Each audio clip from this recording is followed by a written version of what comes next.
Welcome to the Guild. We have been expecting you. Please, follow me.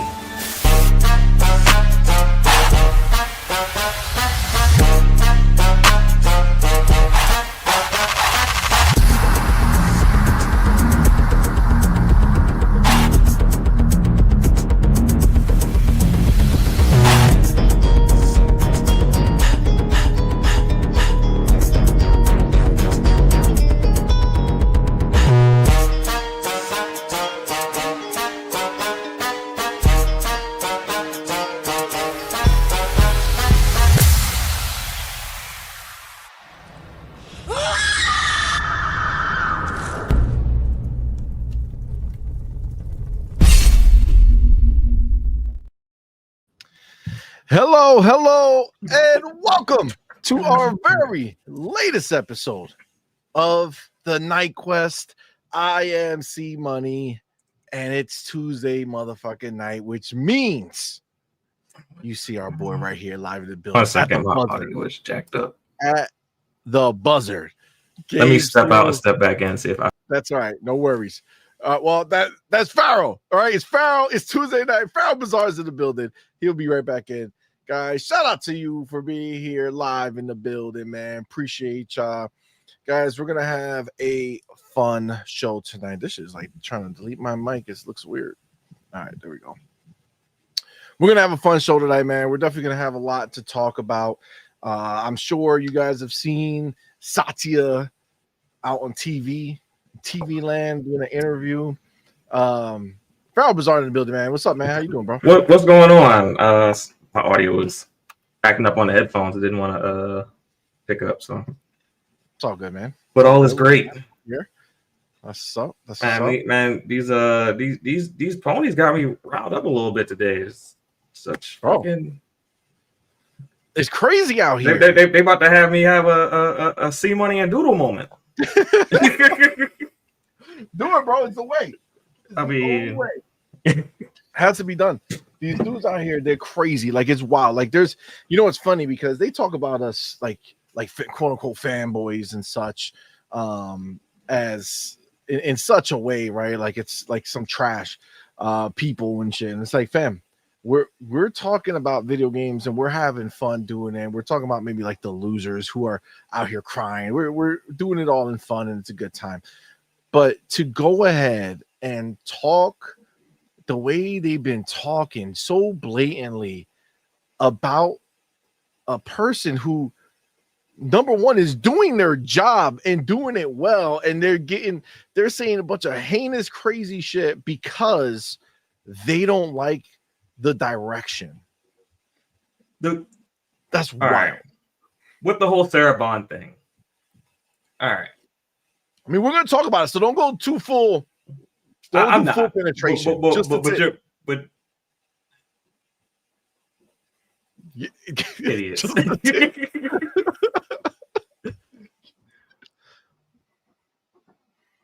You're not an Xbox player. Of course you don't like what she's doing. You never will like what she's doing. You will never like what Phil is doing. When they were doing it the way that you said they would do it, the way that they should do it, you still decided not to partake in the platform, or you decided to partake in the platform in secret while deterring others from doing the same. So listen, let's do this. All right. Let's just go into the Sarah Bond topic. We're gonna hop back. We'll say what's up to everybody. All right. And then I'm gonna get you right in. All right, because I can see the urge, right? I don't want you to get blue balls over here. All right, I want you to be able to just handle your business. So let's hop in and say what's up to some people. We'll go right into Sarah Bond and we'll start with you. But I do want to make sure that I talk about the homies who are here live in the building first and foremost, because last show I know we really didn't get a chance to do it. I did write everything down. You were noted. Everything was accounted for. But shout out to the homies live in the building. Appreciate y'all. Of course, we do need to go ahead and shout out everybody who supports us over on over on Patreon and on YouTube memberships. You guys are the shit. We do appreciate you. And then, of course, let me just grab this real quick. Here we go. There we go. Beautiful. And of course, we want to shout out our elite members. You got the homie Big Boy Mike, Dark Angelic, Queen Witch, Coach Hooded Canuck, or pal in the building, man. Thank you, bro. And then we have our inner circle members. That's right, the homie Pragmatic Eagle and Hargeet Chinese. Shout out to you guys. Thank you so much for the support. Of course, we have our September chance. Remember, November's right around the corner, so it's the last week to make a dent. You got the best spot in the building for September. Dark Angelic, most number ones. And then most first super chats was our boy Dark Angelic. Biggest super chat was from our boy Quan the Terrible. The most biggest super chats was from our boy Simple Jack. Top 3 most gifted was Ryu Art, Be Nice, and Cubini Gaming. I'm sorry, Cubini Gaming, Jonas Dan, and Fark. You had a 3-way tie, so appreciate y'all.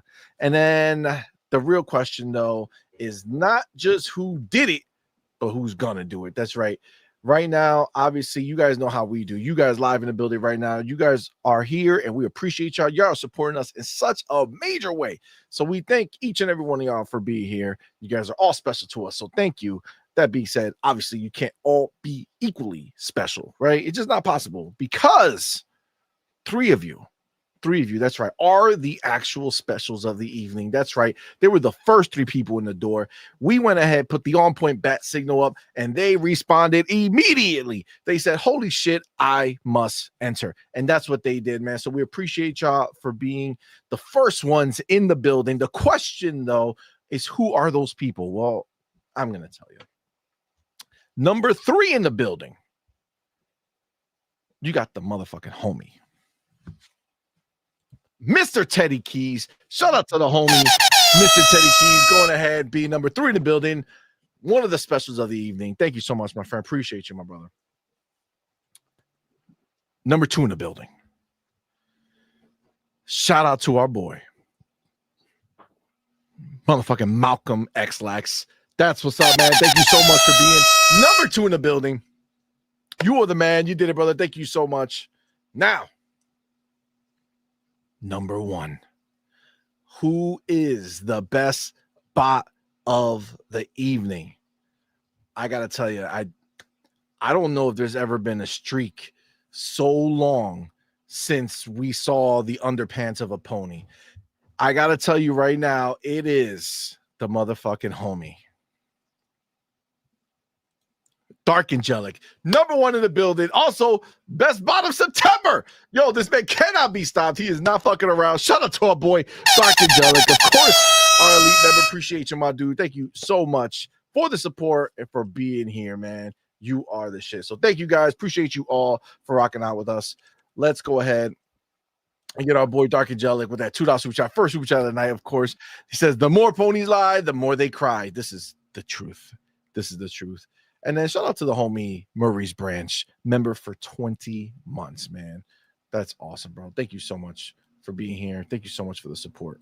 Let me write some of this stuff down so we can go ahead and make sure that it's not forgotten. Dark, Malcolm,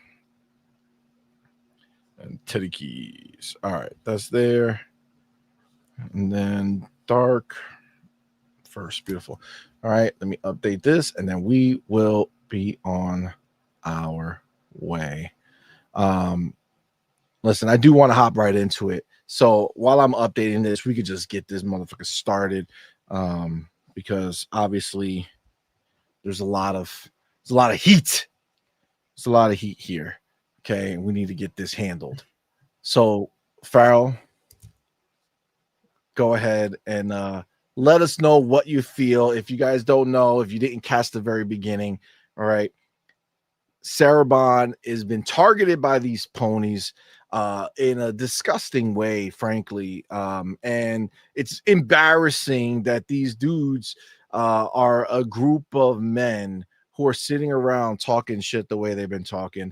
I'll let Farrell go ahead and go deeper with his feelings on it. And we'll get the ball rolling, because this is some real loser shit that's out here. disgusting. Go ahead, Farrell. Appreciate you, man. Go ahead, rock. Right.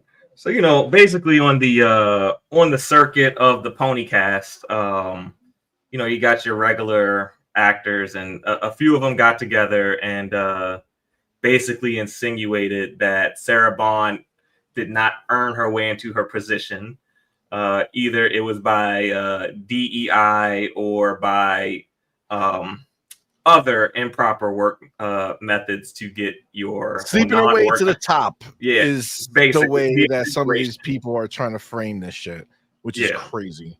By the way, married woman with kids, but they're gonna run around and say sleeping her way to multiple Ivy League degrees, Harvard and Yale. Yes, crazy. Who also was at the head of T-Mobile at one point in time, somehow didn't deserve to come work at Microsoft. But neither here or there. So that happened, and then all the ponies on the cast said, "Oh, I didn't say anything." One of them, I didn't say anything because I was busy taking care of my family, so I didn't have time to comment when he said that. Or you got other people on there defending the merits of the comment of her not being qualified or her not doing, her not making the platform successful. And you got to ask these people, what the fuck do they determine success by? Who determines success? Are you the CEO of Microsoft? Did you put out her performance metrics, her KPIs that she has to hit in order for, Xbox to be a success for them? Because last time I checked, the company determines what is success or not for their products. Like when we say a game flopped or our product didn't do well, that's based on the company's expectations, not on our expectations. Like y'all can say a game selling 3 million copies is a flop if you want, but if 3 million is a success to them, it's a success. They're the one that decided what target that they need to hit for that product in order for it to be successful for that business. So last time I checked, Satya got a nice fat bonus, right? That just got reported that he got a nice fat bonus because Xbox hit its targets, right? So obviously, Sarah Bond, Phil Spencer, whoever you want to point at, they did their job. They hit that point. So I think really that this comes down to the fact that Xbox is in a better place than it's ever been before. You might not like, the state of the hardware or something like, but as a complete total brand, Xbox is in a much better place than it's been before. And the fact that their games are kicking everybody else's games teeth in, regardless of what Metascore you give it or whatever, people are buying these games, people are playing these games, and people are loving these games. And there's nothing that the media can do. There's nothing that these Twitter warriors can do. Xbox is having a lot of success with their games. They're having a lot of success with the Xbox brand. They're having a lot of success with Game Pass. And I think it just rubs them the wrong way, especially when they look over at their side of the house and there's absolutely nothing to talk about because you're getting one game a year and PlayStation's going out and they're purchasing exclusivity from other people and they're purchasing exclusivity for games that are not what they like because none of those games are selling either. So, Death Stranding, not a big seller. Lost Soul Aside came and went. Rise of Ronin came and went. Forspoken came and went. Regardless of whether you think that game is good, bad, or indifferent, y'all aren't buying them. Y'all aren't playing them. Y'all aren't even talking about them. I haven't seen anything about a gameplay clip of Ghost of Yotei past the first week of that game coming out. Nobody gives a fuck about that game. Nobody gives a fuck about Gran Turismo. When's the last time you seen someone post a Gran Turismo clip? Haven't seen it. When's the last time you seen someone post an MLB The Show clip? Haven't seen it. When's the last time you seen someone post a Horizon clip? Haven't seen it. When's the last time you seen someone talk about God of War? Haven't seen it. Y'all don't have shit to talk about other than we got Wolverine coming. And we hope it's good. We hope. Over a year from now, yo. Yeah. We got a PlayStation coming, but They already told us it's going to be weak as shit. So now we got to complain that the next Xbox does everything. But the fact that it does everything, we don't like that, because if it does everything, then it's a PC. It's not a console. Like, come on now, man. Like, get off Sarah Bond's back. Like be happy about gaming. Like, the fact that there's a device they can't be happy about gaming, my dude. How? Because if their platform isn't doing great, then gaming isn't doing great. Like, the fact that there is a device that is going to come to market that is going to allow you to play all of your games should be something that every gamer, regardless of the logo that's on the box, should be excited about. Like, and it's going to be under your TV, something that you're comfortable with, because most people don't want to hook a PC up to their TV. No, people don't want to buy a pre-built or build their own PC and set it next to your TV. So the fact that somebody's going to make that box for you and you can play everything that you want on it, hell, you might even be able to install mods on it. That'll be another big thing too. Like, that should be something that all gamers celebrate. That the device exists, whether or not they plan on purchasing it or not. Because, I mean, when I was growing up, that's something that we all wanted. Like, if I could play all my Nintendo and Sega and whatever games all on one box, I'd love that. So, I mean, you can even hook up your fucking favorite controller to it, most likely, if it's PC-like. So you can bring your little pony controller, get a little fucking modifier thing and hook up your Sega Genesis controller if you fucking want to. Like, if it exists, you could do it. N64 controllers, they still got those adapters. So what's the problem? Why are we on Sarah Bond's back? Because she's actually moving the Xbox brand forward in a way that Microsoft is asking her to. Well, it's like a group of dudes sitting there doing it. Like, listen, so there's like, obviously, I don't know if you guys know that this is on that fucking, what's it, Crossfire X? Yeah, that's right? the podcast. Yeah. Crossfire X. I have the clip. I don't know if I feel like playing it and kind of propagating that for the ponies who might listen to this to start cheering and shit. I don't know what the fuck. These people are crazy. So I don't want to go and like play it because it's disgusting. And somebody, I mean, listen, I'm just gonna kind of call it straight. Like, the idea that to have somebody like Tim Dog, right, who, like, I don't give a shit whether he goes back and forth. Like, I don't give a fuck. Like, that's all. It's a game he's playing, right? It don't matter. He's playing the algorithm, doing what he can. He doesn't like something. He got hurt. He went, whatever. None of that shit matters to me. It doesn't matter. It's funny to talk about it or whatever, but like, I don't give a shit what he does or what he's doing out there. But for him to be the one, somebody who was so connected to Xbox and such a major part of, before I got into YouTube, on Twitter and stuff, like I'm friends with him from back then, when he was small still, but he was such like I don't know, like a leader in the community for Xbox. And, obviously things change. I don't care. It is what it is. But for him to be the one who kind of reveals himself to be like this really nasty, like real life nasty person, like, not, you get what I'm saying? Like, you understand, like there's people on the box, I mean, on Twitter, that you'll go ahead and hear all this shit. And then, you go to an event and you meet them and it's just like, they're normal people who are just putting on a show. Like, there's people who are doing that, right? Yeah. Like, famously, what's his name? Dreamcast guy met, Paris met him, and all of a sudden he was like, no, it's just a show, blah, blah, blah. Like, there's a lot of people who do that stuff. So it's one thing this whole time, me just thinking Tim Dog is putting on a performance because, whatever, he got upset and he's just kind of milking it. It's like, all right, fine.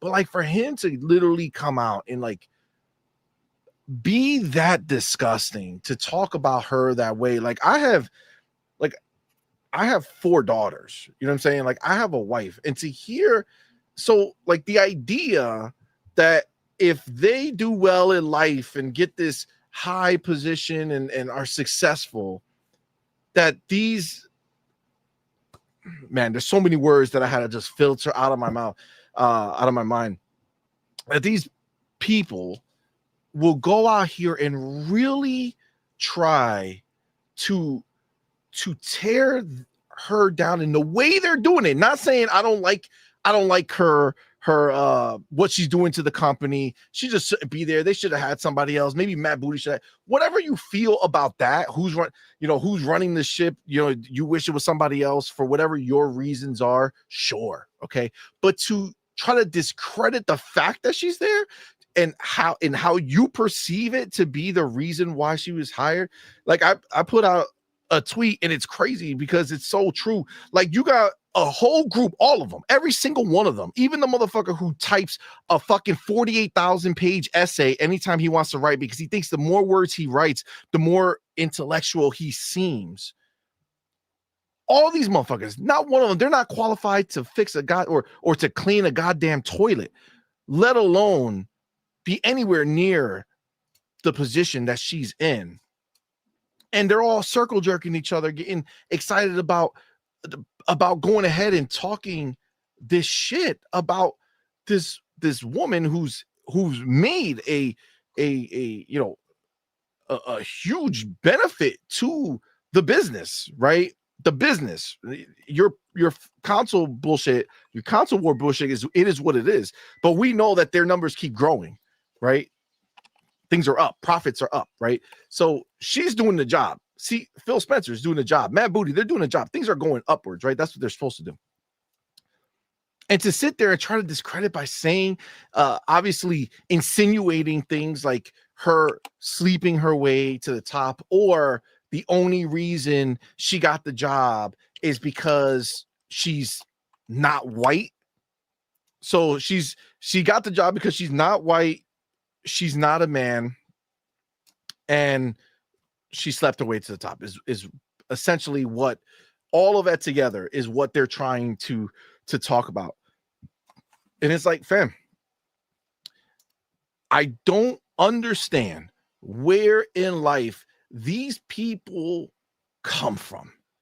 You know what I'm saying? Like this is a group of dudes. Who the fuck raised these people to come out here and talk shit about women like that? First of all, just in general, you don't need to be talking about women like that. Now, that doesn't mean, listen, there's no bubble around a woman. A woman come out saying crazy, heinous shit, and you're like, this bitch, get her out of here. I don't give a shit. If anybody's acting like a bitch, they can be called a bitch. Like, that don't matter to me, right? But to insinuate all the shit that they're doing just because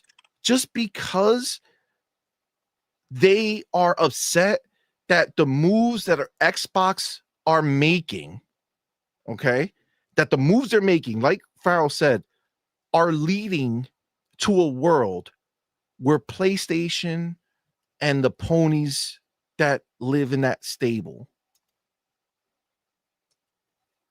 doesn't have a choice.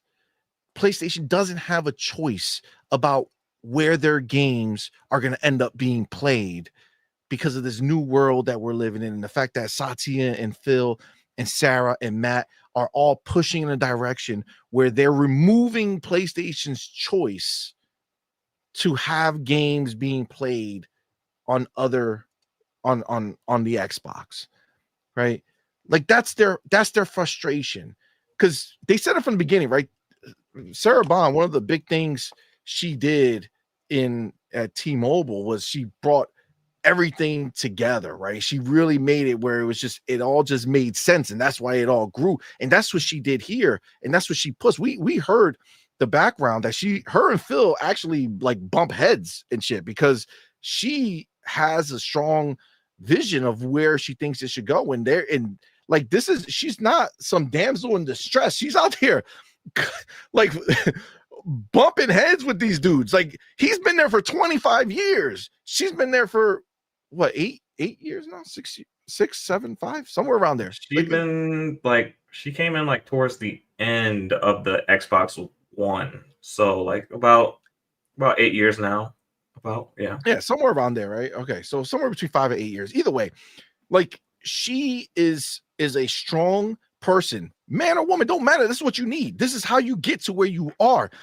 those positions are few and far between. And for you to get that position, you're not a little damsel in distress on the side, being picked up and taken there. No, it's cutthroat, right? It's cutthroat.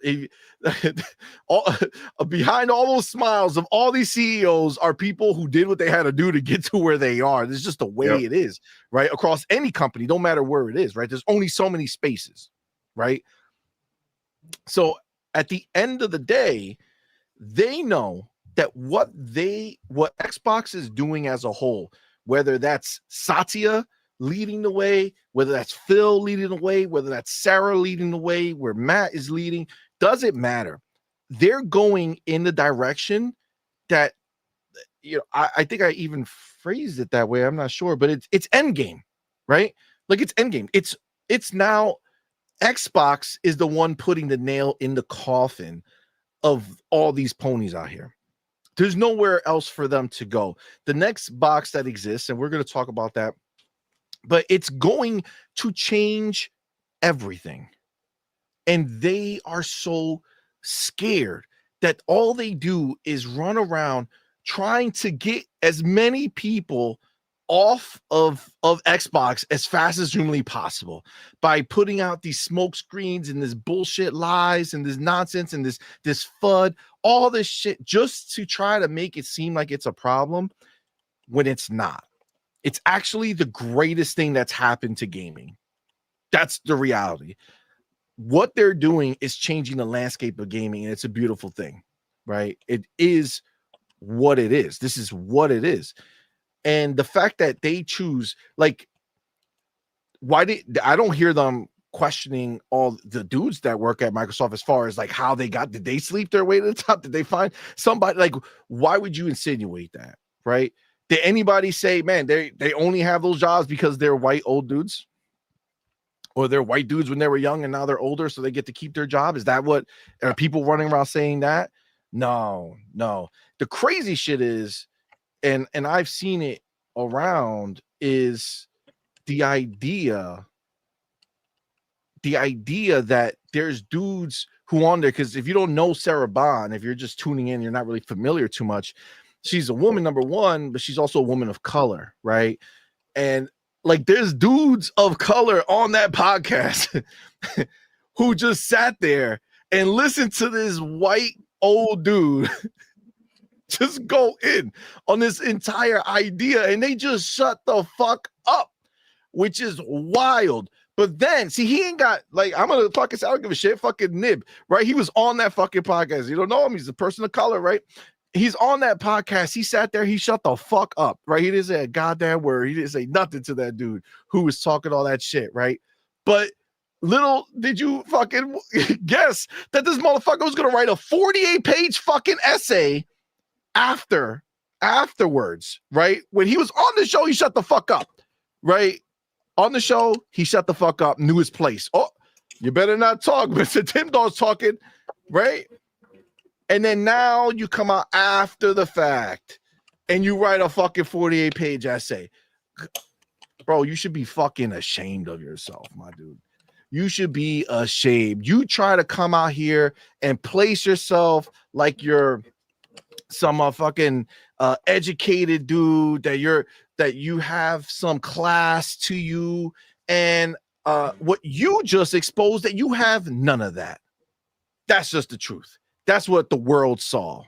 That's what everybody who saw that on Twitter now knows about you and everybody else on that podcast. We already knew you guys were cracked out ponies, even though you are an Xbox fan.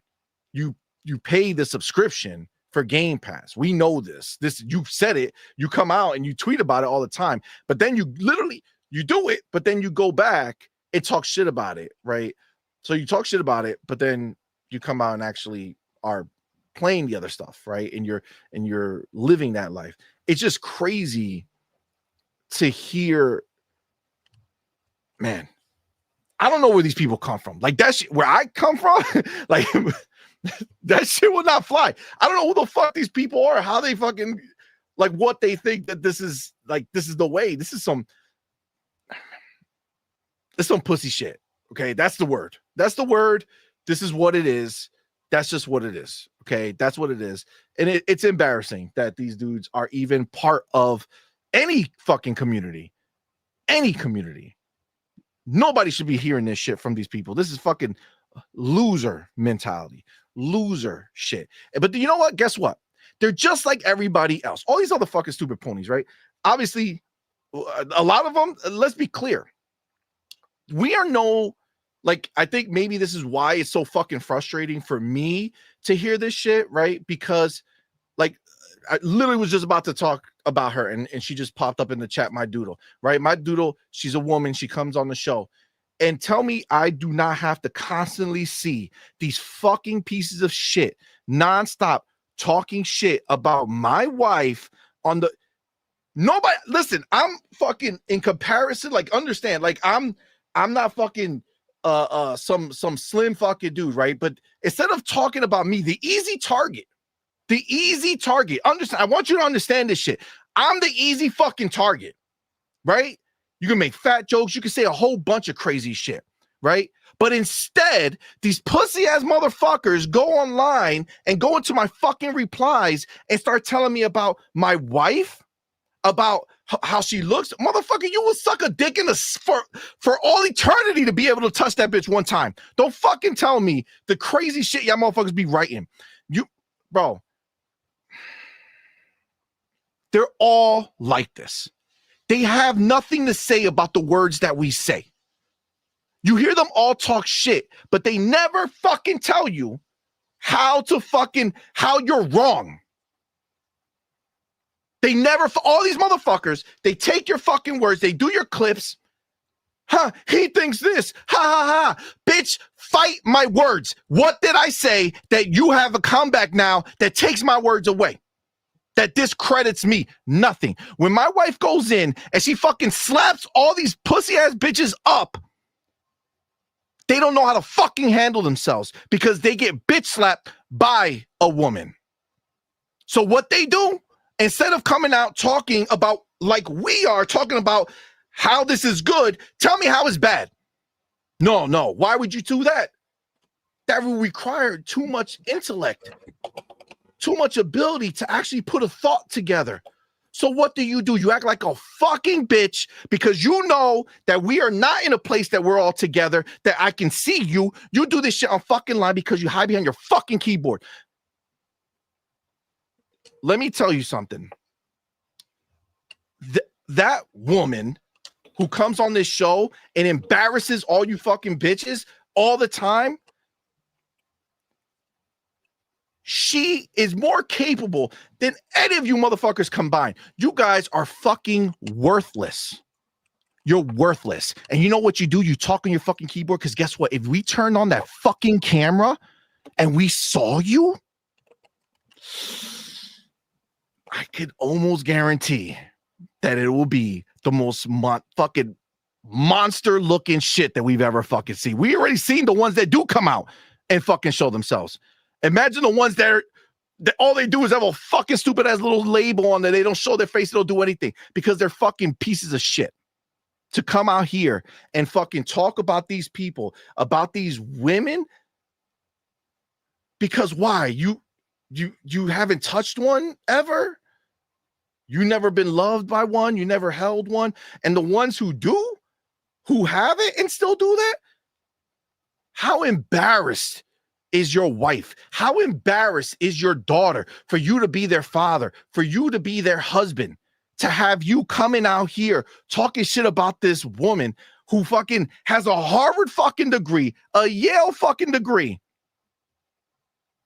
and she's not qualified? Motherfucker, what? What fucking qualifications do you have to open your motherfucking mouth and get on a fucking mic or fucking go and type some stupid ass shit on Twitter? Motherfuckers out here losing weight, showing pictures, acting like he became a model. Motherfucker, what? Motherfucker, you're worse now with the fucking, like, what are you talking about, dog? Are you kidding me? Yeah, it's, listen, I look, I think I got a little upset. Is I get what you're saying. You know, it's nothing worse than a triple chin Teletubby looking motherfucker telling somebody that they need to lose weight or they shouldn't eat that,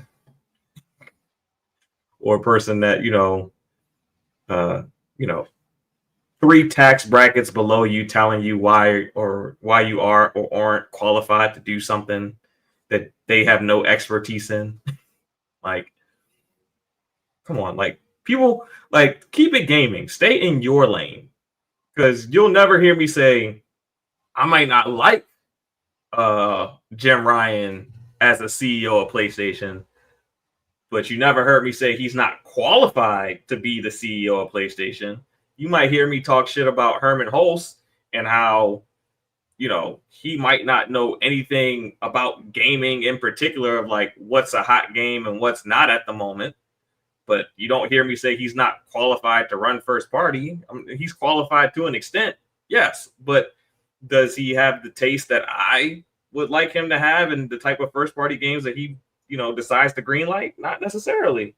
And I could go to every CEO out there and I can point them out and I can look at their company and say things that I don't like about what they do.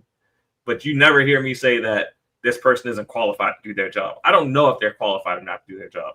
I'm not in the building every day. I don't know, what barriers that they deal with on a day-to-day basis, what budgets that they have.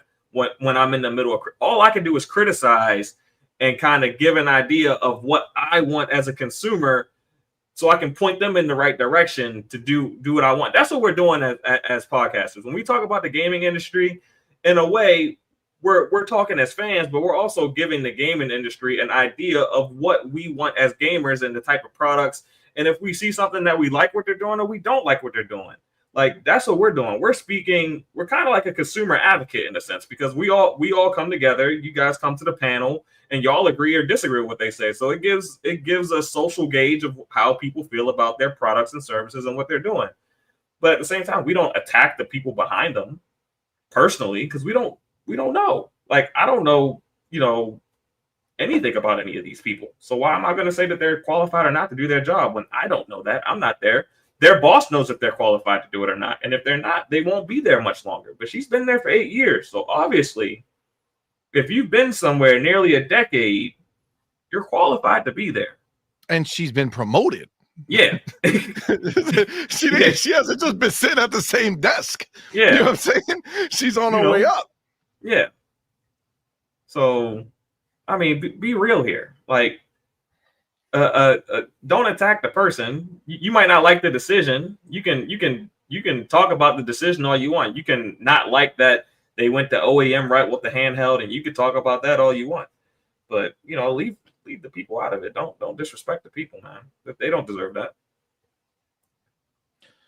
Look, I agree, Farrell. Obviously, we have fun and we fuck around and we talk shit. If anything, we talk kindly about all these people, because everybody who runs PlayStation, because they're doing God's work over there. You know what I'm saying? they're finally, Hiroki Totoki is like a god over there. All right, he's literally trying to save that company, trying to save PlayStation first party by getting them in line financially. He's doing a great job over there trying to make things happen. Is it my path? No, I don't want the cut down games. If they're going to start making cheaper games and not investing, then I don't care to take part in it, because that's the only reason I was there.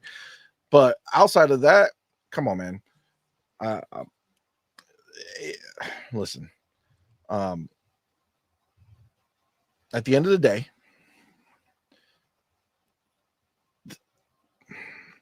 Xbox is doing what is best for Microsoft, what is best for its customers, and what is best for the industry.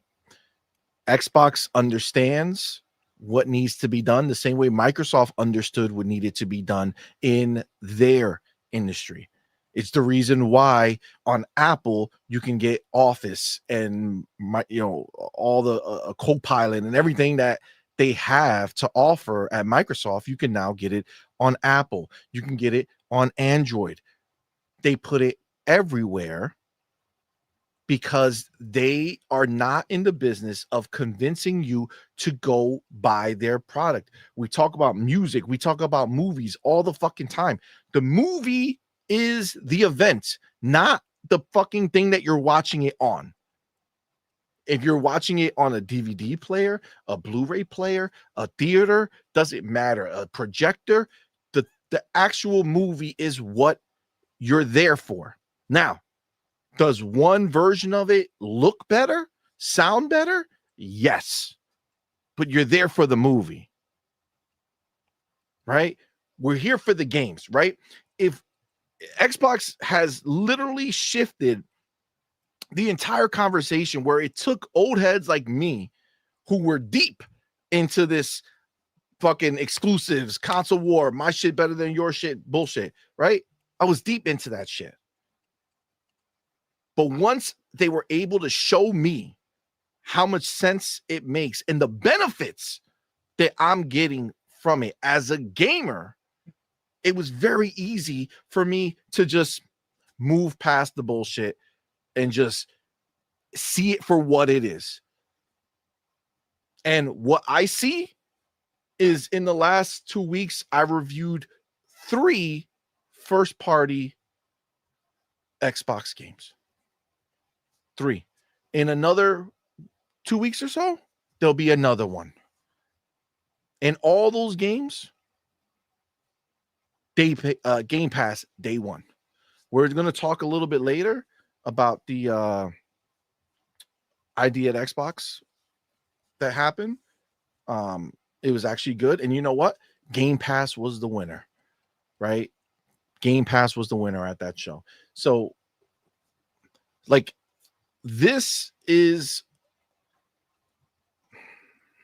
the way gaming needs to go in order for gaming to reach the point where the games have the best opportunity to succeed. These developers have the best opportunities to succeed so that we can continue the hobby that we love, or for some of these dudes claim to love, right? Claim to love. It's crazy that they rather talk about how they feel someone is not qualified to run the company that they don't back. What the fuck do you care how Xbox is running if you don't care about Xbox? You don't like Xbox. You don't like what they do. You prefer your shit over there. So why do you care what Xbox is doing? CMoney, I have a question for you. Sure. If this were like sports and a trade was announced tomorrow and Sony and Xbox completely traded leadership, are all the ponies coming over to Xbox now? Because it's the leadership that they like now? Are they going to sell their PlayStations and run on over to Xbox because PlayStation has new leadership? Because all the PlayStation leadership went to Xbox? Are they going to be like, oh, we got Phil Spencer and, still stay with their team? That's a good point. Yeah, I think I'm going to say the answer is no. They're gonna stay with their team. And they're still going to talk shit about Xbox every day. And they're still going to talk about shit about Xbox. But instead of talking shit about Phil, they'll start saying, in Phil we trust. You know what I'm saying? That's exactly. Yeah, they're going to say, fuck Hiroki, fuck Herman, fuck Nishino. That's what's going to happen. Yeah, exactly. 100%. Now, listen, hey, fuck you, I see you, homie. What's up, player? I want to address something because I feel like maybe people come in and listen or watch the show, but like don't even hear what's happening. Like they come in here just to like write things or whatever the case is, and I don't understand. So I'm gonna go ahead and get Froggy here. What's up, man? Thank you for being here. Says I don't think we should make excuses for a 4 trillion mega corp. Okay.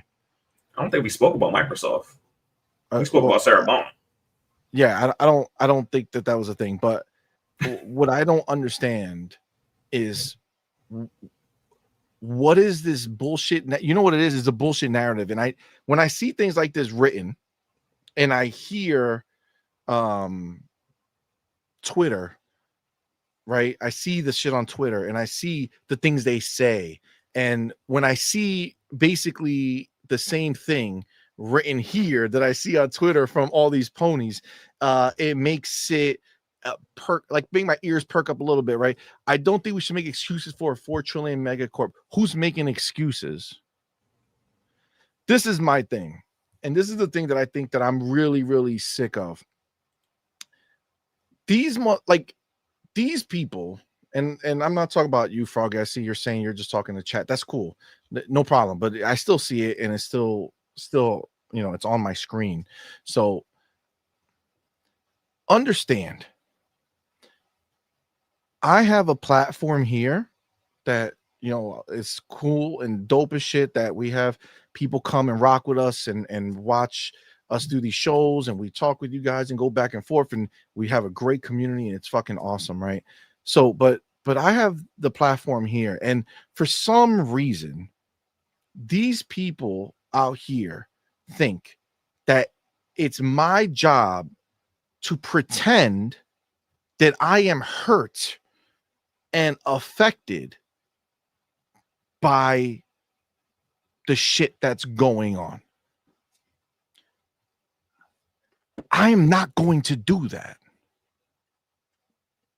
If it doesn't affect me, or if I don't give a shit, or if I'm smart enough to understand the business end of it. Again, maybe you guys don't know. We have a business. I understand the business, and I know it because I do, obviously a much smaller scale compared to this, but I do it. I have to do the same shit that they do, just smaller versions of it. I understand it. I understand it. If you don't understand it, that's fine. But I do. So I'm not going to come over here and pretend to be stupid like most of these people out here who talking out their ass when they don't know shit. It's crazy to think that Microsoft or Xbox should employ people that they no longer see the value in employing,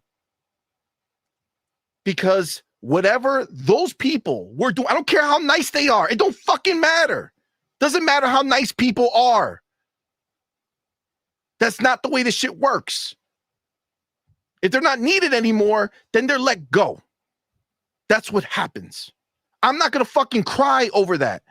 And I'm not going to pretend that I'm emotionally distraught over that shit. Maybe, okay, I can understand some of these people in the industry who have industry ties. Yes, if a layoff happens to one of their friends at a company that one of their friends work for, sure, I can understand you being sad and upset for your friend. I would feel the same way. I've gotten to speak to some studios at Microsoft and Xbox, and if one of them were to close or something like that I know those people, I would be sad that has happened. I would be sad that has happened. Am I going to say Xbox is the devil now? No, I'm not. Because you know why?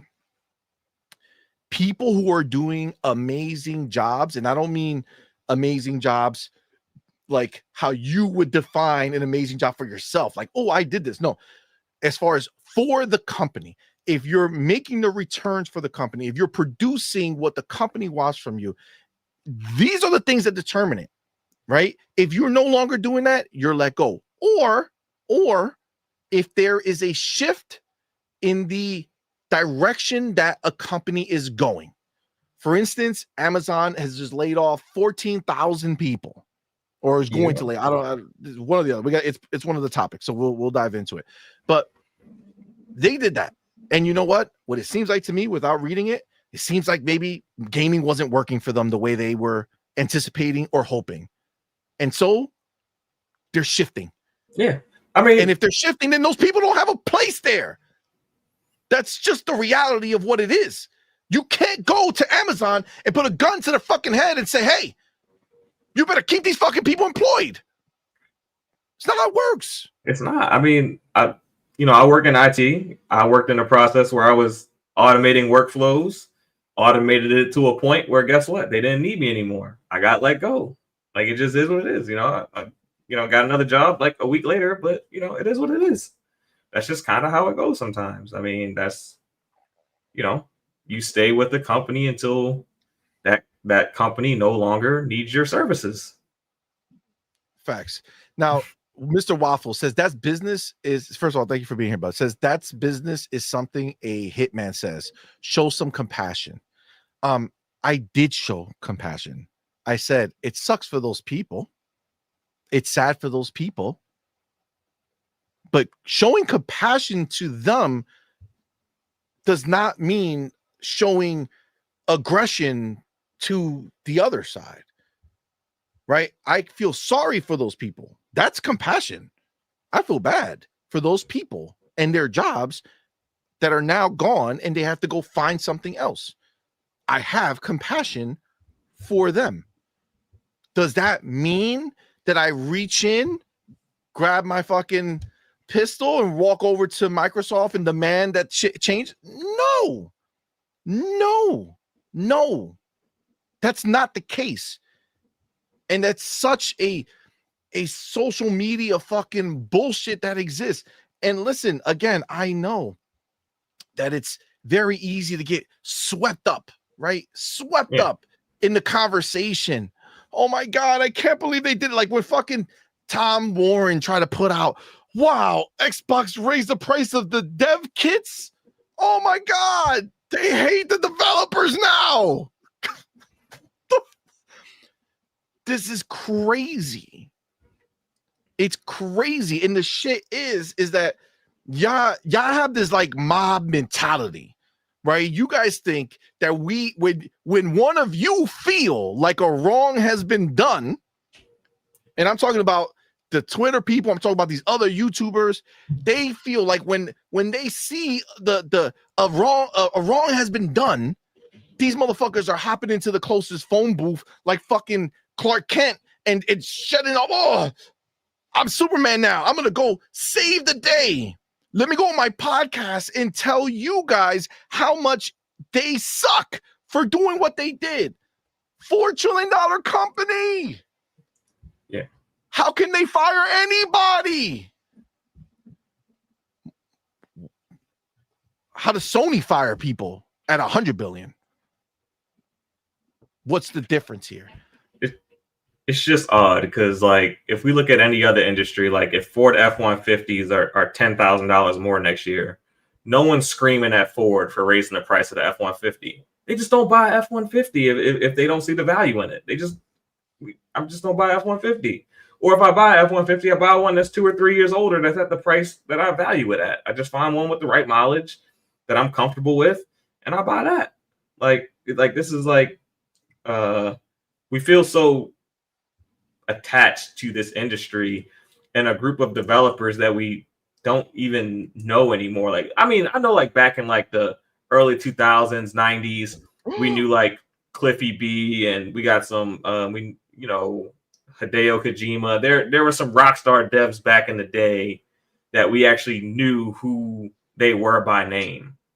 But these are, people who do a job, they get laid off just like, in a couple months, people are going to get laid off at Walmart and people are going to get laid off at Target or UPS or FedEx or at a hospital, or just all industries are going to experience layoffs at some point in time.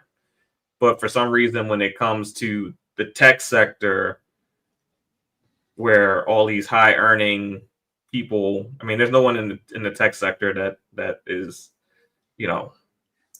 making scraps. So all these people make decent money. They all have decent skill sets. And for some reason, when they get let go, there's all this outrage that we don't see for other industries generally. Like industries where people, if they lose a job, they might not have a meal the next week in most cases.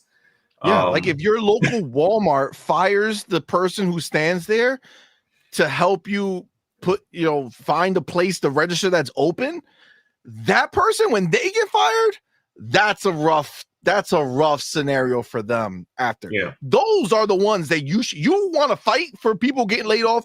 Go to your local Walmart and Target, and those are the places where they hire these people, pay them almost nothing, and then when they're done with them, they throw them away. And then those people who don't have much, they are the ones who have to struggle and figure out what to do. These motherfuckers, with all these degrees that they have, with all these skill sets that got them hired in the industry to begin with, they're more than capable. More than capable. And now, they would make more money outside of the gaming. Their skills are more valued outside of the gaming. No, it's not probably. It's definitely. They would make more money outside of gaming.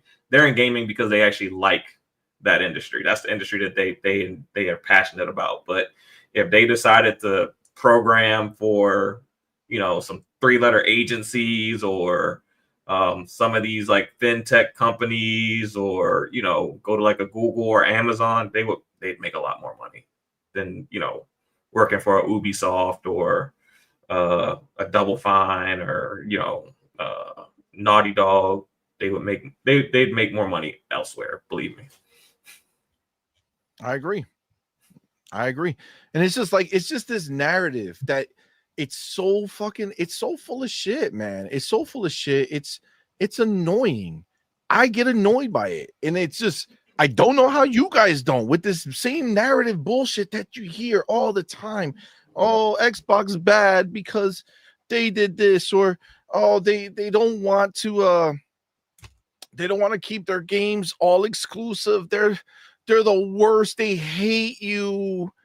They don't care about the Xbox fan. How can you say that shit with a straight fucking face while we're sitting here as gamers getting more games than we've ever gotten in the history of gaming? And unless you, and to be clear, unless you were really rich growing up, there's no way that you had more access to games than you do right now in this time.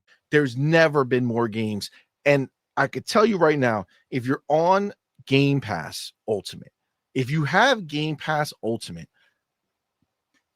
how can you even pretend? How can you even pretend that Xbox doesn't give a shit about the Xbox hardcore fan? How? It makes no sense to me. It's all fucking fake outrage. How are you going to let a dude like Nib spend 48 hours writing this goddamn fucking novel, put it out there, and take this dude seriously when he turns around and in the very next tweet talks about how he's playing this game on his Game Pass Ultimate subscription? This is unreal shit. That's why I can't be a listen, I can't be a hypocrite. I can't tell you, look, I tell you guys all the time that I have PlayStations. They exist. I have them. And I bought everything up to Spider-Man 2.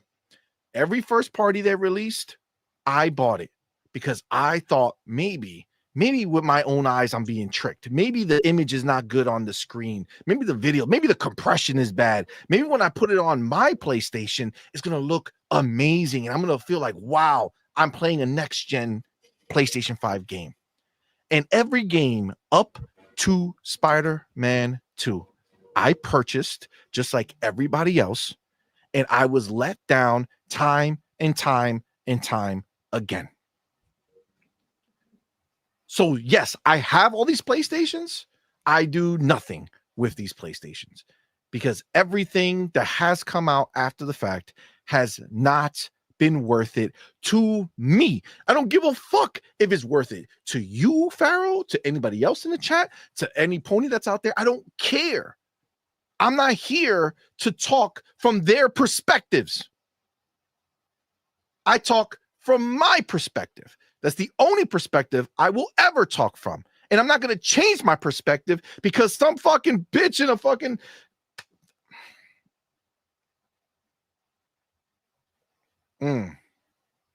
I don't know if you guys saw. I saw some recent videos on Twitter where people talking shit about was it honest truths or intellectual truths or some bullshit nonsense. And I don't understand how people want to speak as if their opinions are facts.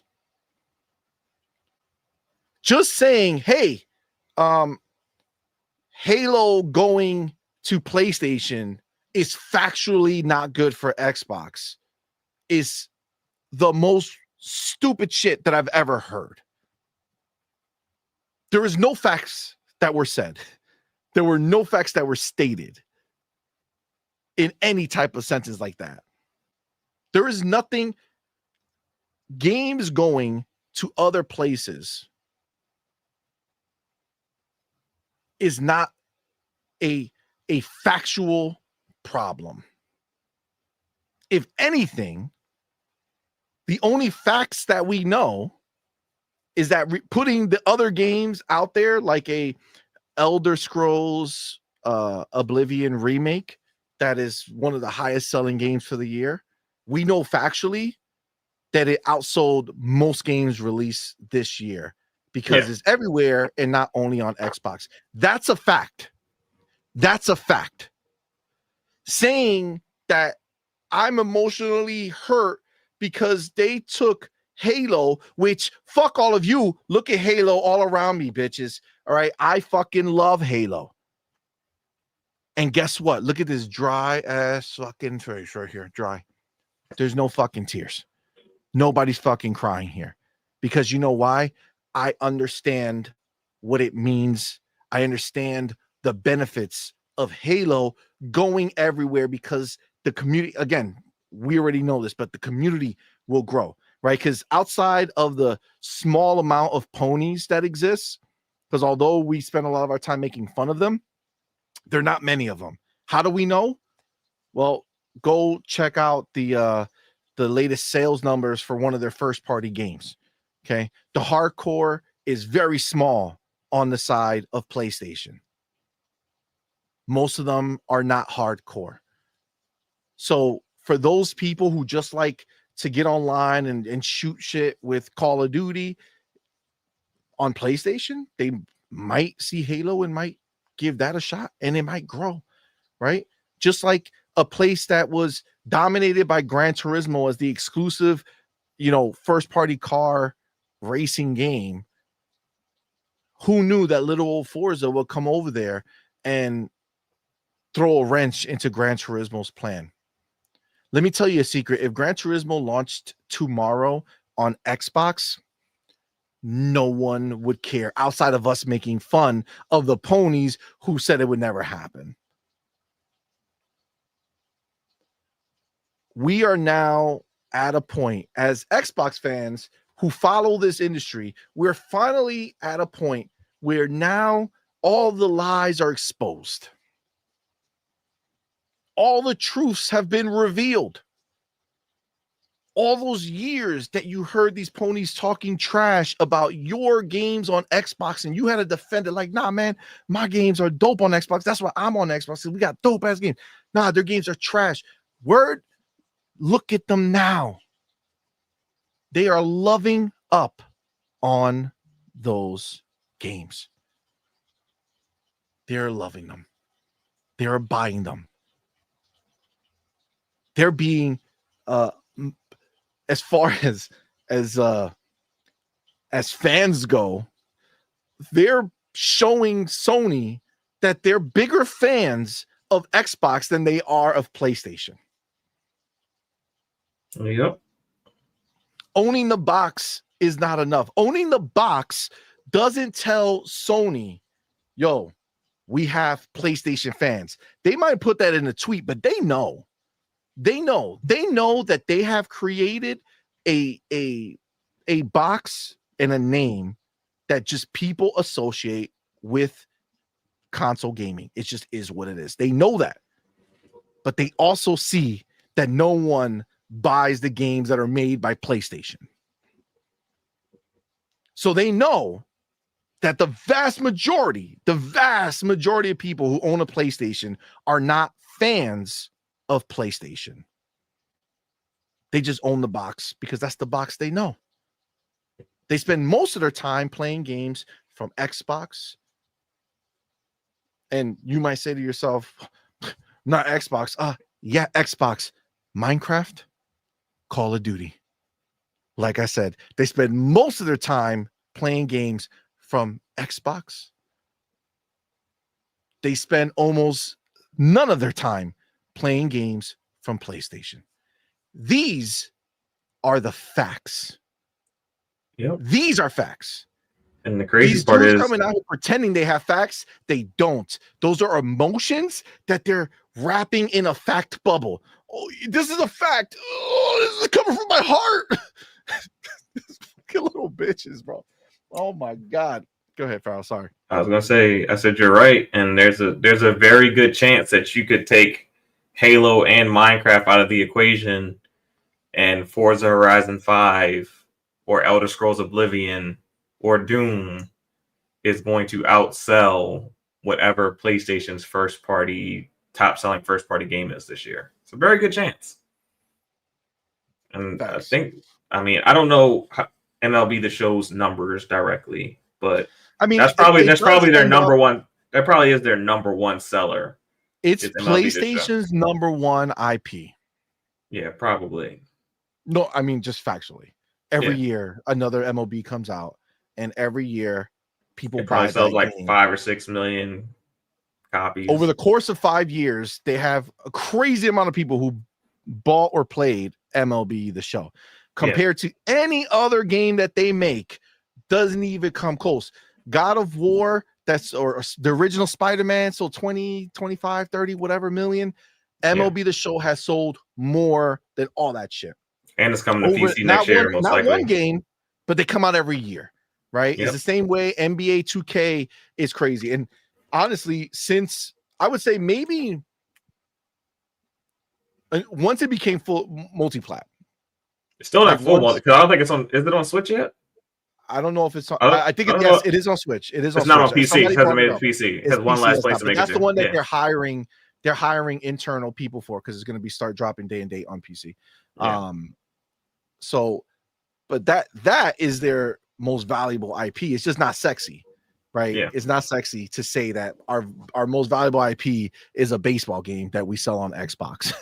You know what I'm saying? Like that's not sexy for them to talk about, but it's the truth, right? It's the truth.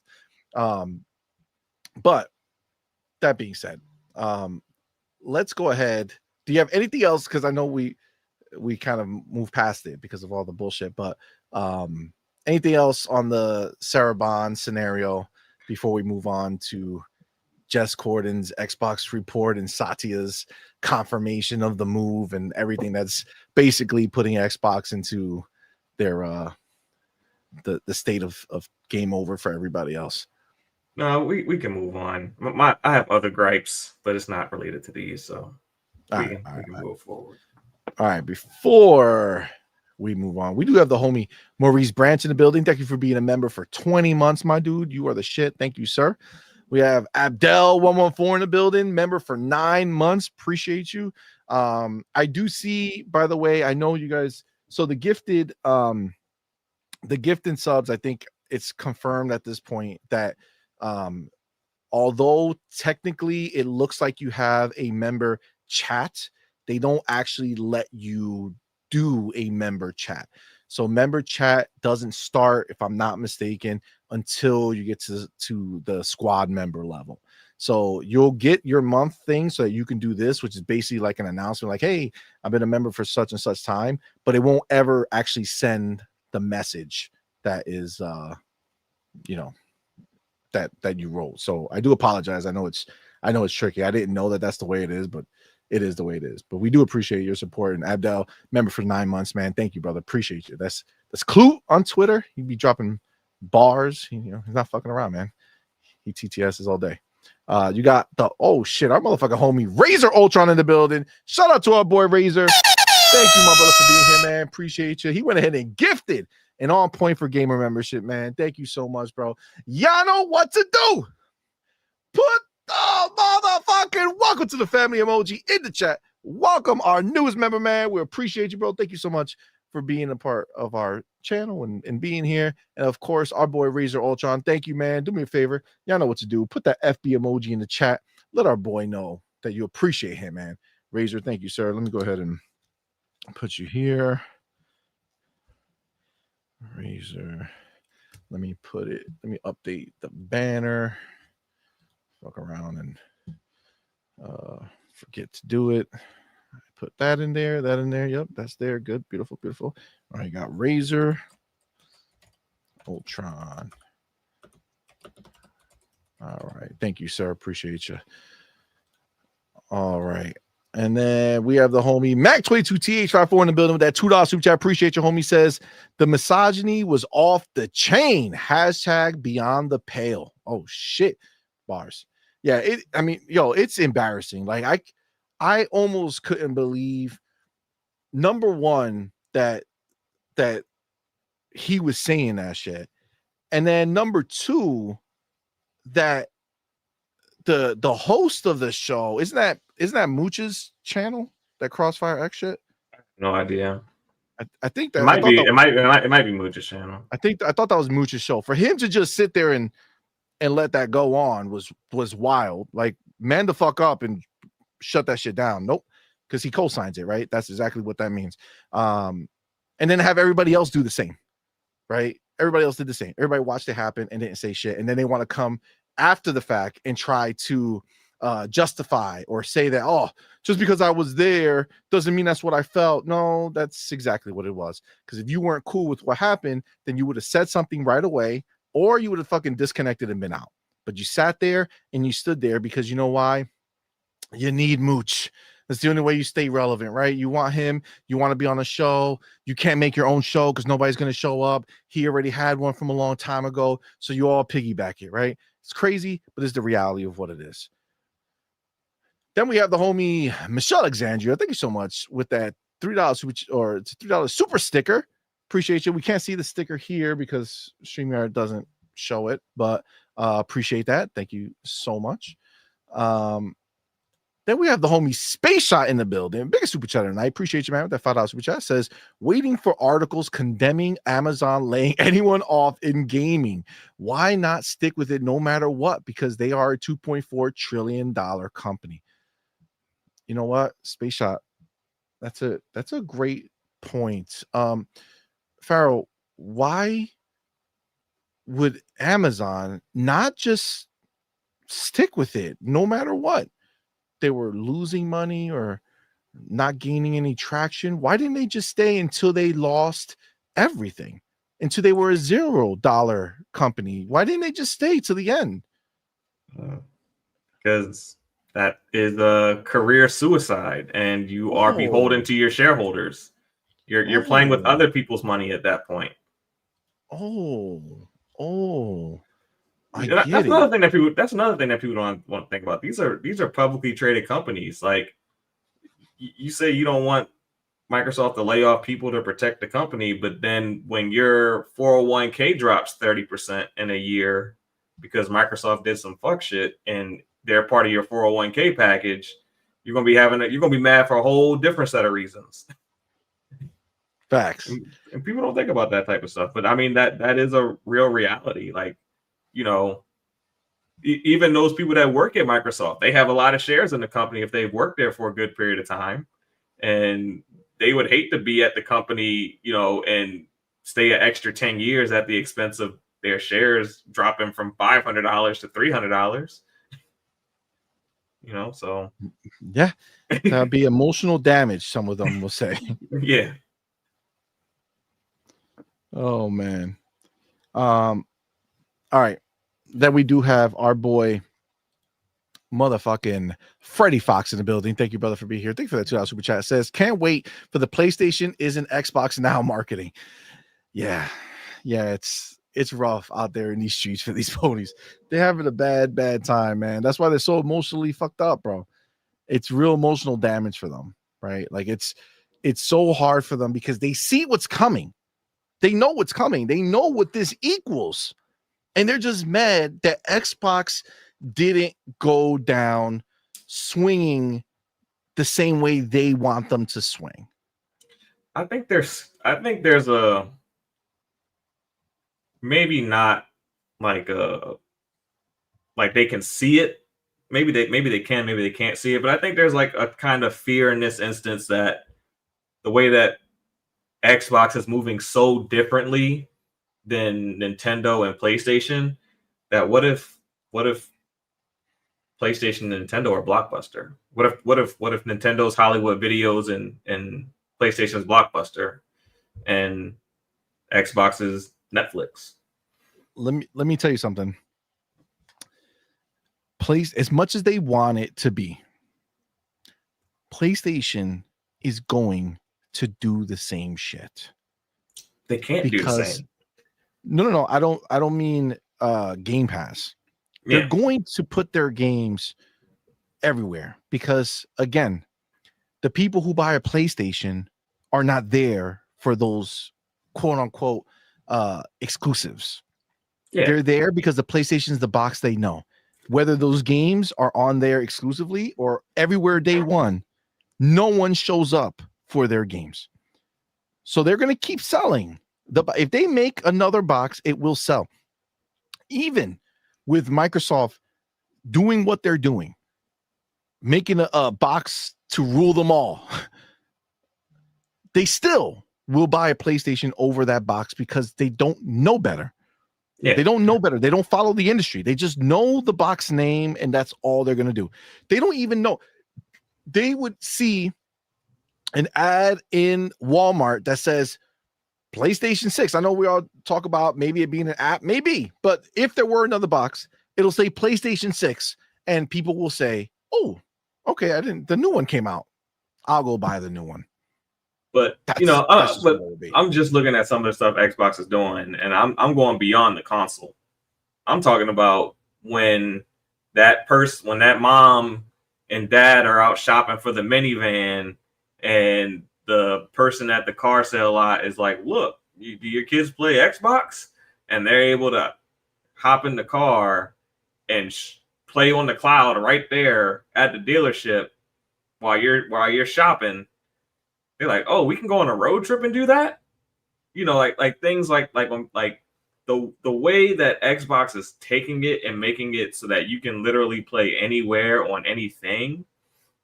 It's gonna that's something that Nintendo and PlayStation just can't necessarily. I mean, Nintendo, the Switch can go everywhere, so yeah, they can compete with it in a way. But the fact that it's deviceless, that regardless of your device, you'll be able to find a place to play your game. That's not something that PlayStation and Nintendo's necessarily equipped to compete with. Not quite yet. Agreed. And I just think at the end of the day, for me, it's obvious. I don't care what sells or anything like that, right? I've only ever cared about what I get to experience. Again, if in a world where ponies talk about consoles, if Xbox passed them 1 month, that I talk about it? Absolutely, because it was funny, because ponies claim that shit like that would never happen, right? So of course, if that were to happen, we're going to go out there and laugh and joke about it, right? But I personally don't give a fuck whether Xbox sells any console, right?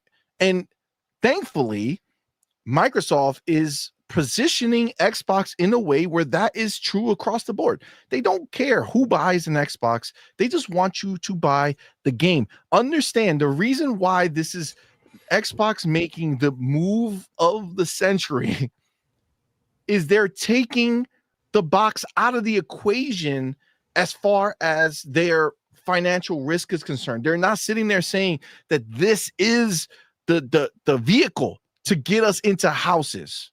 Yeah. They're hijacking every vehicle that's already in the house.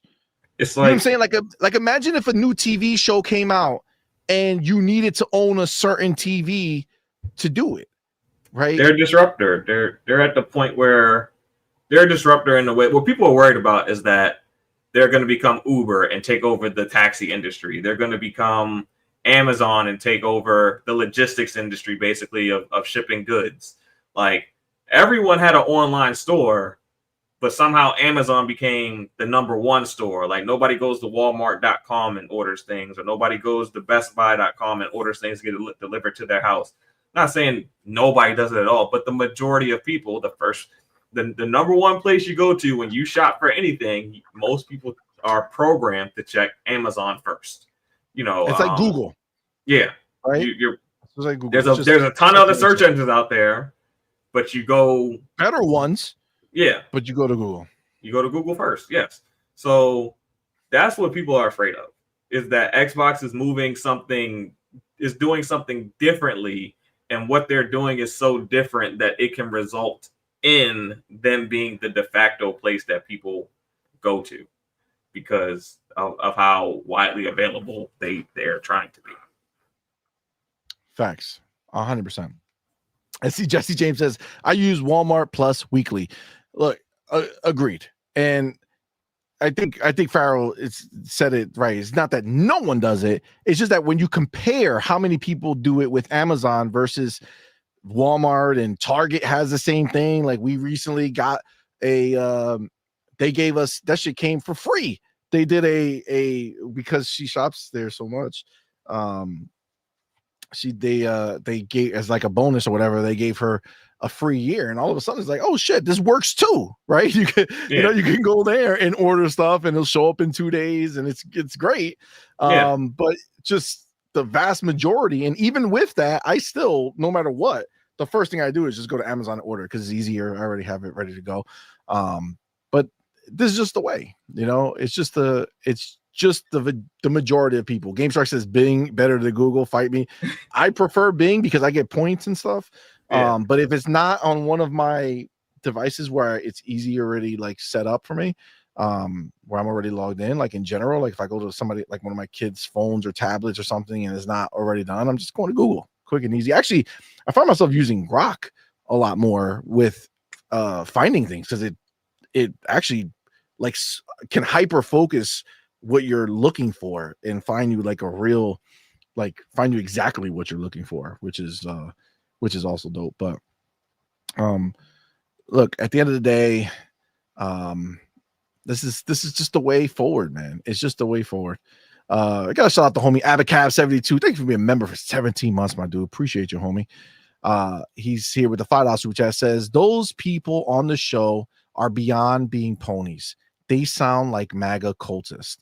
I mean, they definitely sound fucked in the head. You know what I'm saying? Which is, I think, what you're alluding to. Like these people who are just like so blind to what they're suggesting, right? Like they're so blind, like talking about her, right? And her achievements is the same thing as if you were talking about your mother and anything she's achieved, right? Anything that she's ever achieved, you're questioning, you're putting that in question because she's a woman. Your daughter, if you have one, anything they ever achieve, if your daughter comes to you, she graduated college, you're gonna be like, you've been fucking your professors.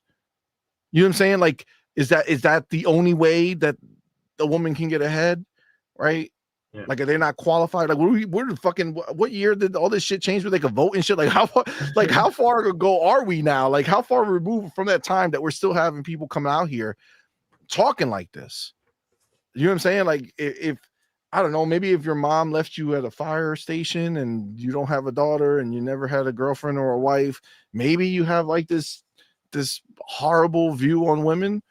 Like I said, man, I have 4 daughters, bro, and a beautiful wife. There's no way that I'm going to accept the fact that my daughters can't do something amazing in life and achieve great success unless they're sleeping their way to the top, or unless they say, hey, I'm Spanish, so I'm a DEI hire because I'm not white. So if they were white, then no problem. They could succeed because then it's good. But if they're Spanish, then they can't succeed because it'll be a DEI hire, right? Like go fuck yourselves. You know what I'm saying? Like that's crazy. And there's so many women in positions of leadership. Do you know how crazy it would sound to be like, oh, you to say to a dude, oh, you didn't get that job. You just fucked your way to the top because your boss. Let me tell you a secret. They all hate her, right? But who? Let me ask you a question. Who has questioned Amy Hood? They all hate her. right? She did it. No She's one doing said she didn't. 30%. Yeah. No Are one they said she's not questioning how qualified. Amy Hood got that job? Are they questioning that, or is it because she's a white lady, she's free to have that job and there's no problem? I don't know, but yeah, no one's questioning Amy Hood. No one's saying she's a DEI hire. No, she worked her way to the top.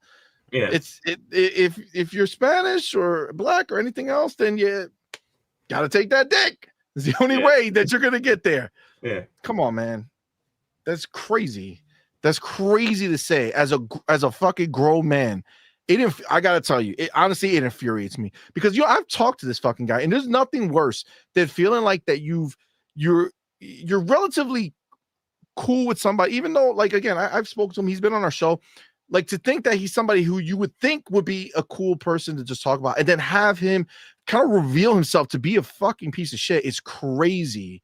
It's crazy to think about. It's crazy to think about. And then all those other bitch ass people who were there with him doing the same thing, right? It's all part of it. If you're okay with it, if you don't stop him, if you don't tell him shut the fuck up, if you don't shut the shit down, then you're saying that it's okay.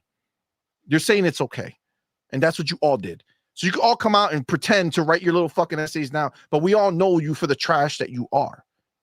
There's nothing that's going to change that. Nothing. It's not like they had to say, "Oh, fuck you, Tim Dog, shut the fuck up." Like, no, they could have just been like, "Yo, chill on that." We're not doing that here. Like, yeah, just chill on that. We're not doing that. Especially if it's your show. Yeah, we're not doing that here. Can you imagine me sitting here having you go off about some crazy shit, and I'm just watching like, damn, I can't stop this.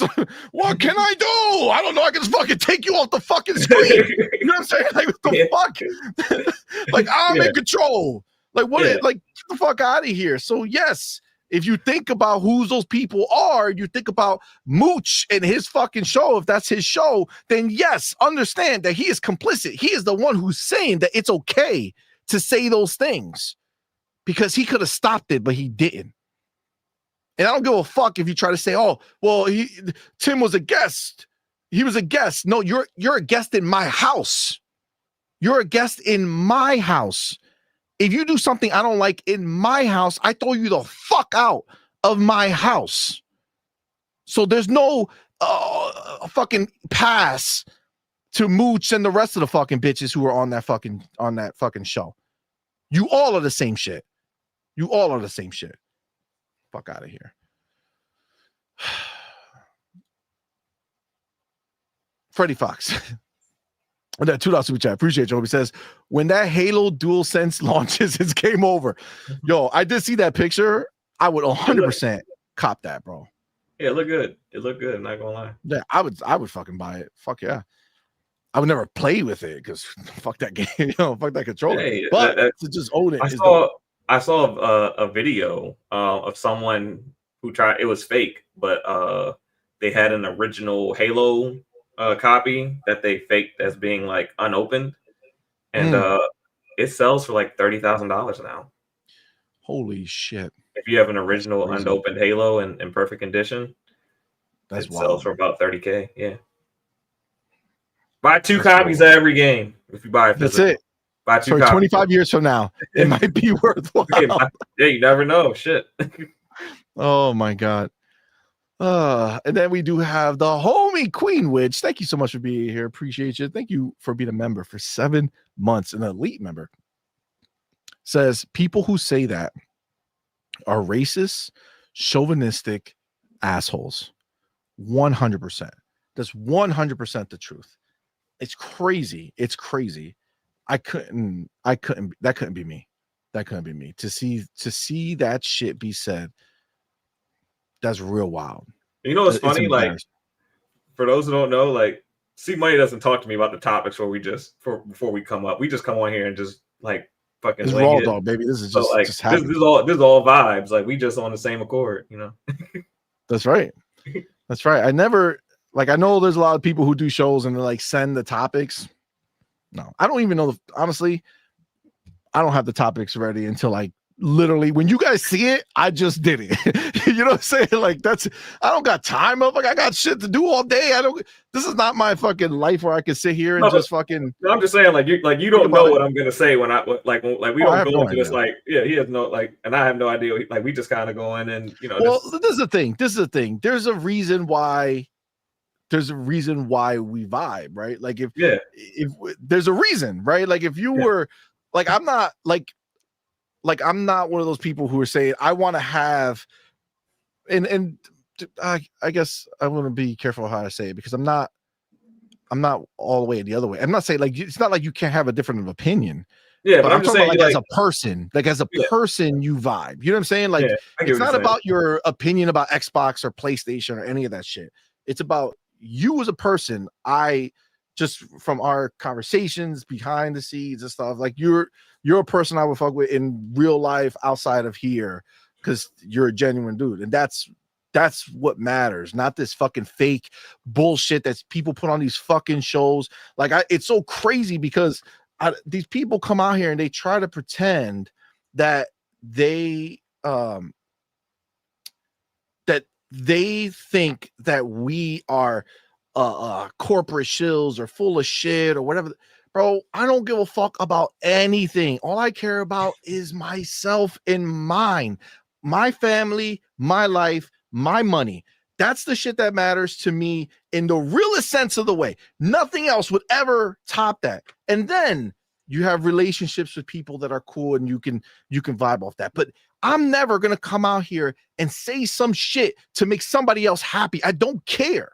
I don't care. Like these YouTubers, they got this huge circle jerk of people, right? Who they all want to make sure they're all in line with each other and they're all saying around the same shit to keep it all cool. And I gotta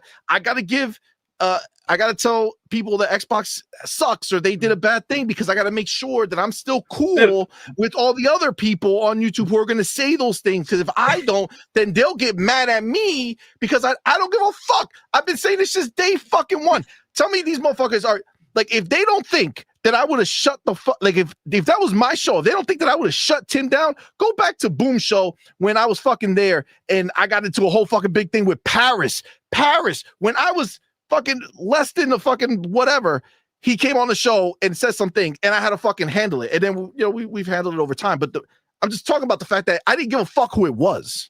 I don't care who it is. I don't care who you are. You're going to come on the show. You're going to say something that I don't fucking agree with. I'm not going to fucking sit there and just be like, oh, well, no, it's him. I can't speak. Fuck out of here. Yeah.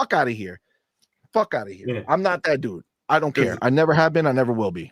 There's this pony agenda that we just all parrot, Xbox, and we all just, like we have group speak, and I just find it to be further from the truth, because like I said, we don't come in here with topics, and I don't come in knowing the topics. I give my opinion based on how I game, and and like the whole CMoney thing, me and CMoney didn't talk about it at all. We didn't talk until today, from between Saturday and today. Facts. Yeah. So I mean, like, just know, like, this is just our genuine opinions, and we have two completely different perspectives, and they happen to be similar. They just happen to be similar. That's what it is, man. That's what it is. Let me get the homie Raiden Blade in the building. My dude, thank you, my brother, for being here, man. Appreciate you, homie. Thank you for that 10 pound super chat. I gotta update this banner. You done did it. Biggest super chat of the night. Let me go ahead and go over here. Raiden Blade 10. All right. Raiden, man, it's good to see you, brother. Thank you so much for stopping by. Appreciate you, man. Says, hey, fam, I just want to say I've not been following gaming issues at the moment because I already know what it is happening and the correct direction Xbox is heading. It's all business. That's life. Raiden Blade, appreciate you, man. And that's what I love, bro. I love the fact that we have people who come rock with us who are just in it because they have the love of the game. They know what's going on, man. Gamers know. These dudes who are afraid of their channels and they're afraid of their followers on Twitter and they're afraid of all this shit, they're the ones who are out here spreading all this bullshit every time something happens because they want to make sure they appease everybody. So, I got to make sure my take is sanitized, right? Screw Xbox, woohoo! You know what I'm saying? Like, nah, man. It ain't me. Man. It ain't me. If they do something, listen, if they do something that bothers me, bothers me personally, you will know. Just like I said about the Call of Duty fucking skins not transferring over. That annoyed the fuck out of me. Yeah. And you know what? I don't spend $1 on Call of Duty skins anymore. Done. That's my way of handling my business, not coming over here and fucking shouting it from the rooftops every fucking time and telling you that Xbox sucks and all this shit. No, they did something I didn't like. I talked about it and then I moved on, and then I don't do it in my real life, not just for the show. That's it. That's it. So if something bothers me, you'll know. If it doesn't, I'm not appeasing these Twitter bitches. You think I care about these dudes in the comments talking all their stupid bullshit? This nonsensical bullshit. All these people, you know what's the funniest thing? Because I'm sure you guys know, but if you don't know, all these dudes on YouTube, right? All of them across the board, for the vast majority of them, they all have like these burner Twitter accounts with like no followers, and they come and they're too afraid. They're too afraid to say anything directly to us because they know what will happen, right? They know that we will go back, right? We're not those people. We name names. We're gonna have a big problem. Go back and forth. This is what we do, right? It just kind of is what it is, right? They go out and they talk shit through these burner accounts, right? They say everything they want to say. They talk hella shit with 0 followers, made 6 days ago and shit. Yeah. These fucking losers, bro. This is what it is. You can't fucking change your fucking opinion because you're trying to impress a fucking group of people who wouldn't bat an eye if you were gone tomorrow. The fuck out of here, bro. Yeah. No, sorry, not gonna happen. All right, you want to get into the second yeah, let's go ahead. Let's hit it. All right. Go here. So technically this would have been the first topic, but shit happens. All right. So Jez Corden put out a report about having some more direct knowledge on what's going on with the next generation of Xbox. And then literally, I don't know what the hell it is, but a video came out of Satya on a show basically co-signing everything that was said. So I think it's fair to start with Jez first, right? Start with Jez first, and then we can go look at what Satya says. And obviously there's been a lot of talk about next gen for Xbox. People are very, very excited, right? People are excited about Xbox. People are excited about the future of Xbox. Gamers are excited. Gamers in the know, I should caveat, right? So gamers in the know are very excited. Even when you look at somebody like Colin Moriarty, who sits there and he writes all these things about questioning everything that's happening at Xbox. And he did that again with this. But then at the very end of his statement, he said, after talking all whatever shit he talked about and all the doubts and shit that he has, at the very end, even he says, there's no doubting that this is a very pro-consumer move, right? He doesn't understand how Xbox is going to make money when they're sending them to these other stores or when they're doing this or doing that, but it's pro-consumer. And that is how Xbox got to where they are, right? They grew. They met people where they were. They made it where they don't care how you get involved. Understand, the vast majority of money Xbox made until they had AI breakthroughs and all this stuff later, all of that was on selling Windows licenses, not selling you a license that means everything that happened on Windows they made money from after that. No, it was you bought the computer, there was a license paid for. That was the end of their transaction with you, unless you bought Office or you bought Word or Excel or some other shit. They made their entire fortune that was considered a fortune at the time on just that, on just Windows, on just selling you the software that allowed you to do everything else that you wanted without making another penny from you. Just that one time. So to be clear, these people are questioning a company who became the richest company in the world by selling only a license and making money off an individual user one time only. Okay. And they're questioning how they're going to sustain themselves by having Xbox be an open platform that you can access other stores from, as well as the Xbox platform, while also offering Game Pass, a subscription that 30 million people subscribe to, right? like, like you can't make this shit up. How crazy it is. Are we also going to cover Jez's other article about the Play Anywhere event? About the other, yeah. I mean, we could kind of, you could, because they kind of marry together. Yeah, we could definitely talk about that for sure. Because he did talk about there's an event sometime next month that's going to be heavily focused on Xbox Play Anywhere. Which honestly, when I read that, I was like, oh no. I was a little like, God damn it, for real. Because I'm not down with Play Anywhere, but I'm much more prefer Game Pass. But I did get a substantial amount of Game Pass actually in the ID at Xbox event today. Did you see the little snippet of why the Play Anywhere event's taking place? I didn't, and you can inform me. Because the Xbox Ally is selling much better than developers expected. Ooh. So it's a little blurb in the article that everybody's says that. Like, I want to be Xbox Play Anywhere. Yeah. Now I want to be Xbox Play Anywhere because this handheld is a thing.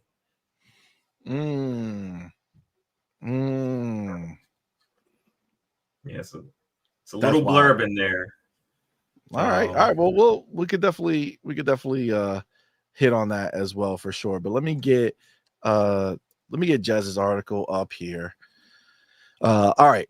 So it says Microsoft's ambitious new Xbox, your entire Xbox console library, the full power of Windows PC gaming, and no multiplayer paywall. Let me tell you a secret, and then we'll see what he says in here. And I haven't read this, but I get the gist of it. So if they are literally going to stop doing that multiplayer paywall, that means that Game Pass has officially gotten to the point where it's not even a thing, where Game Pass just includes it. So it doesn't matter because people are there for the Game Pass, which allows it to happen anyway. They already kind of did that, right? Theoretically speaking, they already said in every tier of Game Pass has it, right? So it's included anyway. And I mean, I guess that means they're good with it. That lowest tier is still going to exist on the One and the Series. So they're not necessarily abandoning it. And people who are going to pay for this higher tier console are most likely going to be your Ultimate and, premium subscribers anyway. Facts. All right. Let's read this. So it says the new Xbox platform is said to be a premium experience, and now we have some details on what it'll look like. Xbox is dead. Long live Xbox, as the saying goes. No gaming platform in history has been declared dead as many times as Xbox. Yet live.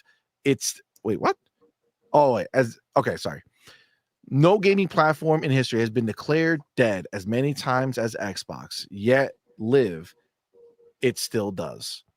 Microsoft itself earned itself plenty of the condemnation, blah, blah, blah. Great. Owing to a variety of rapid-fire strategy changes, large-scale layoffs, and disappointing price hikes, Microsoft hasn't exactly ingratiated itself to the remaining Xbox faithful as of late. Another wave of Xbox's doom declarations dropped as Halo was finally announced for PlayStation last week, something we knew was happening for at least a year prior, but there are still reasons to remain optimistic for the future viability of the Xbox ecosystem, even without exclusive games. Microsoft's Xbox platform has more support from Japanese developers than ever. Xbox Play Anywhere is seemingly catching on with developers at an increasing pace, and Xbox Ally X PC gaming handheld is sold out in many core markets. The Xbox platform is evolving to encompass PC gaming, cloud gaming, and traditional console gaming too, but the latter point has left fans wondering exactly what the next gen Xbox might even look like. Combined with public statements and information from our sources, the form the next Xbox will take is starting to take shape. Here's what you need to know and prepare for in the coming years ahead. All right, so what we know. The next gen Xbox from Microsoft will be curated Windows gaming PC, complete with your full native console library. I think if you see it is really in small print, he says also complete with your native PlayStation library. It's all there. It's all going to be available to you. That's the way it works now going forward. It says Xbox CEO Phil Spencer has been teasing for years what next gen will look like for Xbox as people wondered exactly how the strategy might pan out. Last week, Phil Spencer said that people should look to the Xbox Ally for an idea of where Xbox is headed. And we spoke to our trusted sources over the weekend to learn a bit more about what that means.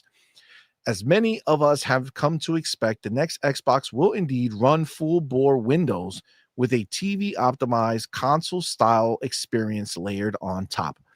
Microsoft decided to sideline its own Xbox handheld plans and go to market with Xbox Ally in partnership with ASUS this year to start gathering feedback on the experience that will essentially power its next wave of console hardware. I'm told that Microsoft still has plans, still plans to make its own Xbox handheld eventually too, along the lines of this new plan. Xbox president Sarah Bond has teased a variety of first-party Xbox hardware made in partnership with AMD.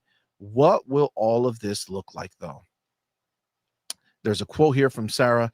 We are 100% looking at making things in the future. We have our next-gen hardware in development. We've been looking at prototyping, designing. We have a partnership we've announced with AMD around it, so that is coming.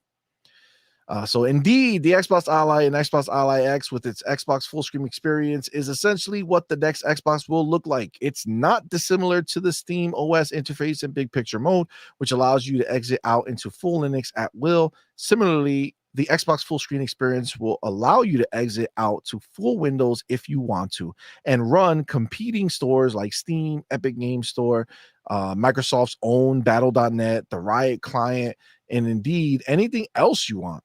Indeed, you could run Adobe CC or Microsoft Office on the next Xbox if you so chose. That's crazy. We actually, I don't know if you remember, Farrell, but back when the Xbox Series X, like the Xbox Series, was rumored to be coming out, and the rumors leading up to that box, that was the rumor. Yeah. The rumor was it was going to be a PC that you could swap between and play everything. So this is not close. New. It is. I mean, the Xbox Series is close. I mean, you can do a lot of the you can run Office on your. You do it through the browser, but you can do everything Office on your.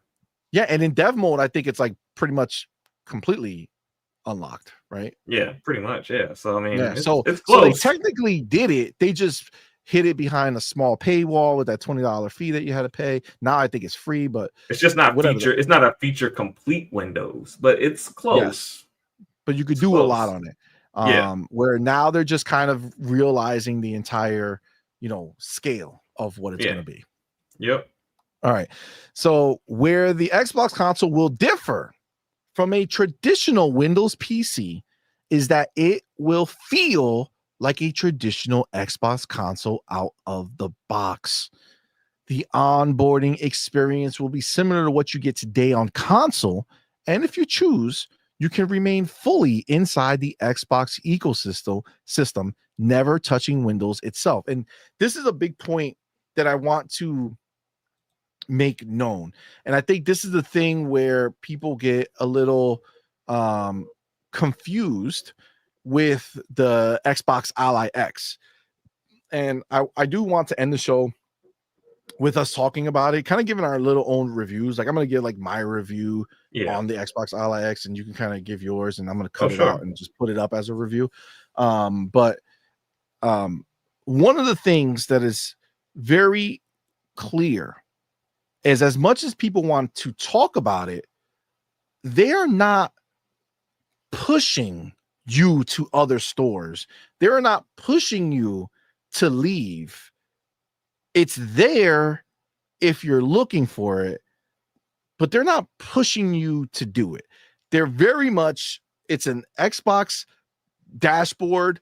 If you don't know about Steam or care about the PC life and have no games through Epic, the free store, no games through Steam, no games through any of these other places, you will just experience that handheld like an Xbox. It is 100% a box that you can just download your games right to the handheld and just play it, never experiencing anything other than the Xbox curated experience. And is not the handheld is not lesser for it. I've seen some people be very disingenuous about the Xbox Ally X and talk about how they had to de-bloat the device and uninstall the calculator and uninstall That's a Microsoft lie. Teams and all this other stuff and to get games running. No, you don't. Like it's made so that you never have to leave Armory Crate and the Xbox UI. You can literally do everything from inside the Xbox. Now, is it perfect? No. Are there things that they can do better? Yes. But it's made to do everything within either the Xbox UI or the Armory Crate UI. Exactly. And even like even if you are in the know, you don't have to leave the Xbox UI. You could just go to the browser that is a part of it to download Steam, to download these other things. You don't have to go to the full Windows experience to download Steam or download Epic or any of that stuff. So for sure, this is a all-encompassing UI that gives you everything you need, and you never even have to think about leaving. And most people, I would venture, won't. Most people who buy this handheld are going to be buying games through the Xbox ecosystem. They're going to be using Game Pass. They're going to be using the cloud just through there. Like I went and through there, I downloaded GeForce Now as an app, but I never left Windows to do that. I just did it right there. It's great, man. Like this is, it is obviously, it again, like I said, we will talk about it later towards the end of the show, but for sure, you don't need to leave Xbox ecosystem in that UI to fully enjoy the hell out of that handheld, because it really is something special for sure. Gamer Live says, I have an Xbox, a ROG Ally. Is it a good move onto the? Yes, I had a ROG Ally. 100%. It's night and day, bro. I literally, oh man, we're gonna talk about it in the review, but I could tell you that I've never used my handheld more. And I've used handhelds, but I've never, like, I actively look for using it. I think I almost rather be using my handheld, honestly, playing on the regular box, to be honest with you. The battery in the current ROG Allies is so bad compared to the Xbox Ally X that just off of that alone, it does like a big difference in the quality of life of your gaming experience. Like you can literally game for hours on like AAA games without being plugged up. You can get a couple hours in. 100%. And the crazy shit is like, I'm so used to like on the ROG Ally that the only way you can have like a decent experience for me who likes visuals, was you had to be plugged in, because you had to do the maximum turbo. I got to tell you, it's crazy. I reviewed Outer Worlds 2. I played Outer Worlds 2. A lot of the game I played on for review outside of what I captured. So I played on PC and Xbox a lot to capture, but I played a lot of the game on the handheld, not plugged in. I didn't go in and fiddle with the graphics or anything. I just turned it on, played the game, and it was beautiful. For what, I don't even know what settings I was playing on. I just got in there and it was smooth frame rate and the graphics were great. Beautiful for me. Yeah. I did the same with Dying Light. I've been playing I went back to Dying Light. I've been playing that game on my Xbox Ally X. Gorgeous, smooth. I've seen some PC handheld veterans talk about the TDP and all this other stuff, and I've been watching their videos. I haven't checked the TDP once. I haven't even tried to figure out what the TDP is. Yeah, I haven't tried. That's why it's important for us to do this review at the end. So let's not talk about it more because I think it's important for normal people who are not trying to calculate shit. There's no calculations here. I just been enjoying the product that I own, and it's phenomenal. But let's continue on. Okay, so okay, so I think it's here. I'm gonna start back on this paragraph. So where the Xbox console will differ from a traditional Windows PC is that it will feel like a traditional Xbox console out of the box. The onboarding experience will be similar to what you get today on console, and if you choose, you can remain fully inside the Xbox ecosystem, never touching Windows itself. Exiting out to Windows will be for those who want to access games traditionally not available on Xbox, including PlayStation games on Steam, mouse and keyboard first games like League of Legends, or even classic games from GOG and the like. You will be able to run PlayStation's PC titles like God of War, Ghost of Tsushima, and Spider-Man on the next Xbox, purchased via Steam or Epic Games. You will be able to play World of Warcraft on the next Xbox via battle.net. You'll also be able to install practically any game that runs on Windows, giving you access to decades upon decades of content, all on a single device. Man, for a real gamer, someone who just enjoys gaming at their pace. Sounds lovely. Goddamn, this is the greatest fucking thing to hear, right? Like, who can possibly hear that and come out in a chat and say something bad about this? Who can hear this and go on Twitter and talk bad about this? Seriously, as a gamer, who the fuck? Who? I don't get it. This is nothing but music to my ears, bro. And having it's 100% right. Having this handheld is that sneak peek. You do get that idea of exactly what it's going to be like on your box. It's going to be insane. I know a lot of people are upset that a lot of people who aren't a part of Xbox are upset that it has to be more PC like in order for this to happen. But that's the reality of where we are in content. Like, there's no way that you're going to be able to play your entire library of games without it being a more PC like experience. Not saying it has to be like you got Windows and you fidget around, but PC is the only place where you're going to be able to get all these emulators and play games that are back generations that are coded a specific way that they aren't able to be brought forward to current console hardware, current console architecture. You got to go kind of lean a little bit more into being more PC like in order to bring all of these libraries together.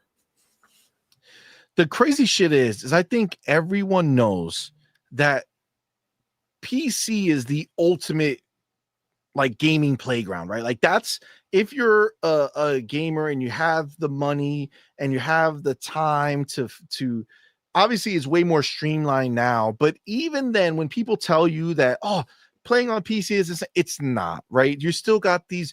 Every time I got the fucking little notice that oh shit, all right, my Nvidia got a new driver, I gotta go download that. Oh, but they have that new fucking the new app that helps you with it. Sure, if it works. I had 3 PCs, one's dead. The other one that I have upstairs, it won't. Every time I go to the Nvidia experience, I've deleted it, gone back.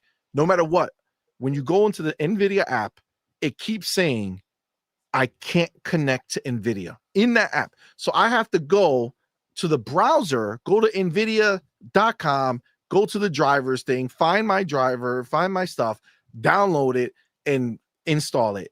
All that shit just to get the PC up to date. Okay. Yeah. And yeah, if it runs smoothly, great. But if it doesn't, everything goes to shit. Look at my PC. I don't even know what the hell happened. It's dead. Right. Yeah. This Xbox that's in front of me, I don't even use it that much because it's down here. So I don't even really use it. Anytime I stream an Xbox game, that's the Xbox I use. Outside of that, I never touch that Xbox. It's been on. I don't even know how long it's been on.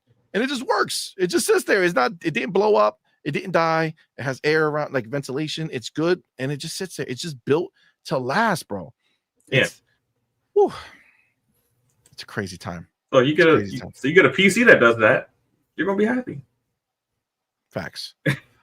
Exactly. This is like the perfect storm for me, right? Yeah. You're still getting a console. So ideally, I know it's going to be expensive, but my hope, and it's not going to change anything for me either way, but my hope is that because it's still a console, we're going to get like the old days where you got more for your money than what you would have to pay to get that equivalent power, right, on PC. Yeah. Right. So hopefully, you're going to spend more now because you're going to get a higher power, but hopefully that would still equal to way less than if you did it separately, right, on your own.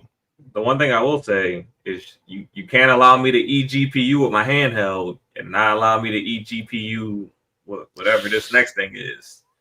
That would be crazy. That would be crazy, Farrell. You're going to have to let me eGPU. That's all I'm saying. If I can do it with my handheld, you got to let me do it with whatever this is. Dark and Jealous says that's a skill issue, CMoney. I know. I don't have the skill. Okay. I haven't been blessed with the touch of PC. All right. I built one and it died. So that's to show you. Okay. That's to show you. All right. Let me continue on with this. It's, what's funny? I also have not at all had any desire to download a PlayStation game on my handheld. I haven't either. I have a bunch of games. I own some of these PlayStation games. I got them on Epic when there was like crazy. A lot of them I got so cheap, like they were on sale. But Epic be doing that. Like they were. I don't know. I haven't even seen it for a while, or I haven't paid attention. But they used to do like 5 off of 15, or some shit like that. Some crazy deal. And I would just be getting these games for like stupid cheap. So like I got most of these PlayStation games for like $10, $12. So like I have like the original God of War. I think I have the original Spider-Man and Miles Morales, and I may have Days Gone. And that one, I almost believe I got that for almost free. Like that one got it on a super deal. I think it was like $20. I think it was like 20 and I got 15 off or some shit. I don't know. It was crazy. Yeah. Either way, I have had no desire to do it. I did it just for a friend. I had a friend come over the other day and just to kind of like show him the device because he's not really a gamer. He didn't even know Xbox had a handheld. He didn't even know PC handhelds existed. Nice. And I put it in his hands for the first time. He absolutely felt, he's like, I might have to get one of these to take to work. So, right. And he's not an Xbox gamer. His kid has a PlayStation. He's not he's not a gamer really. Yeah. Like he'll hop on a game every now and then, but he's not really a gamer. He absolutely loved the device to the point where he was like, yeah, I might need to get this. So, I mean, this is a big move, man. This handheld is pretty fucking amazing. And the fact that you told me that, it's selling way more than the developers expected, and now they're all jumping on the board. Like I could see it, man. It's a big deal. It's a big deal.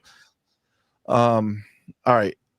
It says Microsoft is working hard across the Xbox and Windows team to optimize the platform for TVs and controllers, bringing the original Windows in the living room vision from the OG Xbox to fruition after 25 years. Yo, if they, yo, can you imagine? Because I don't know if this is what he's saying. Are they literally trying to figure out how to literally just stream, instead of streaming you individual games, stream the OS to a TV? So you turn on your TV and you're streaming into the the operating. I don't know if it's streaming or maybe it's native, and then maybe it sounds like they're trying to bring Windows itself to your TV without the need of a box. They probably are. That would be real crazy. I mean, their competition. Like people always think their competition is PlayStation. Their competition is their competition, and their competition is Amazon. It's Apple. It's Google. It's the other trillion-dollar companies. They're not like. Yeah. I hate to break it to you, but you know they're not competing with billion-dollar companies. Like these CEOs, their egos can't allow them to fathom that they are like maybe Phil or Matt Booty might think that they're competing with PlayStation, but Satya and the Microsoft board of directors, they don't consider themselves to be competing with PlayStation in anything. They just don't. They consider themselves to be competing. A little bit. They consider themselves to be competing with their peers who are in the same, income, bracket that they are. Yeah. So if you're not a top 25 company, they probably don't see you as competition. They don't. I think that's the part that frustrated Satya because he said it from the beginning. He hates the idea of exclusives. He wants this shit everywhere. And Phil had to be like, well, this is the game we got to play. Right. And he came out and was like, listen, as long as they have exclusives, then we got to do it. And I think that it finally just snapped. It's like, fuck these people. They're not on our level. Why are we worried about these little fucking losers? Yeah. I mean, this is the truth, man. How you going to come on, man? This is insane, bro. Like all this time, they've been telling us for years that PlayStation wasn't the competition. But these ponies, they get all riled up. They don't like it. That's another thing that came out from all this, and we'll talk about it in this segment. But this idea that Matt Booty and even Satya, and we'll see it, talk about who their real competition is. And ultimately, like we're gonna dive deeper into it, but we all know, like real life, what's what. Time is the real issue with everything, and it's what you choose to do with your time. And if people are choosing to not be gaming, that is the competition, right? It's getting away from gaming to begin with. We already know that pound for pound, Xbox gets more play than PlayStation, right? Pound for pound, right? 80 million consoles versus 30 million or whatever, 40, 25, whatever the hell it is, right? They're doing numbers similar to PlayStation with way less, right? So pound for pound, Xbox already has the engagement, already has the people who are investing in it and wanting to be a part of it. So the fact that they don't look at PlayStation as the competition that ponies think they are hurts them. It hurts their emotions. Like the best way I could put it is like the dating market. Like if you're a millionaire and you're going after a woman that you find attractive, that woman might also, date a guy that makes $100,000. But the millionaire does not see the guy who makes $100,000 as his competition. He sees other millionaires as his competition in the dating pool because he thinks that his money, gives him the edge over the person that makes $100K. Not saying it does, but that's just how the mentality of that's how they see it. Doesn't have to be realistic. It doesn't have to be real. Even though on this side it is realistic, but but it doesn't have to be, and that's the truth. Like that's why some of these dudes don't understand, the reality of the situation. They just get so emotional because they can't imagine a world where people are not thinking that PlayStation is the end all be all. They can't imagine it. It fucks with them. But they also can't imagine the dude at McDonald's stealing their girl from them. So they do the same thing. They do the same thing in their real life. Agreed. Unless they are the guy who works at McDonald's and the girl is a blow up doll. You know what I'm saying? Like that lines up more to me for the people who are out here talking. But all right, let's continue on. Yeah. So it says Okay, so Microsoft is working hard across the Xbox and Windows teams to optimize the platforms for TVs and controllers, bringing the original Windows in the living room vision from the OG Xbox to fruition after 25 years. Furthermore, thanks to new silicone from AMD, already approved all the way up to CFO Amy Hood and CEO Satya Nadella. Oh, by the way, people will tell you that Satya Nadella is not the CEO anymore. Someone else is running the company. Someone else is running the company because they had a guy come in to handle the commercial shit that Satya has no care about because he's doing some other real shit. Yet it's funny, they would tell you that Satya is not dealing with the gaming. Yet Satya just came out talking about the gaming. Did you watch the interview? No, I didn't. We're gonna watch it together. Well, not the Okay. whole thing. We're gonna watch the part that was clipped. I don't know Yeah. what else is there. I mean, but we're gonna watch it after this. Yeah, we'll watch it after this. I'm letting Jez go first, and then we'll see what Satya says. So yes, Amy Hood and CEO Satya already co-signed it. The new Xbox will also run all games currently available on the Xbox Series X and S library. This means all of the OG Xbox back compat games, all of the Xbox 360 back compat games, all the Xbox One back compat games, and all the current and future Xbox Series X and S games. Does that mean GTA These 6? games will run native, like GTA 6. These games will run natively on the new Xbox and launch seamlessly via the Xbox Launcher's library. You know what I just thought about?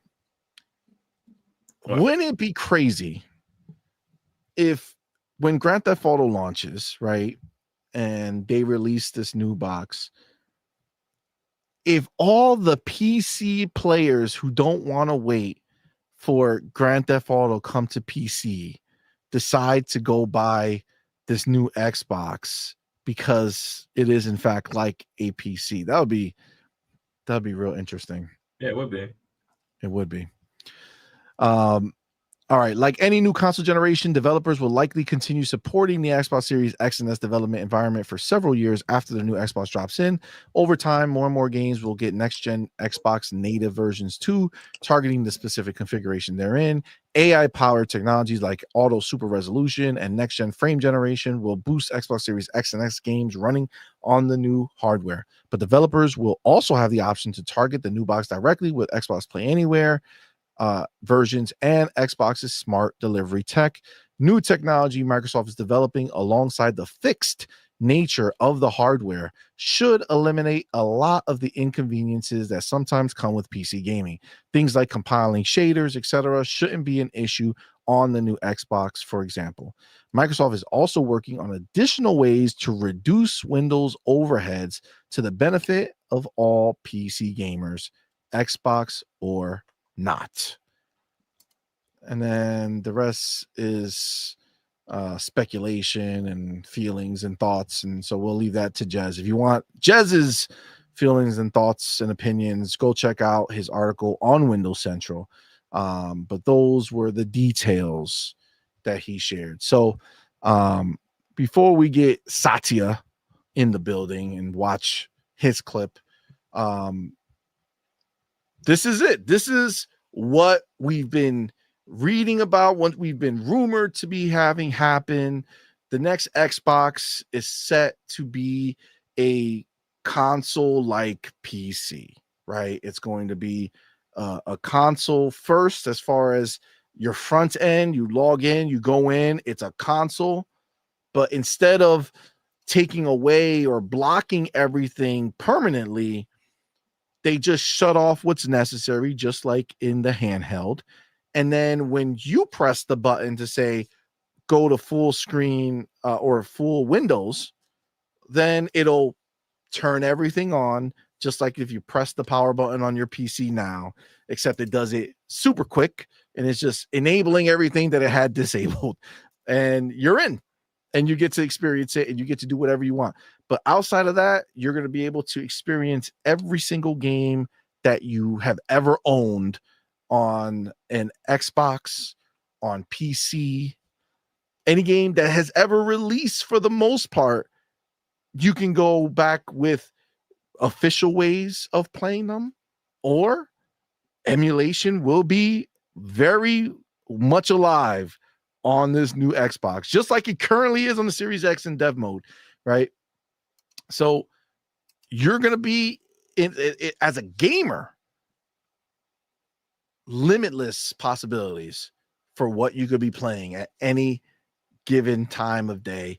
That includes Nintendo Switch games through emulation, if that's a thing that you know how to do, and PlayStation games that are dropping on PC. We just saw another article that we talked about in the last show that they're hiring internally at a studio, not Nixis. They're ramping up internal studios with PC people to make the games natively on PC, not ported to PC. So that is happening. And again, whether PlayStation ponies like it or not, their games that they covet so deeply and find every excuse why it's going to be on a PlayStation only and not be available on Xbox will no longer have the ability to make that point or have that conversation. The game goes to PC, which it will. Everybody at PlayStation has said that PC and other places, specifically Xbox, they hired for it, are going, these games are coming, right? So whether they want to or not, it's going to be available. It is what it is. Farrell, what, with all of this, again, we're going to jump into Satya after, with everything that you read, everything that you, think about what's going on. Let us know. What are you feeling about it? I'll be right back. Oh, well, I mean, what can I say? This is, to me, I think this is a gamer's paradise. I think, it's everything that you want as a gamer. You can get all the games that you desire, whether if you just are comfortable staying in the Xbox ecosystem and you want to just buy games from the Xbox store, you are free to do that. If you want to access GOG or Steam or any of those other stores, you're free to do that. If you want to download emulators because you grew up in the age of, Super NES or PlayStation 1 or PlayStation 2 or PlayStation 3, and you want to play those games that have been delisted that can't be purchased anywhere else, you're going to be able to do that. On top of bringing your already existing library that you had on Xbox or your already existing library that you had on those other PC stores, it's now available to you. And now you're not put in a position where you're conflicted and you have to purchase two devices. If you're someone like me or like CMoney, you buy an Xbox and you buy a PlayStation every new generation. Maybe now that $1,200 that they're rumoring device is going to be at, or $1,000 that this device may be priced at, if it is at $1,000, it's not that more difficult of a purchase to make for you, because now you're not purchasing it knowing that you're also going to purchase another device.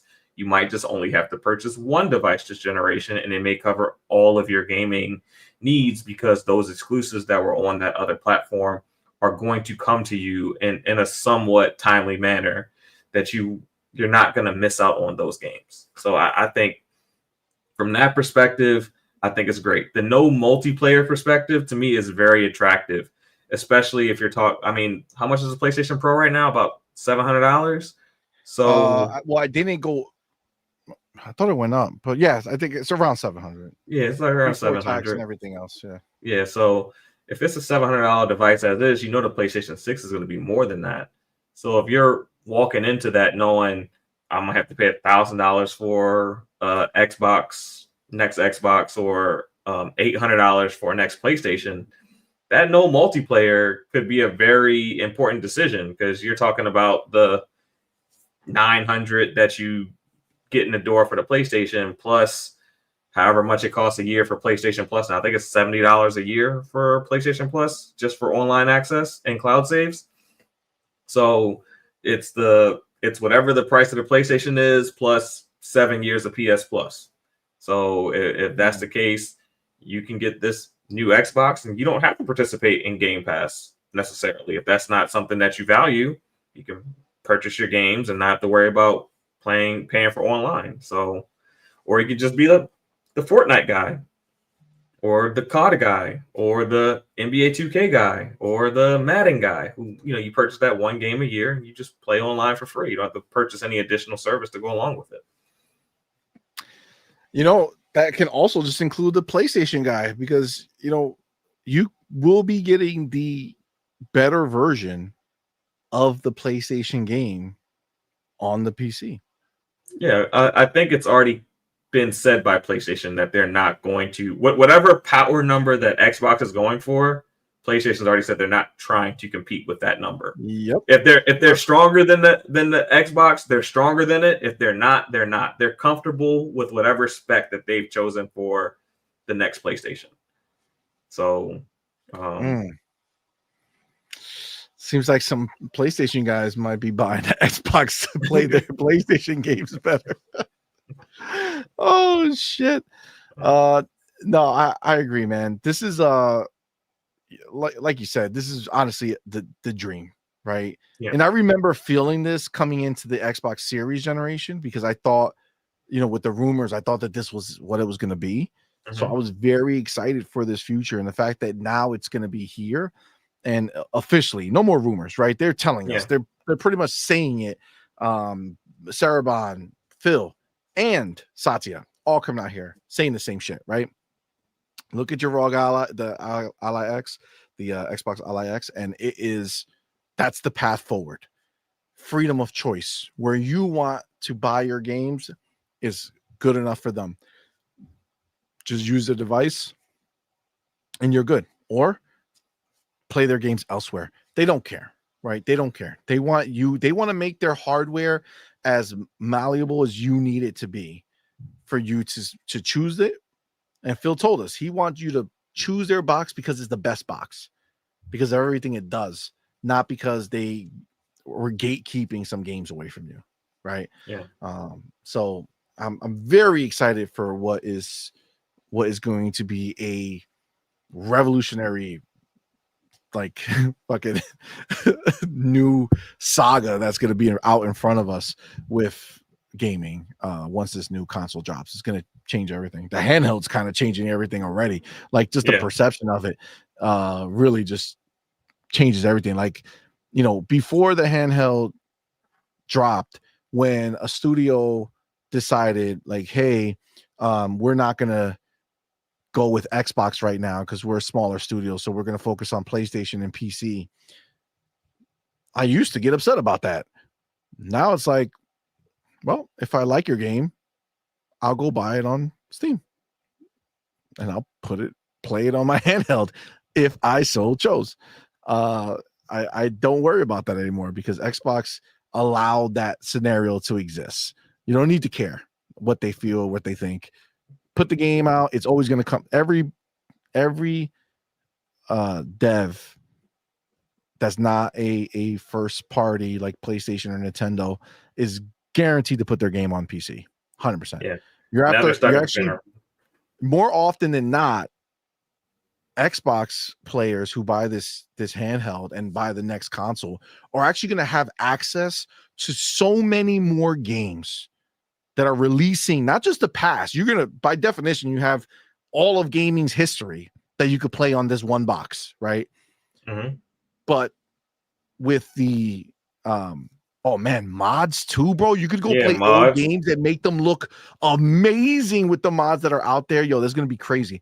But not only do you have the vast history of gaming that you're going to be able to play on your new Xbox, and you can currently play on your handheld, but you're also going to get every single game available to you that is coming to PC first, because we've been to the shows, we've spoken to the smaller devs, every single one of them is on PC first. So all these amazing games that can possibly be the next big breakthrough, you can be a part of that phenomenon and not wait until they finally decide to port it over to console. Imagine being there when PUBG first dropped on PC and haven't been able to just download it because you heard about it, so you switched to your Steam your Steam UI and downloaded the game and been playing it on your console,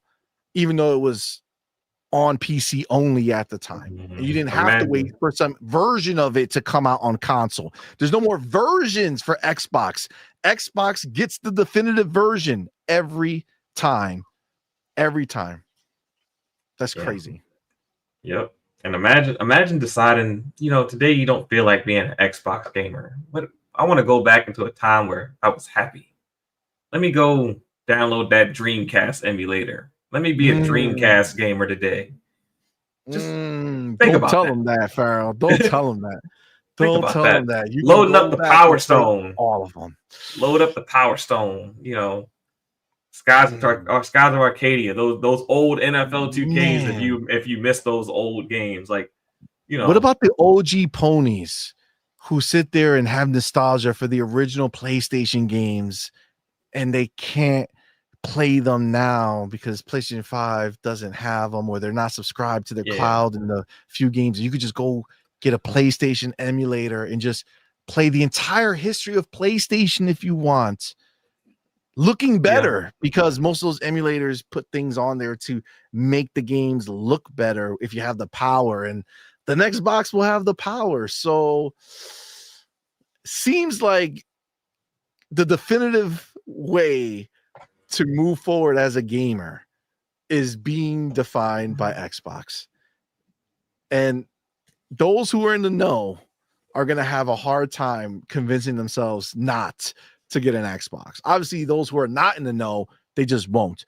But those who are in the know, it's going to be hard to be like, hold on, buy a PlayStation and be stuck with those games, or buy the next Xbox, play every one of those PlayStation games that came to PC, and every Xbox game, and every other game and PC that exists.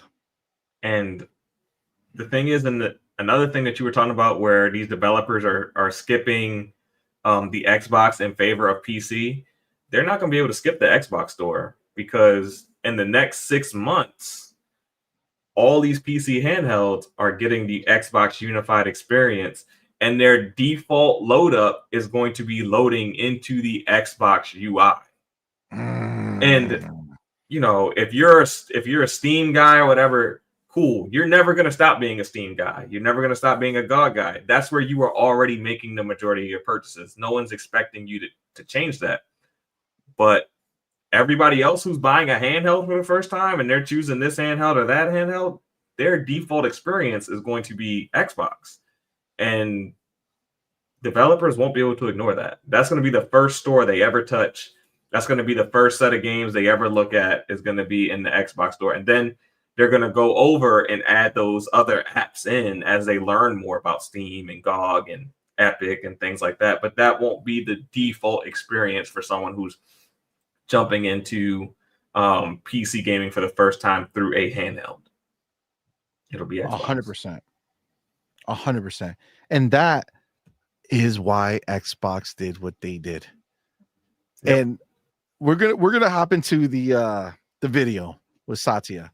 And we're gonna hear from him his thoughts on this. But before we do that, I cannot believe that I did not see these. My boy Raiden Blade, man, thank you so much, my brother. Appreciate you. He came back with another $5 super chat. He says their channels are dead men waiting. Why? Because what can they talk about Xbox anymore? Because Xbox has the games and it's all they got to play. You're right. And he's talking about earlier when we were talking about these other channels, these pony channels, and these other dudes who are out here talking, are so afraid. And it's the truth, because once Xbox goes, and meaning in this fictitious scenario that they have, if Xbox wasn't there, then they would have nothing to talk about. Now, the problem that they have is that Xbox is becoming this all-encompassing, fucking like massive. It's not even a slice of gaming. It is gaming, right? They're gonna have everything, and you're gonna have less. Like that's that's the crazy part about this shit. So what are they gonna talk about? They're going to talk about the free battle pass that they got for Battlefield 6 for being a PlayStation Plus subscriber, even though they don't play Battlefield 6. That might be. How many weeks can they talk about Ghost of Yote? Can Ghost of Yote carry them through the end of they already the year? stopped talking about it. That's what I'm saying. They haven't talked about that shit since, bro. The day that it dropped, they were talking about the Call of Duty beta. You know what I'm saying? That's the reality. We do have another from our boy Rated Blade, man. Thank you, my brother. Appreciate you. And again, sorry that I didn't see these. With that $5 which I says, or £5 which I says, CMoney, did Xbox confirm the current skins will be unavailable on Black Ops 7, or was it missing from the beta? Just wondering. Yes, Raiden Blade, they did confirm that they are unavailable. Black Ops 6 skins are not going to Black Ops 7 skins. That annoyed the fuck out of me. I had a whole thing about it. So I don't buy skins anymore because yes, they're not transferring over. So I don't buy any Black Ops 7 skins, but I've been buying a shit ton of Fortnite skins. That is the truth. So I just move my money elsewhere. You know what I'm saying? Gotta keep my investments right. You know, I gotta get my long-term investments right on you might Fortnite. better sell your gamer tag one day because you have all these skins. That's right. I got a lot. But yes, that was not a ruse. And then you have James Thomas. Thank you, man. Appreciate you, brother. Thank you for being here, and thank you for being a member for 5 months, bro. Appreciate you. We do appreciate the support, man. It does mean a lot to us. Again, you know, we love hanging out with you guys, and we appreciate everything that you guys do. You know, we do make sure that we try to be entertaining and spend our time with you guys and have a good time. So we do appreciate all the support. It means a lot to us. It does. All right. Let's see. Satya, where are you, sir? Where are you? Okay, so there's okay,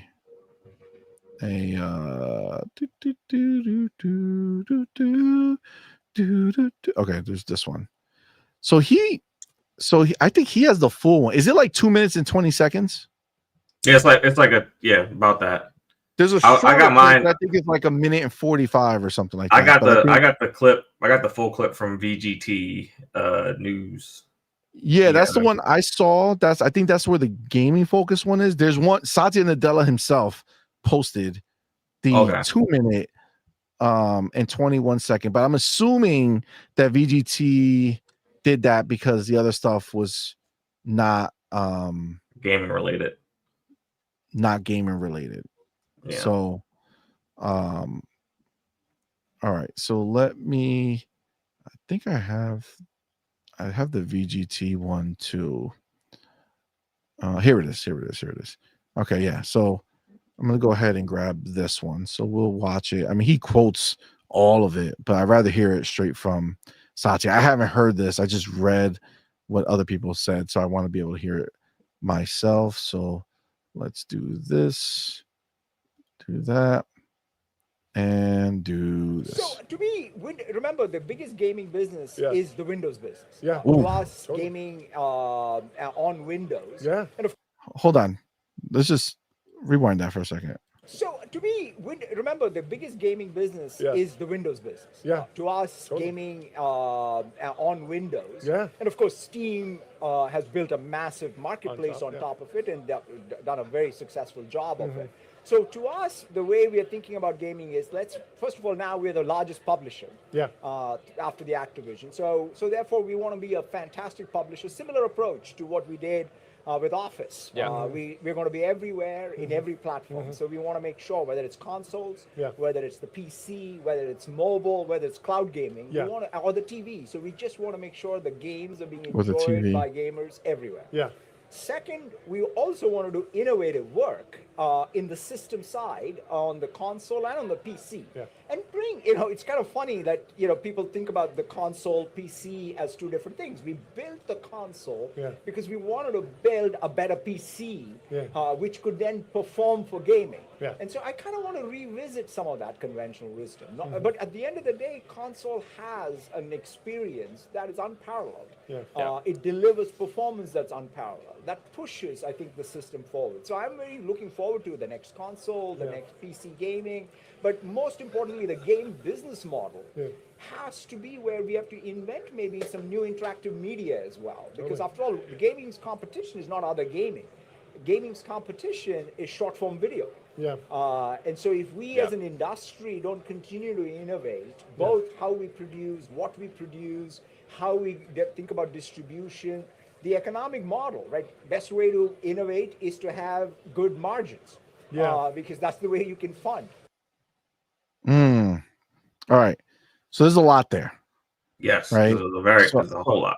There's a whole lot. So what I want to do now is, now that we've seen it all, let's go back, watch it, and then we can kind of talk through it, right? Like pick the parts that we want to stop at. Sound like a plan? Yeah. All right. So to me, remember the biggest gaming business is the Windows business. To us, gaming on Windows. And of course, Steam has built a massive marketplace on top of it. And so just right there. Oh, you stopped at the perfect spot. Yeah, you stopped at the perfect spot for me too. Yeah. So Windows is the biggest gaming platform. Yes. Not PlayStation. No. Not PlayStation. If you're being literal, yes, it would be Windows, because that's where all of gaming takes. The store that you purchase the games from is maybe different, but everyone's playing on Windows primarily. So yeah. That's beautiful. What were you going to say? I was going to say that this clip shows that, to me, that Satya is having a lot of conversations about gaming, and that he is very educated on the landscape of the gaming industry, and that this isn't just like some little hobby for Microsoft. Like, this is something that they are taking very seriously, that he has detailed knowledge of this line of business. Because I'm sure if you talk to him about LinkedIn, he wouldn't have this long of a conversation about the LinkedIn business, even though LinkedIn makes them a lot of money. So I'm just saying, this, like, him opening up this way shows that he is very invested and knowledgeable about what is going on with their gaming division. Well, also too, I think there's a amount of like clownery that you can be fed up with. You know what I'm saying? Like the fact that people like these ponies and these people out here treat Xbox like it's so small in comparison, right? And what they forget is that Windows is Microsoft, right? So Xbox is a almost like a small cutout from it, right? But what they're doing is they're now going to take that smaller cutout that you guys wanted to clown so much, and they're going to fold it. They're going to fold it back in to the idea of the overarching gaming scene at Microsoft entirely.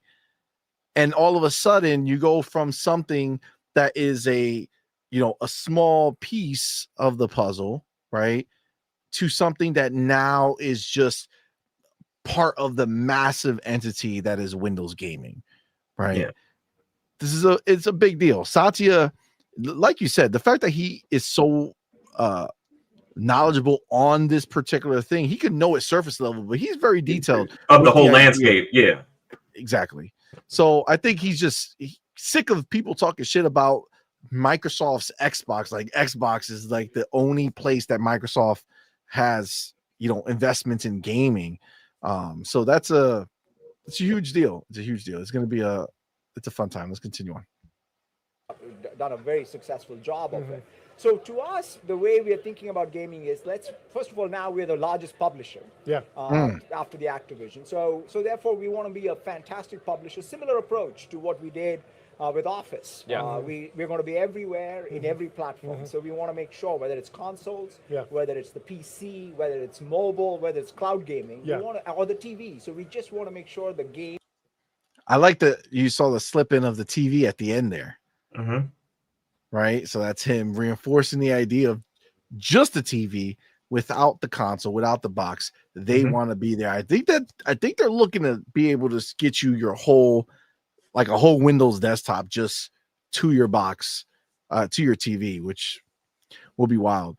And also just again, consoles, right? He's talking about the consoles, even though this new thing that they're going to make is going to be essentially a Windows gaming PC wrapped in a console, covering. It's still a console, right? It's still something that they're perfecting, and they're putting effort into a specific SKU that they're building out. And it just so happens that they're unlocking that power now instead of hiding it behind this closed ecosystem, right? Yep. And anytime, if there's any time you want me to stop and I didn't stop, you can just feel free to. Games are being enjoyed by gamers everywhere. Yeah. Second, we also want to do innovative work in the system side on the console and on the PC. Yeah. And bring, it's kind of funny that, people think about the console PC as two different things. We built the console because we wanted to build a better PC, which could then perform for gaming. Yeah. And so I kind of want to revisit some. Yeah, we can stop there too. I kind of see this as him being a little bit more forward thinking than we are, in the sense of he sees how much we're able to get out of consoles, to where they're not as good as a graphics card, but they're close enough that probably closer than they should be to a graphics card. Like, it's not on par with like a 3070 or 3060 or something, but it's close enough, like probably closer than you would imagine it would be if it was a dedicated PC. So I think he's seeing that ingenuity, and he wants to find out how he can get that ingenuity brought over to the PC space to get that same level of performance in PCs. And I think he's trying to kind of forward think and kind of reverse engineer consoles into the PC space, and kind of vice versa. 100%. I mean, I think like you got to imagine, like there's billions of PCs out in the world right now, right? Mm-hmm.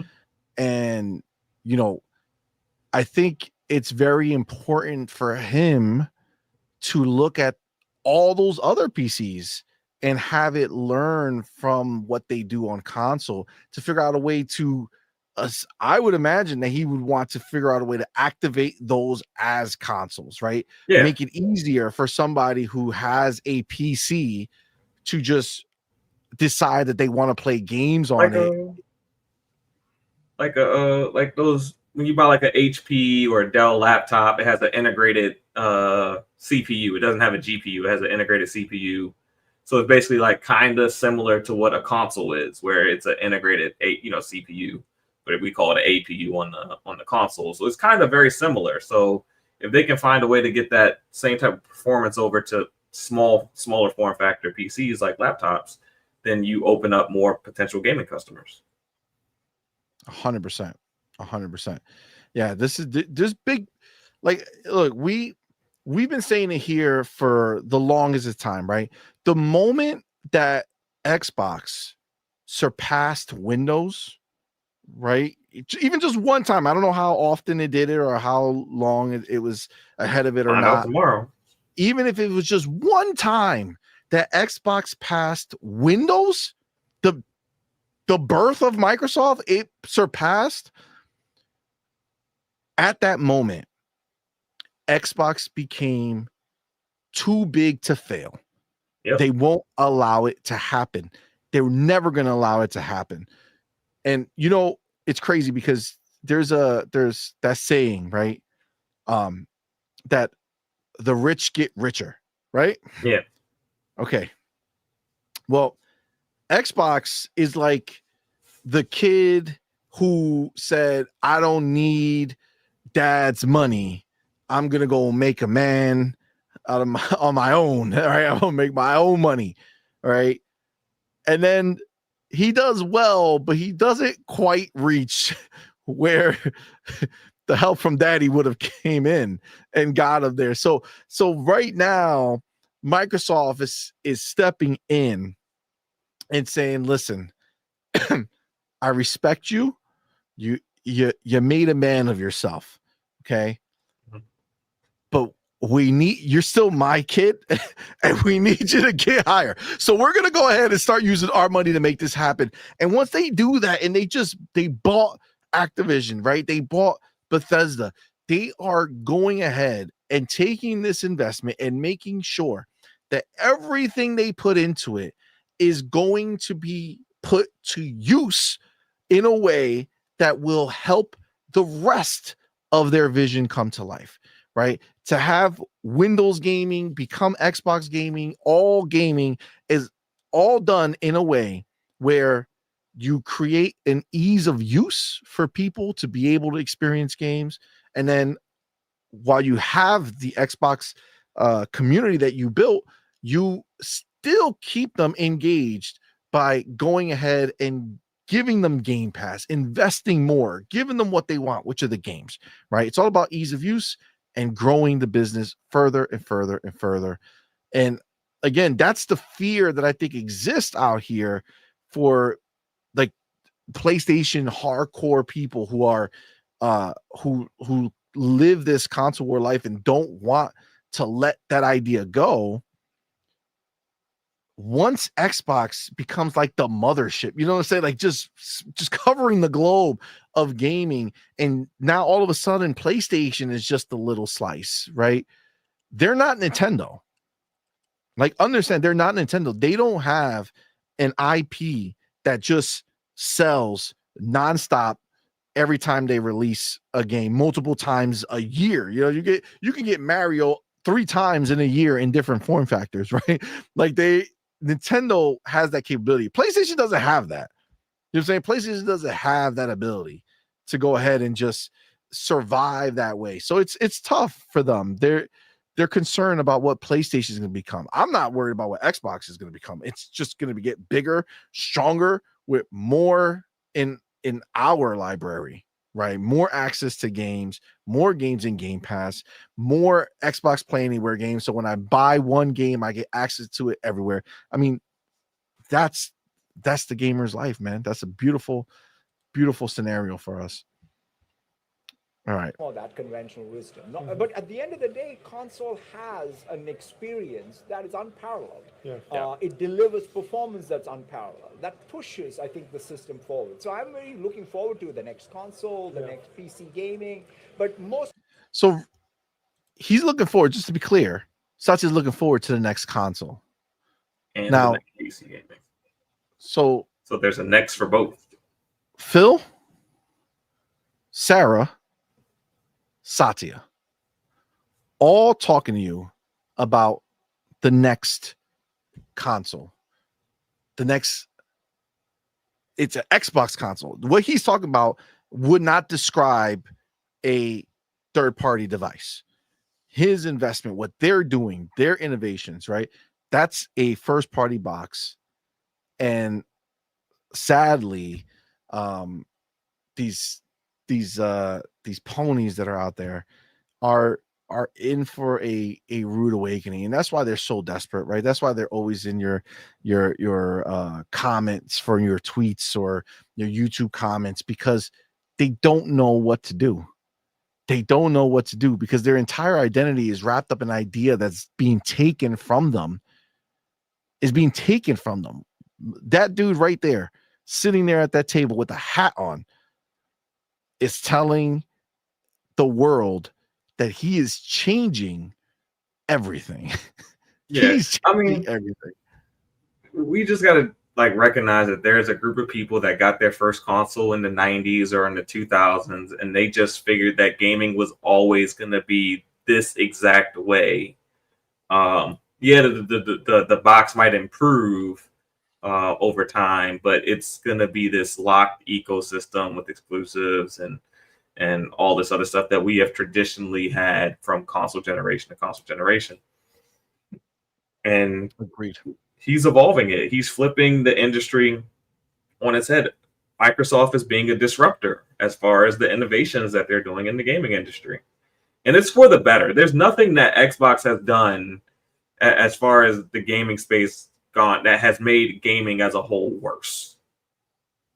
It just hasn't happened. Facts. So 100%. All right, let's see what else Importantly, you the got. game business model has to be where we have to invent maybe some new interactive media as well. Invent new interactive media. You know what he's talking about there? No, what? He's talking about that Hideo Kojima game. That's what the goal of that game is, to be a new interactive media. That's what he's talking about. That's their first experiment with it, is the Hideo Kojima game. That's why he's teaming up with film directors and things like that. So is it going to be? So are you saying? Okay, this is interesting. This is interesting. So are you saying that they are taking Netflix's, with your remote picking one way or another when they did some of those interactive, movies, and trying to bring that to gaming and try to find a way to make it an even bigger, idea that's actually going to be able to bear some fruit and be something that's new and exciting? This is part of that experimentation, because Hideo Kojima has his ideas.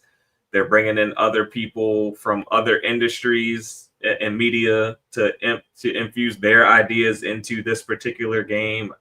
This, like, what he's talking about sounds a lot like what OD is going to be, and maybe Project Mara too, which we haven't heard about in a while. That is true. We have not heard about Project Mara for a while, which is the beauty of this shit, bro. It's crazy. Xbox has so many studios that as soon as they made something, they're on to the next one, right? And a lot of them were working on multiple things, and now the focus is shifting. Wacko Games brings up As Dusk Falls, which that was actually really good. Because typically when you experiment with new things in media, the easiest, most engaging way to do it is with horror genres. A lot of experimentation in media starts with horror, and then it, other genres then take those adaptations. Like Blair Witch with the first person cam movies that they did. They did it first, and then other movies started doing the first person cam thing. It wasn't all horror. Like, they started doing some thriller movies and some action movies with the person holding the camera, though, for the majority of the film. So, like, those type of things usually first take place in horror and then go to other places. Even VR, Resident Evil VR, True. Yeah. So normally, when you try these media innovations, you usually start with horror. I mean, I'm all for it, man. I'm all for it. I'm all for everything they're doing. I want it all. Keep giving it to me, man. Show me more. Give me all the ways that we can game. I'm down to try it all, man. All right, let's see. After all, gaming's competition is not other gaming. Gaming's competition is short form video. Yeah. This is the shit that broke these ponies again, yo. Yo, when they came out and said that, first of all, when Phil said it years ago, they were butthurt when he was like, our real competition is like Amazon, Google, Apple, shit like that. But now they're even more hurt that he's talking about the TikToks of the world. You know what I'm saying? He's not lying. Like, he's not, but that's what he's talking about. And to think, they're like, I cannot believe he is reducing the scenario to TikTok versus PlayStation. Their golden PlayStation. Fucking TikTok is the competition over them. TikTok is such a threat that everyone is adopting Reels. Like, Instagram has Reels now. Facebook has Reels now. Twitter hasn't had to do that because they've always had kind of short form videos. But even like apps like ESPN now have Reels inside of the ESPN app. Like, everyone's adopting the TikTok format into their applications. It's becoming a thing.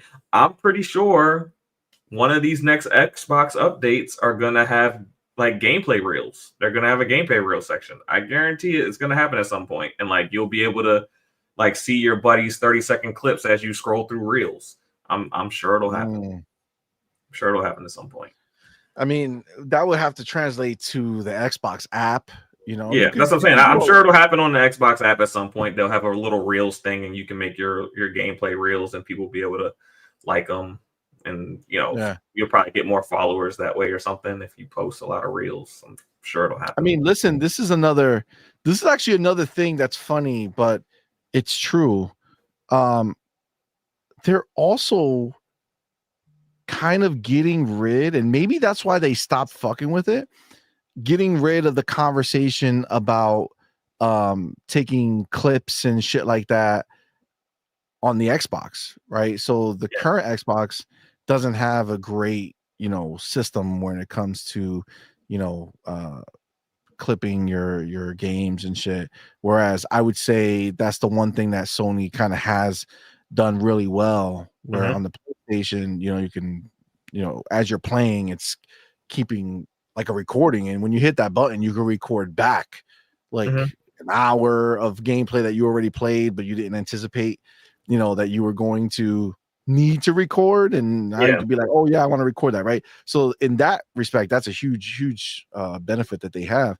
But with this now, with Xbox doing it the way they're doing it, you're going to be able to download an app that you want to be able to do it like while you're playing, right? Like you could just have this stuff happening. You could. And then it's gonna create new ecosystems of creators who are going to find a way to create programs that you would download, outside of the Xbox ecosystem, but then it'll work with the Xbox ecosystem because they'll create the hooks that it needs to make it work. And there'll be better ways and new ways to do game share and streaming and doing all that shit right from the box. That's going to be huge. The market is going to change. And it's funny because, you brought it up before about how developers are going to move away from the idea of Steam only and not putting it on the Windows Store because of the handheld, right? They have to have a Windows version, the Windows Store version, to run on that handheld natively, as far as to people who are not going to leave the Xbox ecosystem. Obviously, people who are willing to leave the Xbox ecosystem can download it on Steam or whatever. But for everybody else who are just buying the handheld, if it's selling that good, again, knowing that most of the people are not going to use Steam or anything else on this handheld, and they'll just in fact stay in that Xbox ecosystem, you're going to want to be a part of that, right? And that is going to kind of force that scenario. And I think when you kind of project that forward on the next Xbox, you're going to find that same situation where the people are going to be wanting to build shit for this that's, kind of back end, right? Not through Xbox, but on their own, and find a way to hook into it once you download it. This is going to be a crazy time, man. I'm actually really excited for it. I don't know how much Xbox is going to lock down the Xbox experience, or are you going to be able, or like, imagine a scenario where people can create new dashboards and sell them. Yeah, I can see. I mean, it is very much PC, so I can very much. That's a scenario that could take place. Yeah, because I mean, technically, you can on the Ally, the Xbox Ally X, you can change the boot up, right? You can make it to a Steam handheld if you want, where it'll Steam load right into big picture mode, right? So theoretically speaking, people can create new Xbox, layouts that work perfectly, and you download it, and then boom, you have a custom layout, similar to like how people on their Androids, do complete, overhauls of the look of their phones, and have a whole bunch of different shit going on that's not standard because people build it. So there's a huge market for developers who do that type of shit to create a space for them for Xbox consoles that are now PCs. Yeah, that's wild.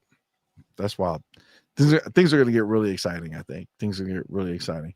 But yeah, I mean, look, I alluded to it before, but at the end of the day, time is the biggest competition for all of this, right? Because whether Netflix is their competition, right? If you decide to turn on Netflix instead of turning on your Xbox, that's competition, right? That is where they are worried.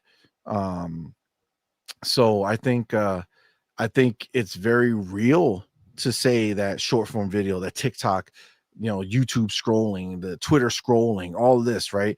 Yeah, it's very easy to get trapped, and you get one video, the algorithm kind of figures, your dopamine hit, and they just get you video after video that caters to that, to what locks you in. Yeah, facts, 100%, 100%. Very, very, very, very excited, man. This is a and so cool if future we ahead. as an industry don't continue to innovate, both how we produce, what we produce, how we think about distribution, the economic model, right? Best way to innovate is to have good margins, because that's the way you can fund. I mean, that last statement is a statement that I think is very important to understand. And like the people who were crying about, Amy Hood wanting 30%, as the goal for their profit margin is like, yeah, Nintendo has a 33% profit margin. Mm-hmm. They can figure it out. But again, there's no business, like, understand, these businesses don't put goals out that they don't see a path to happen. You know what I'm saying? Like it would be irresponsible for her to be like 30% if there's no way forward with that. If there's no chance of that happening, because all that's going to do is make them look bad to the board, is going to make them look bad to the investors, and everything is going to be negative, not positive. And it kills bonuses. So they all want their end of year bonuses. Facts. Right?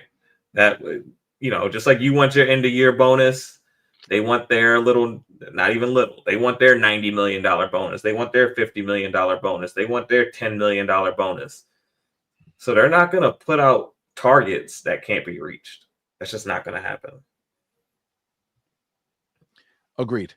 It is all very possible, right? And I got to tell you, man, a lot of that is going to be keeping the games coming, right? Yeah. Whether first party or from these Game Pass deals, right? All this stuff, like the Xbox Play Anywhere, all this stuff is going all hand in hand together to keep doing what they want to do, which is grow the business, grow the margin. Because the more people who are staying in Game Pass, the more people who are signing up to Game Pass, the more people who are buying these games, this is all part of it, man. Yeah. And I'll say the Xbox Ally handheld worked because I am gaming more per week than I ever have before, because I'm able to game in different places than I could before. 100%. It's working. I'll say that much. Listen, I have been doing it a long time where I've been playing more through handheld. I mean, you guys have heard me say it countless times, right? That I use the cloud so much, right? But I use the cloud because the native power on a Steam Deck is just not good enough. It's not. The games look blurry. The games don't look good. I don't enjoy it. So I use the cloud. And forever that has been so handy. But now I downloaded the GeForce Now app. I haven't done it once. And the Xbox Cloud app I've used only because I wanted to try some games that I didn't have installed. And that's the only reason I did it, because I saw some games that were leaving. I was like, let me hop in. Like last night. That's the other thing. In bed, I never use my old handhelds. Never. But lately, this one's comfortable in bed. This one's comfortable, man. It's really, really comfortable. I've been using it in bed for a little while. You go and play. I've been playing that ball pit. What is it? Ball X pit game? Yeah. Yeah, yo. I finally beat the first board. Okay. And I was like halfway through the first board, I think. Oh, dude, you just keep going, right? Until you kind of. I only played it for like 20 minutes. I didn't dive in deeply into it. Yeah, it's pretty cool. I still don't understand the I don't mean, get I the do town part. it. I don't get the town building part So quite the yet. town building part gives you boost. Yeah. So when you build certain buildings, you get like you build a building and you have a boost associated with it. So when you go to fight, you're boosted up. But Okay. the building, you need to get those resources to build those buildings. So they want, I don't know why they did this, but this is why it's happening. And so you got to like do it. So you can expand it out. I've been expanding long because I still don't know necessarily how to get more people. I think I have more people, but you can only send one and then they all follow each other. So Okay. if I could like put them in different places, then it would be different. But I just have one long line of resources and I send them and then they just kind of travel all to there. And then I use the sides to just build all the buildings and shit. But I'm digging it. It's a cool game to just play when you don't want to be Mindless fun. like that. Yeah, just Yeah. mindless fun, just having a good time and just playing it. So I've been playing that, but I've also, jumped into other things. I tried some other things that I don't really care for, like what's the Monkey's Island? Okay. The first I've heard of one that or one. whatever. I was like, it's like leaving. So I was like, oh, let me just try real quick. So I jumped in on Game Pass and I was like, all right. It's not like it's bad. It doesn't get me excited to play it. Right. Yeah. There was another one too that's leaving that Tactics, Metal Slug Tactics. Yeah, I heard that one too. I never played it either. Yeah. I put it on. I played it through, the cloud, like I said, and it's like now I could see people who like that stuff enjoying it. It wasn't my cup of tea. So, but that's the only way I jumped into the cloud, where normally I almost 100% play cloud just because I can't tolerate how shitty things look on the handhelds. But not this one, baby. It's beautiful. Okay. So as far as this conversation is concerned, I think we covered a lot with it as far as the new Xbox, what it's going to do, what it's like, what the future of gaming looks like now that Xbox is they figured it out, is the way I kind of look at it, right? Yeah. Like they get it now. They know that that this is the way forward. Yeah. Right. So now that they've done that, it's really it's really all about seeing it play out. Like the beautiful thing, I think I can't state how I know it's going to work amazingly because we already have it in our hands. Yep, we have it in our handheld. Yeah, exactly. Like it's already here. You know what I'm saying? Like I've said from the jump that the Xbox Ally is the next generation. It's the first next generation device. They might not want to say that as advertising that the next generation is kicked off, but it's a beta.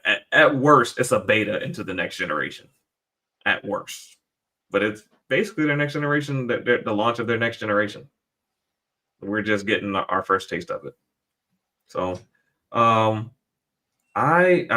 like I said, this is going to be very interesting to see where Xbox kind of goes with this, with not only the handheld but with this console and the expansion of the libraries. I'm excited. I'm definitely excited to see where all of this goes, especially with the game output to coincide with it. It's not because like last generation, when this generation kicked off, the series generation, we had all this amazing hardware, but Xbox wasn't necessarily ready to make the games to complement the hardware. Yes. Now we know that whatever hardware they're coming out with, there's going to be a slew of games that is ready to complement that hardware. And from what we know, like Call of Duty already has the next gen dev kit, so they're already working on a game that's going to complement the hardware. And I'm pretty sure the same applies to,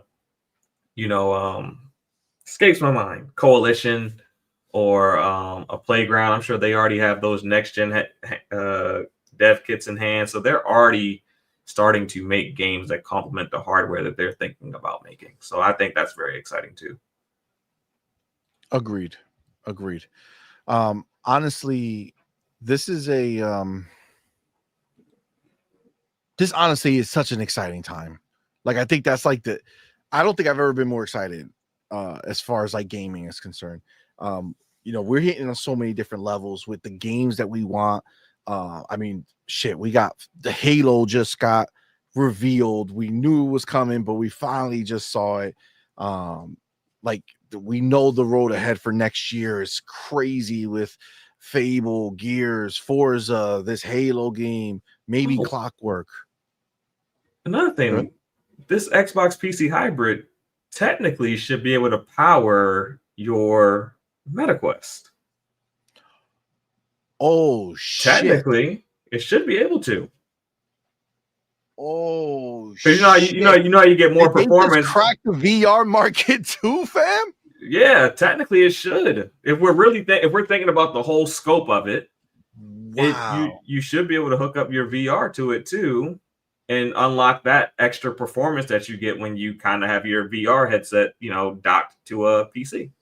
So are you saying that if you're a gamer who wants to have an active VR headset and not a dead headset that was abandoned, then Xbox would be the only way to be able to get into a console that can let you bring your own headset of choice, technically, any headset. You don't have to have the MetaQuest. You can just have you can get the Valve one, or one of the other ones that are on the market. So yeah, technically, yeah.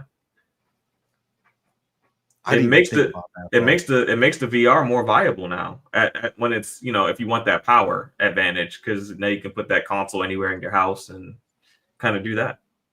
Holy shit. Bro, you're gonna fuck around. I'm gonna have so many of these fucking Xboxes all over my goddamn house. It's so crazy, yo. Oh my god.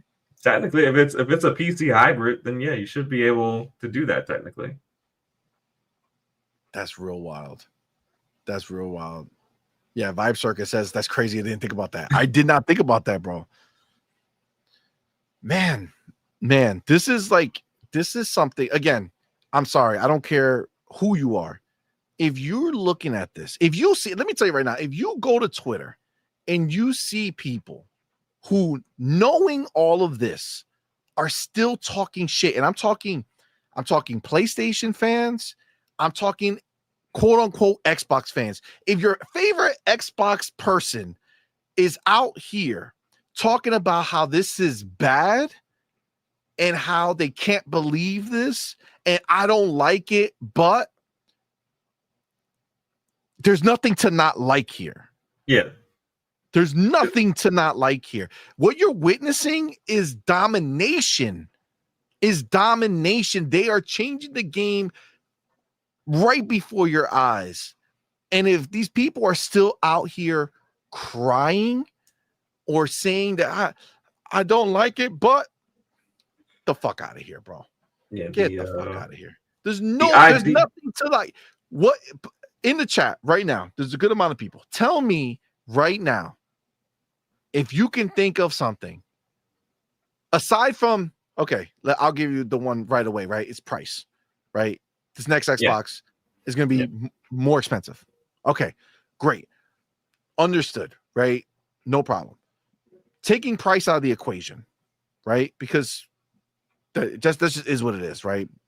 We know prices are going up. This handheld that we're talking about so much is $1,000, okay? Yes. So let's just assume that we're the same group of people who can buy the $1,000 Ally X, even though there is a cheaper $600 version.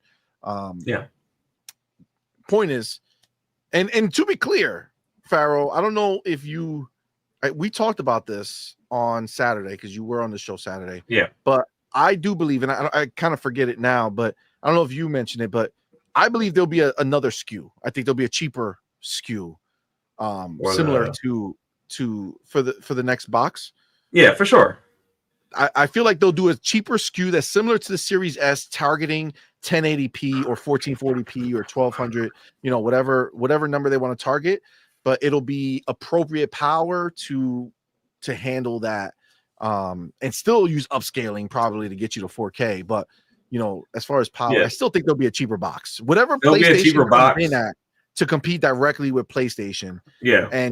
And that's what I think. So yeah, I think the cheaper box will be right at the same price point that the PlayStation 6 is at. Yeah, whatever the PlayStation 6 is, they'll make a box to compete with that price-wise. And then you're gonna have the big dog. So my question is what can you guys think of outside of price, right? Because even in that respect, price wouldn't be a problem if they have a box that competes price-wise with PlayStation, but still has the same feature set. It's just a lower powered PC, right? Which also exists. So what is the negative? What can be a negative that you can wrap around your head and say about this? In the chat, if you have something, tell me, because I can't think of one. The only negative I can think of is if it's not implemented properly. But other than that, I mean, I have the device in my hand. I don't see That's what how I'm saying. We already have it. It's only going to get better. Yeah, that's what I'm saying. You know what I'm saying? I already have it in my hand, so I know it's not going to be implemented the wrong way per se. So me personally, I can't see anything wrong with it. But yeah, I can't, and I think people are gonna say the same thing. The only thing that they will hope is that the feeling is there. But again, if we go in based off of what they're telling us, it's pretty clear that they understand that the console has to have a console experience. They're going to continue to fine tune the experience we have now until it reaches that moment, because that is going to ultimately be the thing. You're not going, like, at least with this, you still have the hint of PC when you first boot it up, right? Yeah. Everything's actually geared towards the PC side, not console like. So they already said that they know it has to be console like. They want the experience to be console like, right? Jez, the report we read from Jez, they understand that. So assuming that they do that, right? Assuming that they come through with that aspect, which why wouldn't they? They already have a console, right? Like, you have to understand, they're not trying to imagine this idea of what a console feels like. They already have the Xbox. All they're doing is going to be building out that with a back door that opens up into Windows. That is all they're doing. So I have zero doubt that they're going to nail the Xbox experience. Ricardo Vasquez says only negative they will spin is that it's an Xbox. So they'll just bitch about it for being an Xbox or questioning whether it is an Xbox. Yeah. Gamer Live says ponies will feel like PlayStation should have came up with it first. Yep. Of course. What's really going to kill them if PlayStation comes out with a new box and a PC app that you could download. They've been working on a PC app for years. I don't know what happened with it, but for the past like 4 years, but they were hiring for a PC app like 4 years ago. So this is the thing. They've been working on it. A PC app on PC is going to do nothing. A PC app is going to be worthless because people don't care about PlayStation's games like that on PC. They don't. I agree. Don't. So they're still like people on Xbox PC are still going to want at first. Exactly. But the people on PC will still want it on Steam. PlayStation knows though that if you put that app in a way that Xbox is going to be able to have that app available, people will care. If it's built into the Xbox UI, then yeah, people will care. If you can just download the app and put it right into your UI and then download games and it runs natively, just like Steam, just like, again, like, to be clear, this used to be imaginary, right? We had to think about how is that going to work? How is Xbox games going to be there? And then Steam, and slowly, like an onion, the layers started to come off where we started to see, oh, well, they're going to have a launcher type deal where you'll be able to access and blah, blah, blah, blah, blah. And now, once we've already lived it, we've seen it, this is all going to be whatever launcher you download, you'll be able to download those games natively on your box. If, for all intents and purposes, if you so chose, I wonder if they would go this far with an Xbox, to be honest with you. I don't know. This is going to be the test as to how far they really want it to go. if they will allow the same level of customization as on this handheld, where if you chose, you can buy an Xbox and turn it in to a Steam box, where you can have it load into big picture mode instead of an Xbox mode. That being said, if PlayStation released an app, could you go as far as to turn your Xbox into a PlayStation by having it load directly into said PC app instead of the Xbox experience or the Steam experience? The only issue with the PlayStation app is that in order for PlayStation to do an app, they have to be comfortable surrendering their place in hardware. Not saying that it's going, but they're going to lose customers. They're going to lose hardware customers. I think they're going to lose hardcore only. Yeah, because PlayStation, because I don't think that would equal Xbox marketing it. Like, I don't think Xbox could be like, hey, buy an Xbox. I don't think they will market it, but I'm saying there has to be some level of comfort from PlayStation executives or Sony executives that they're already there, my dude. Yeah, they're already there. I think PlayStation is already made it known. Like, they hired for Xbox to port to Xbox. Literally, studios are hired. That the Xbox hire was company wide, right? Like, you have one group or one team who's helping everybody get their games to Xbox or whatever. Yeah. Now they're literally hiring within the studio to get PCs now, right? So the PC port is no longer a port; it's a PC native, right? Yeah. So they're already there. And honestly, I do believe, and this is the truth, regardless of how far we go with this, if PlayStation were to drop a console, regardless of what the cost, regardless of anything, it will still be the dominant console for sure box sold. It will not beat Xbox as like the tentacles that Xbox will have out there, right? So you're not going to lose that. So I don't think they would be giving up anything. I think the people who want an Xbox will still buy the Xbox. The people who want a PlayStation will still buy a PlayStation. I think the gray space is for PC players. Do they go ahead and get a Xbox, which is basically already what they have, or do they go buy a PlayStation, which we don't know what that's going to be at that time? But I don't think PlayStation ever loses the console scenario unless they choose to give that up. No, I don't think they're going to lose it, but I'm just saying they have to be comfortable losing a portion of their customers by doing that. They'll do that knowing exactly what Xbox is doing, right? Because Xbox is doing that as well. Xbox is doing that knowing that they'll lose a portion of their console people when it comes to bringing their games everywhere, right? Yeah. So you're going to have a subset of people like, oh, I could just buy a PlayStation and then have access to both libraries, right? I don't care. Yeah, for sure. I'm not going to subscribe to Game Pass. I buy my games anyway. So if I have one box, I could buy them both, right? They know that. But what Xbox knows is that the money's in the software, not the hardware. Yeah. And that's what PlayStation knows now. I don't know if PlayStation knows that, because deep down, they're a hardware company. Deep down, mentally, they are. But they have no software that is selling. So the further they get away from a consistent first party output, the further away from losing they are. Yeah. Because if most of their year is third party anyway, and it's only one time you're going to get one spike on first party or two spikes at the most, then it doesn't really hurt them. And those two spikes are going to be bigger spikes when you could buy them on PC, when you could buy them on Xbox as well. Well, so I mean, they could lose those third-party sales to Xbox or Steam if they do that. That's what I'm saying.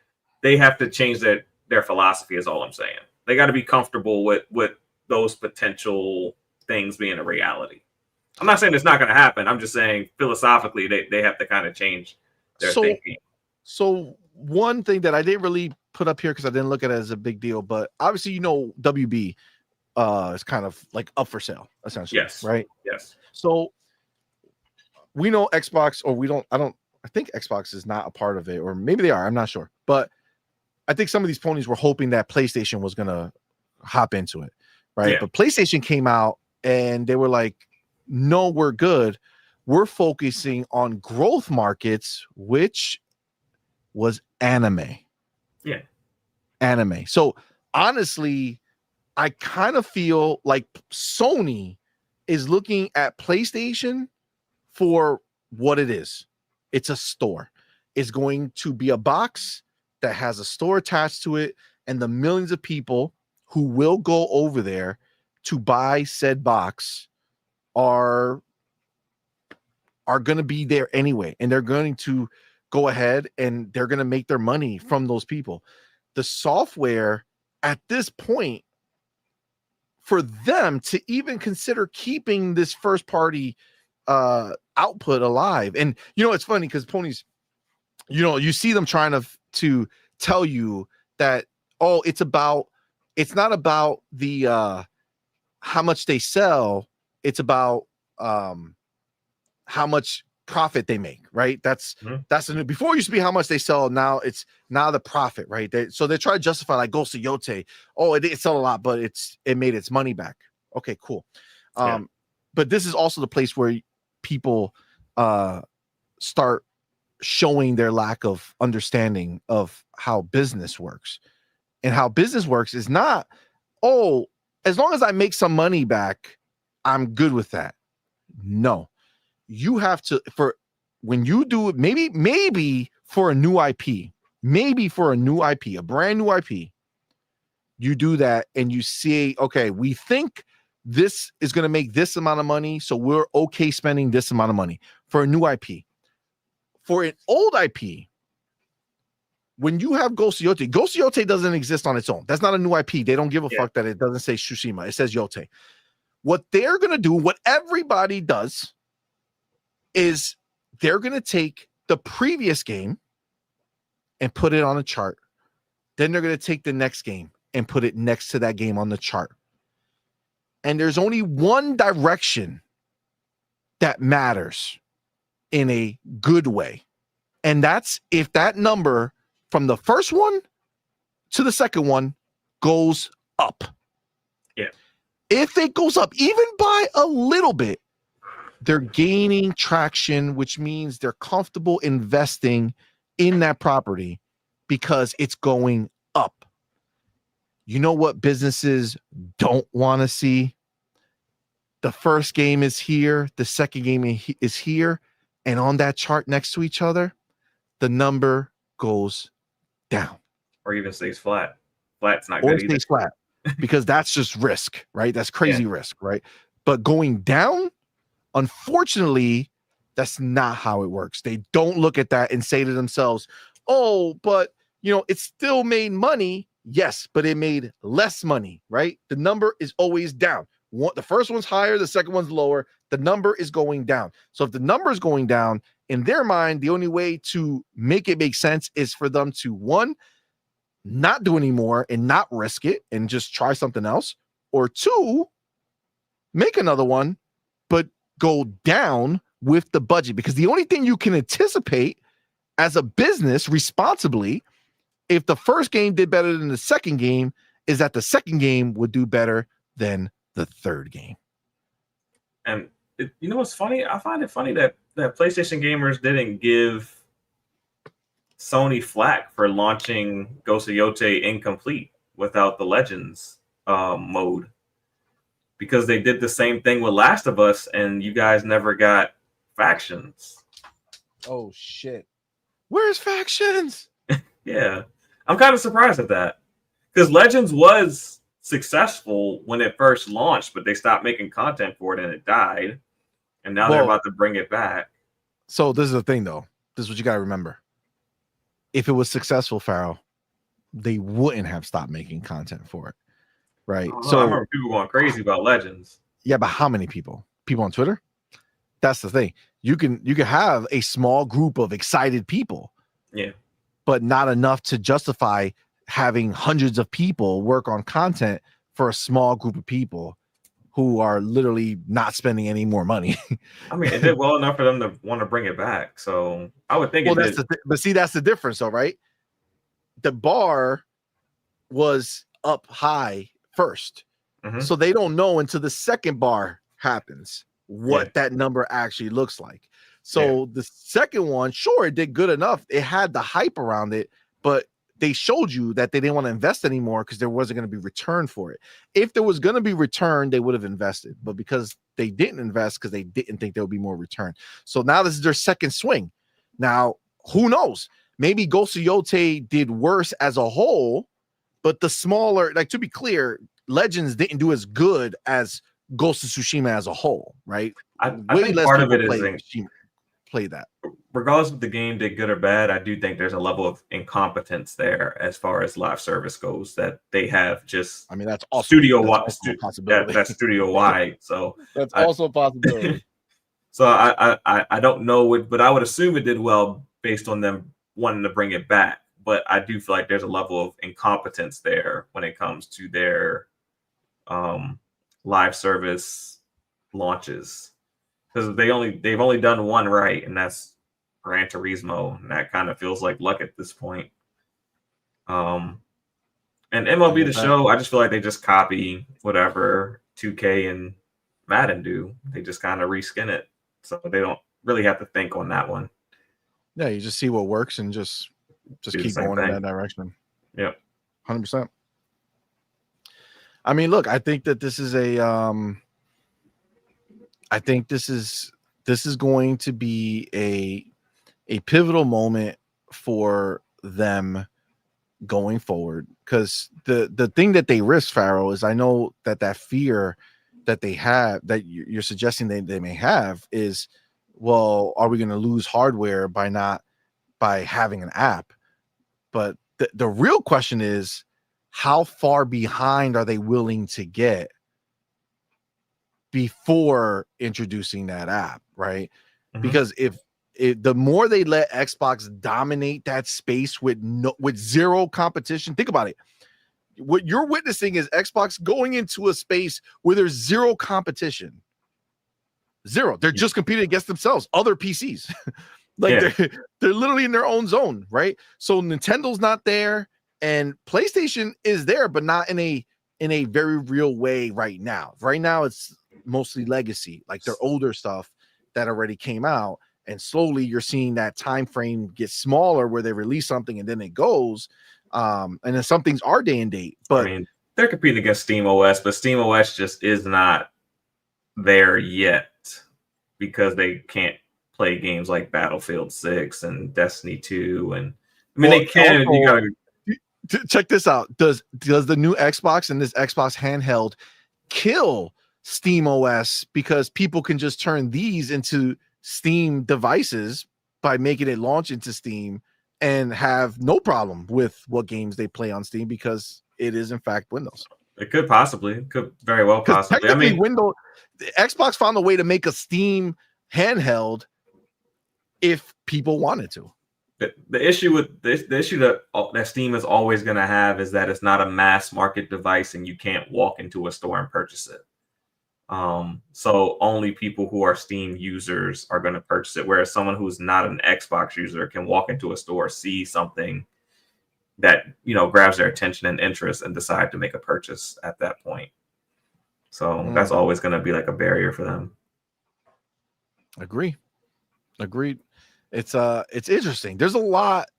This touches a lot of different places. Like, it's not only PlayStation that's going to be affected. It's not only Nintendo. It is Steam.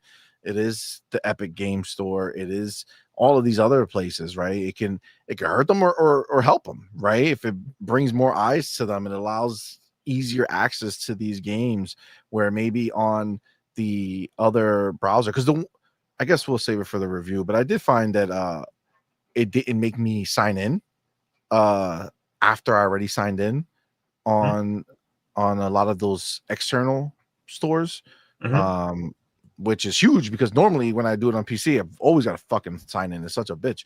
So that was a huge benefit as well for me personally. But all right, anything else on this before we move forward? No. Okay. I think the rest that I have is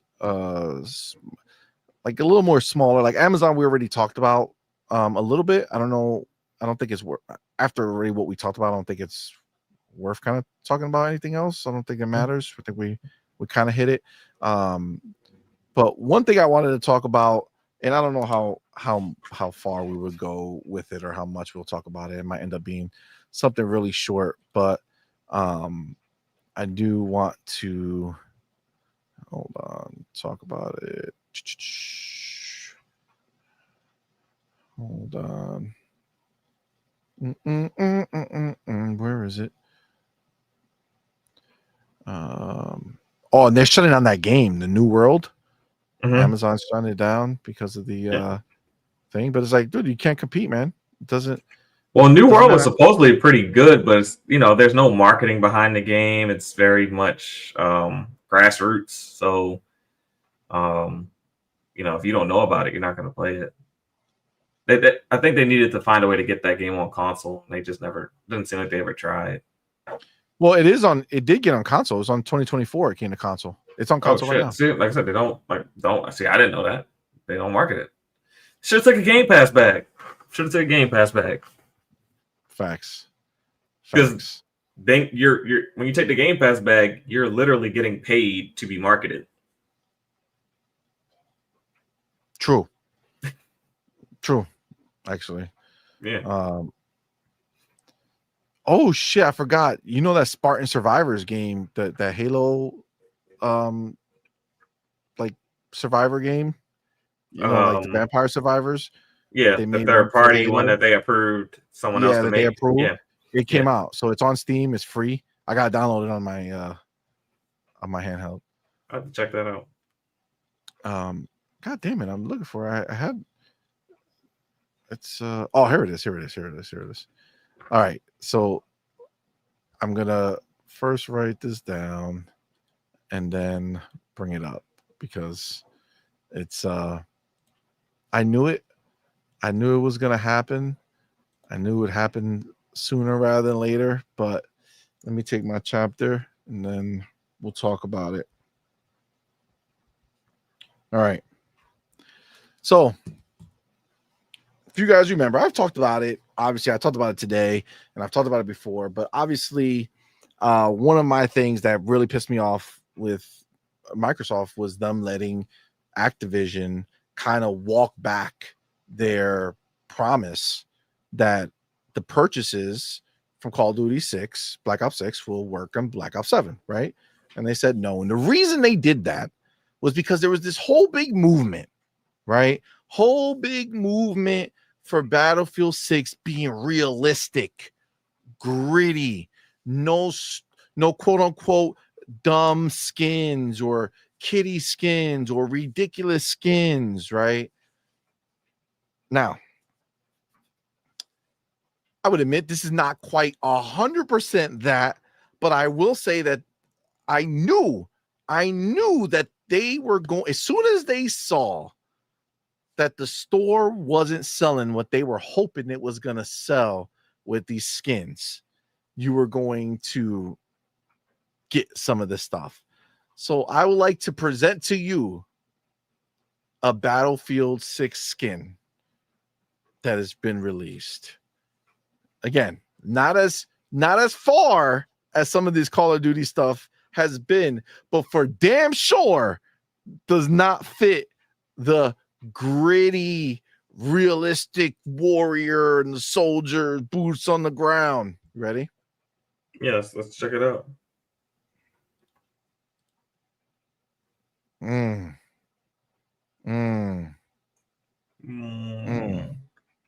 Interesting. So in the jungle, you're creeping, gritty, right? Trying to stay hidden. This is that outfit? This is what you the standard issue military? The metrosexual army, sure. Maybe at like a rave party. Yeah. Is that where these commandos are going? Their task is to infiltrate a rave or I don't know, a paintball match or something. Yeah, some infiltrate the Barbie movie. I don't know. Infiltrate the Barbie movie. I mean, listen, I'm not Pink bullets. I'm just saying.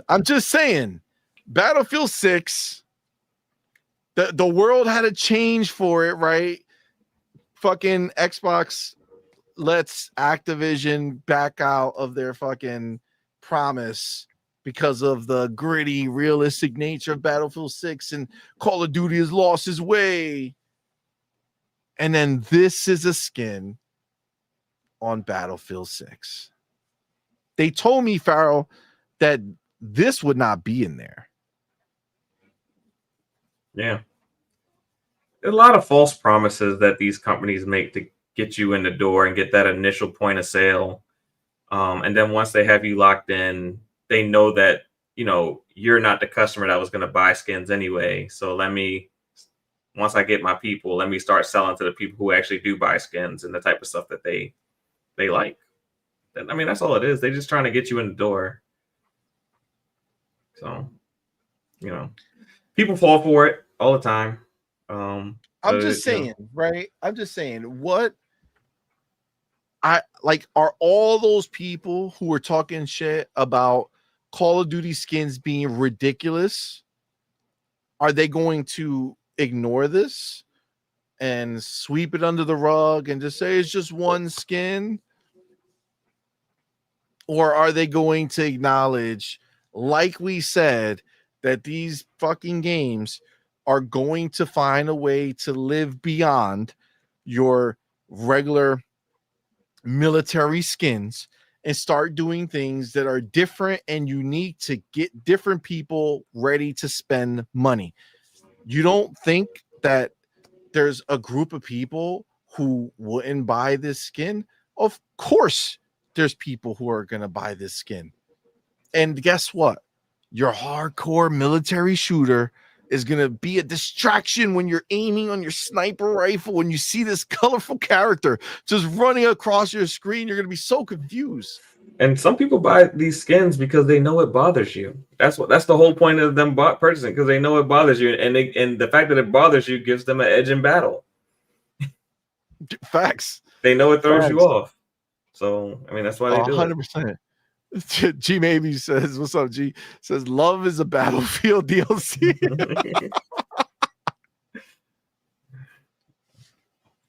Oh my god! Maybe that's I told y'all this shit was gonna happen. That's the Diddy Warrior. I told you. What? The Diddy Warrior. Diddy Warrior DLC. That's fucked up. That's fucked up. Oh my god! But it's true. This is a skin that's out there and is able to be purchased. And it's like, what happened? What happened? It took, how long has this game been out?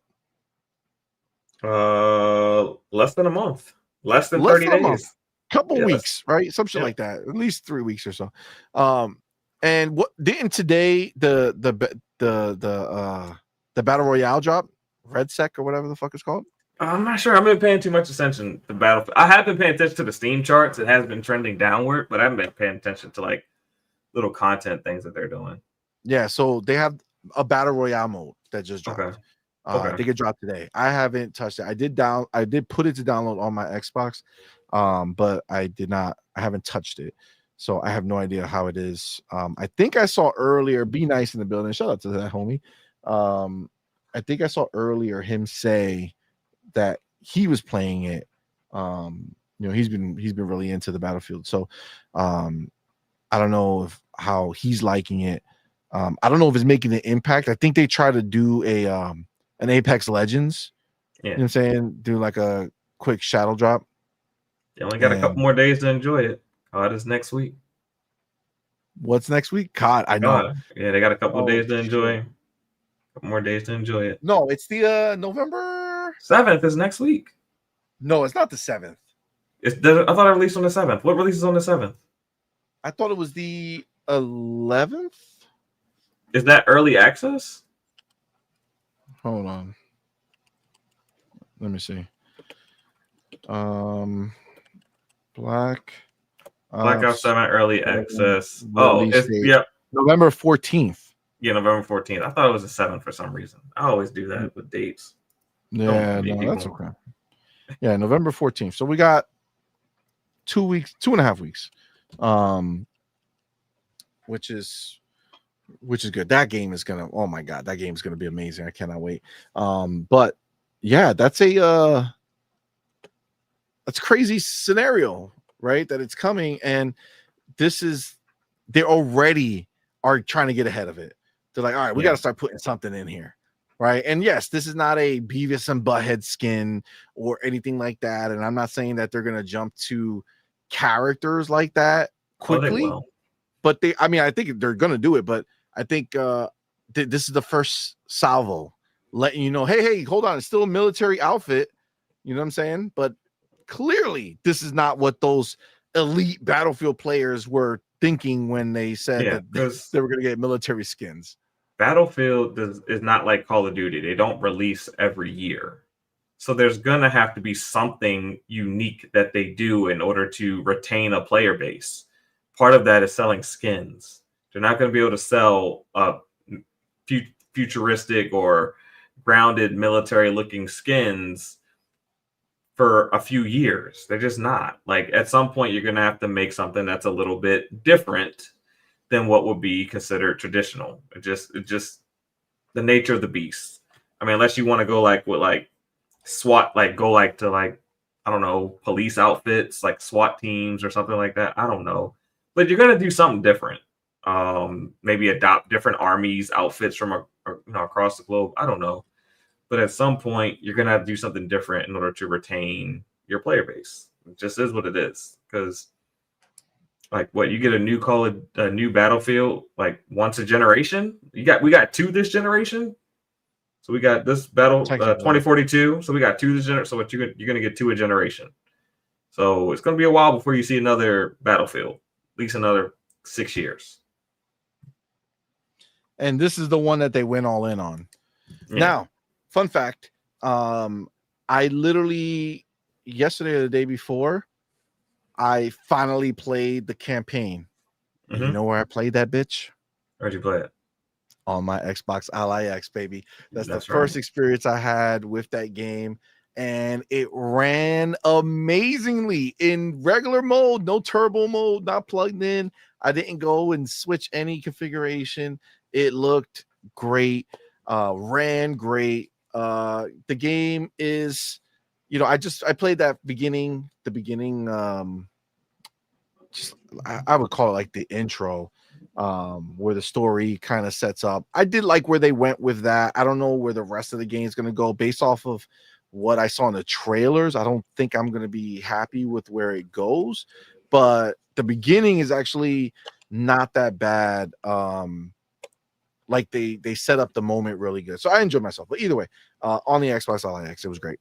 But yes, I thought it was worth chatting about real quick because we knew it. We knew it was going to happen. We knew that they were going to go ahead and start fucking doing the skins as soon as they were in a situation where they're like, all right, the people who were going to buy it bought it. Yeah. You know what I'm saying?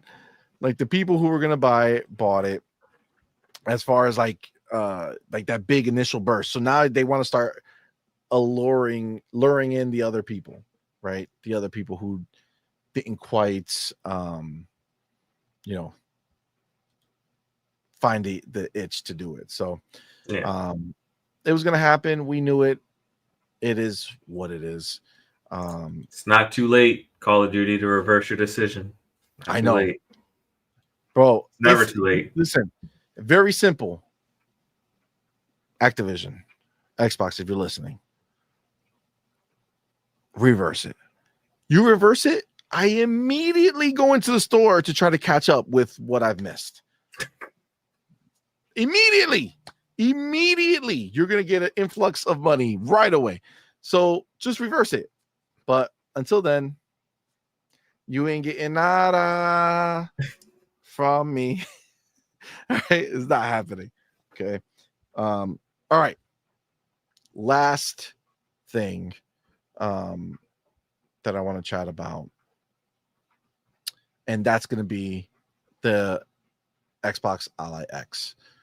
All right, I do want to talk about it in a official capacity.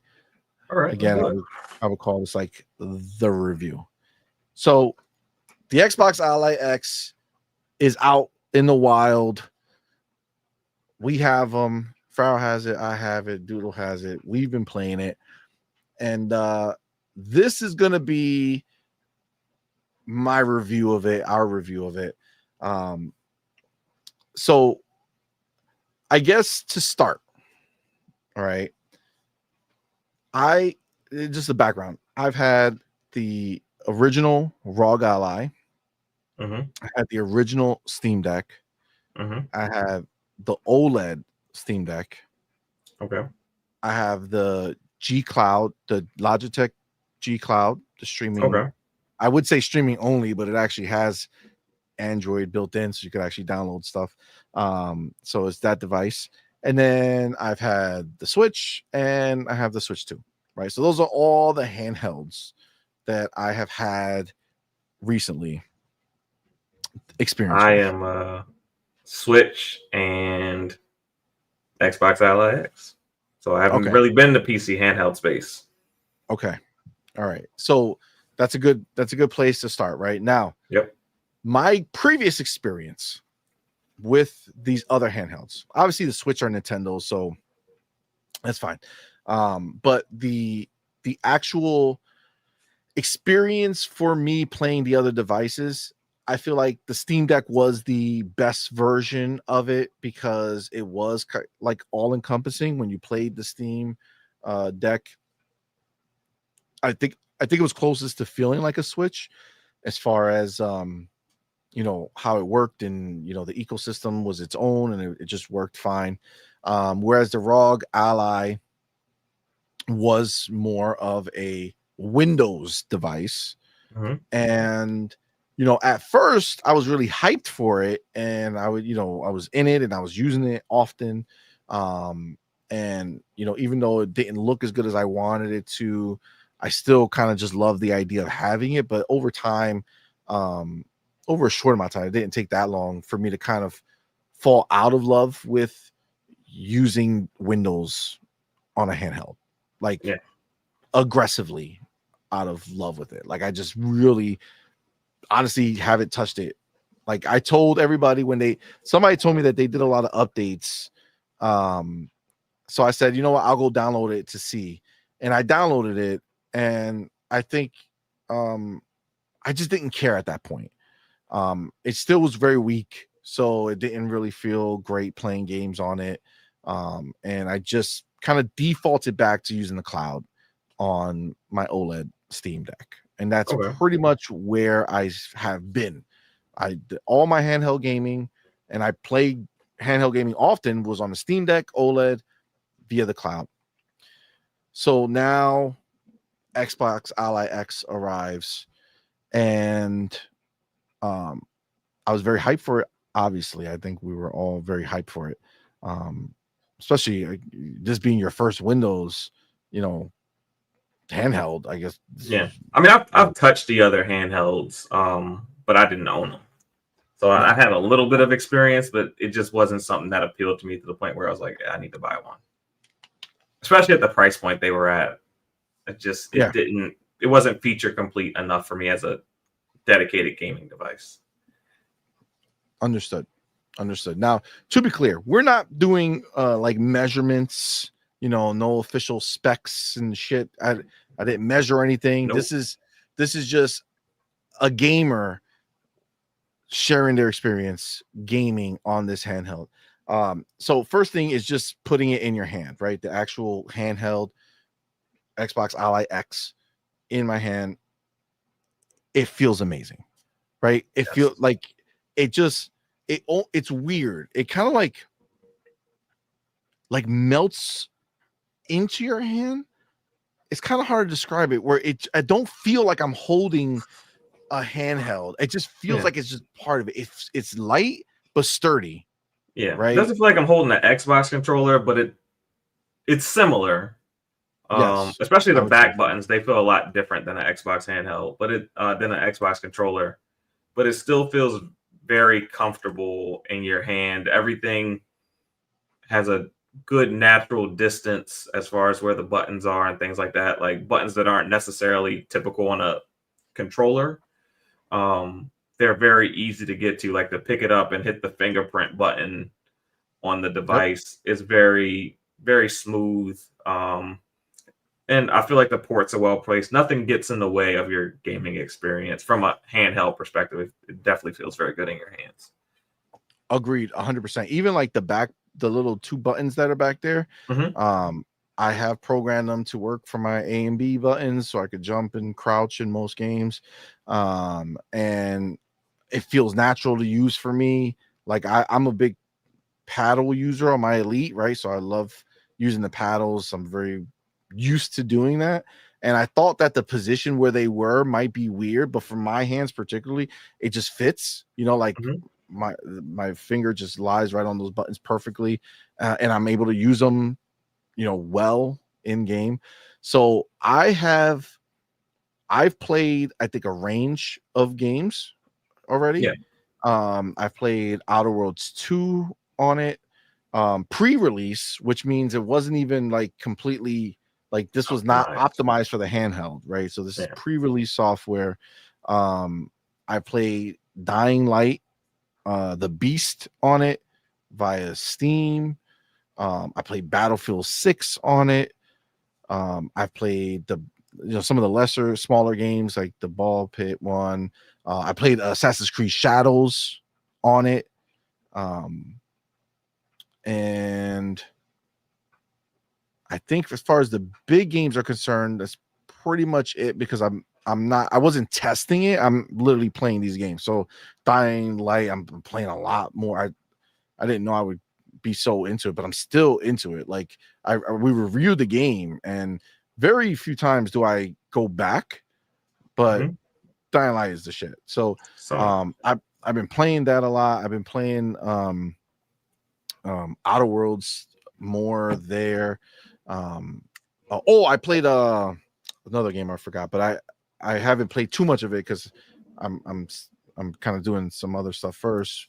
But I played Keeper on it for a little bit. I played Ninja Gaiden 4 on it for a little bit, and I played Ninja Gaiden Black, the remake that they did. Yeah, not too long ago. Yeah, that one. So those are the games I've played on it, and all of the games I played, I've been playing them at normal, meaning not plugged in. So I'm not plugged in. I'm not getting turbo mode. I'm not doing that. I'm literally playing just in my hand, no plug-in. Whatever setting is the standard setting on it. I'm not fiddling with anything. I didn't go into the power profile and change anything. When I turn on the games, I'm not going into the settings. The one thing I said to myself is I just want to see what this what the handheld will do. If I'm Joe Blow who just wants to play a game, I'm just going to turn on the game, start the game. And every game.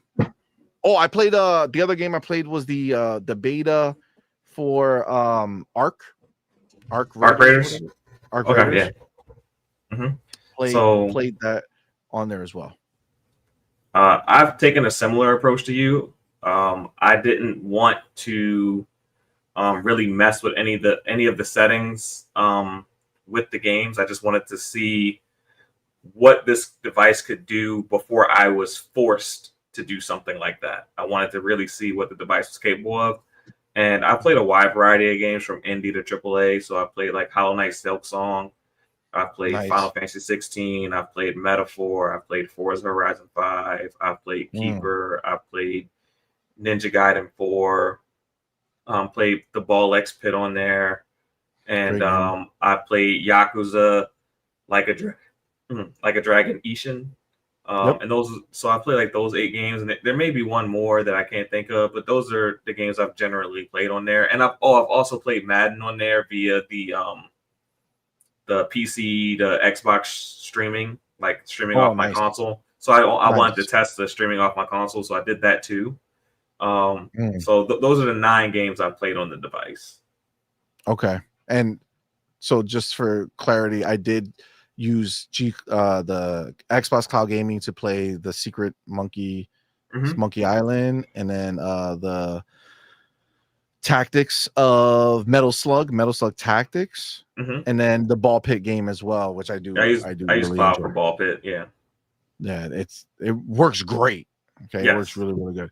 All right, so I think just kind of give that kind of lay of the land of what we've been playing. And I gotta tell you, so that's a mix, right? You got AAA stuff, you got indie stuff across the board. Everything's been flying. I have not needed to test or tweak anything.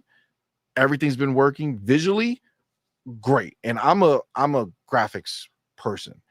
The reason why I play streaming on a handheld that's capable of downloading a game is because I don't like how it looks. So I stream it so it can look better. But the Ally X, the Xbox Ally X does it. It nails it for me. Every game that I've thrown at it, again, Battlefield 6 all the way to Ball Pit, no matter what it was, it all ran smoothly. And I really enjoyed using the device playing these games. It's been smooth sailings. I have not had any hiccups. I don't know if have you had any issues with any of the games you played? I had hiccups with one game, and that's just because it's widely known to be poorly optimized for PC, and that's Final Fantasy 16. So for that game specifically, I did have to turn down the settings from 1080p to 720, and that did make it run a little bit better. But that's just a product of it being a bad PC port in general. I had the same problems on my gaming PC that I had to turn down the settings to get it to run decently. So I just find that to be an issue of Final Fantasy 16, not the device itself. Yeah, I could see that. I could see if the game is not well optimized, you can probably start seeing the cracks in a handheld device, right? I mean, it's not optimized well for console, so yeah, exactly. So I think that would be that might be a problem. But I could tell you for the vast majority, so everything I played ran wonderfully. But again, that's why we name some of the games so you get an idea of the games that we played.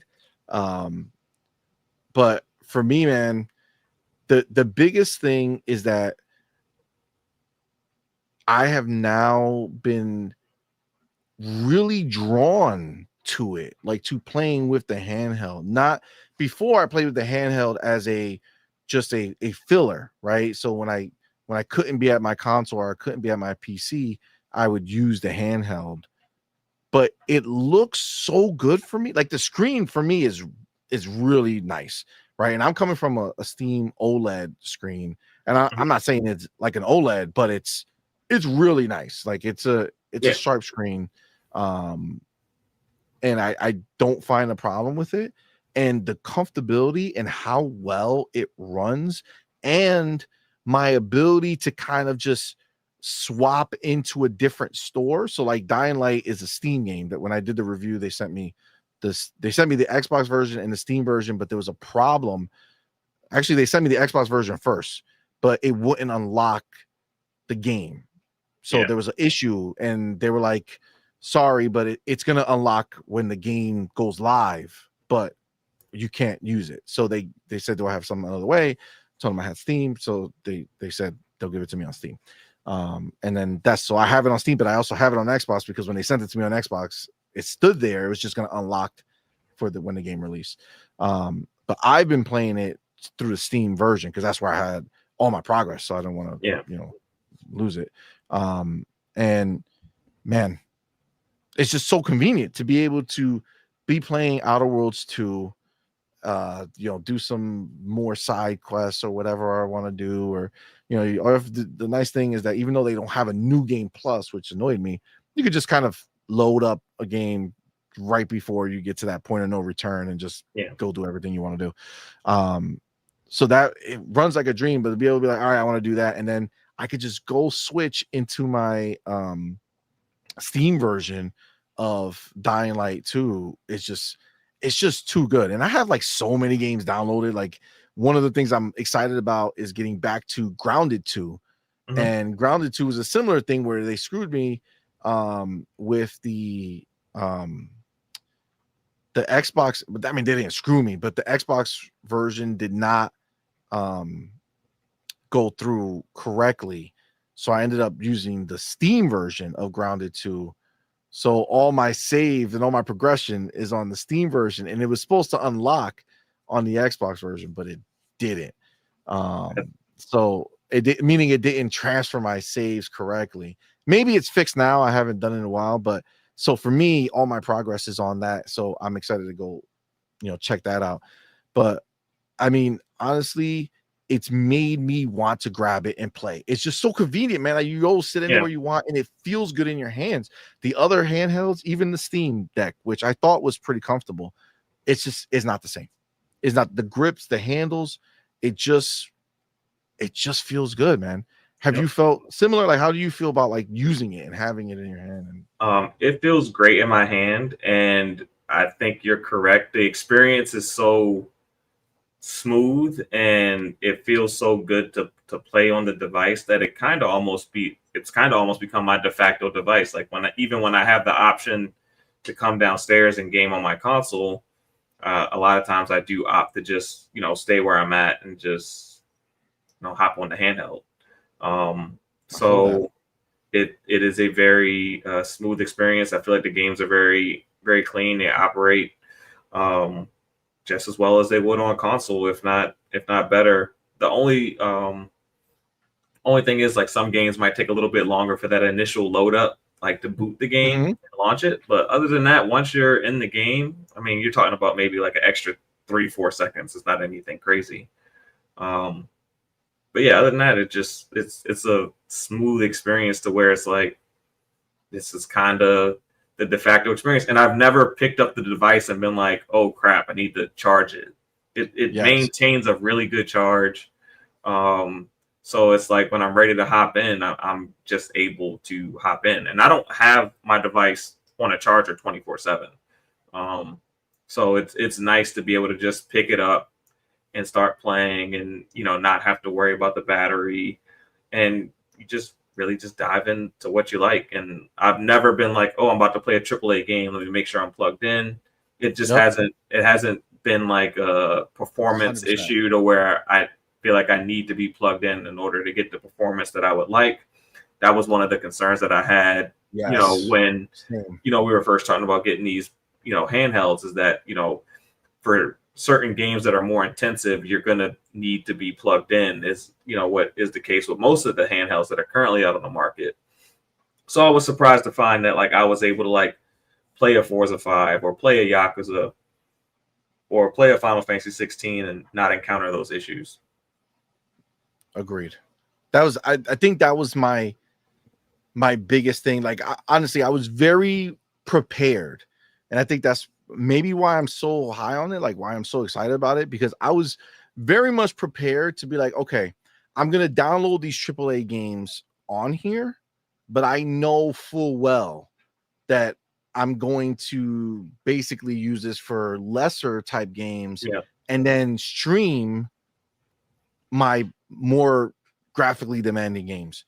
And I've came in expecting that. And I was just hoping that the handheld, the form factor was going to be like good enough for me to really enjoy holding it. So, streaming it was going to be a better experience streaming it here than streaming it somewhere else, because I like holding this better. That was my hope and that was my thought. But again, I have been playing not plugged in, and that was the thing where I didn't want to feel like if I wasn't next to an outlet, then I wasn't getting a good experience, right? Because that's what happened with my previous devices, with the regular Ally and the Steam Deck, right? Both Steam Decks, even the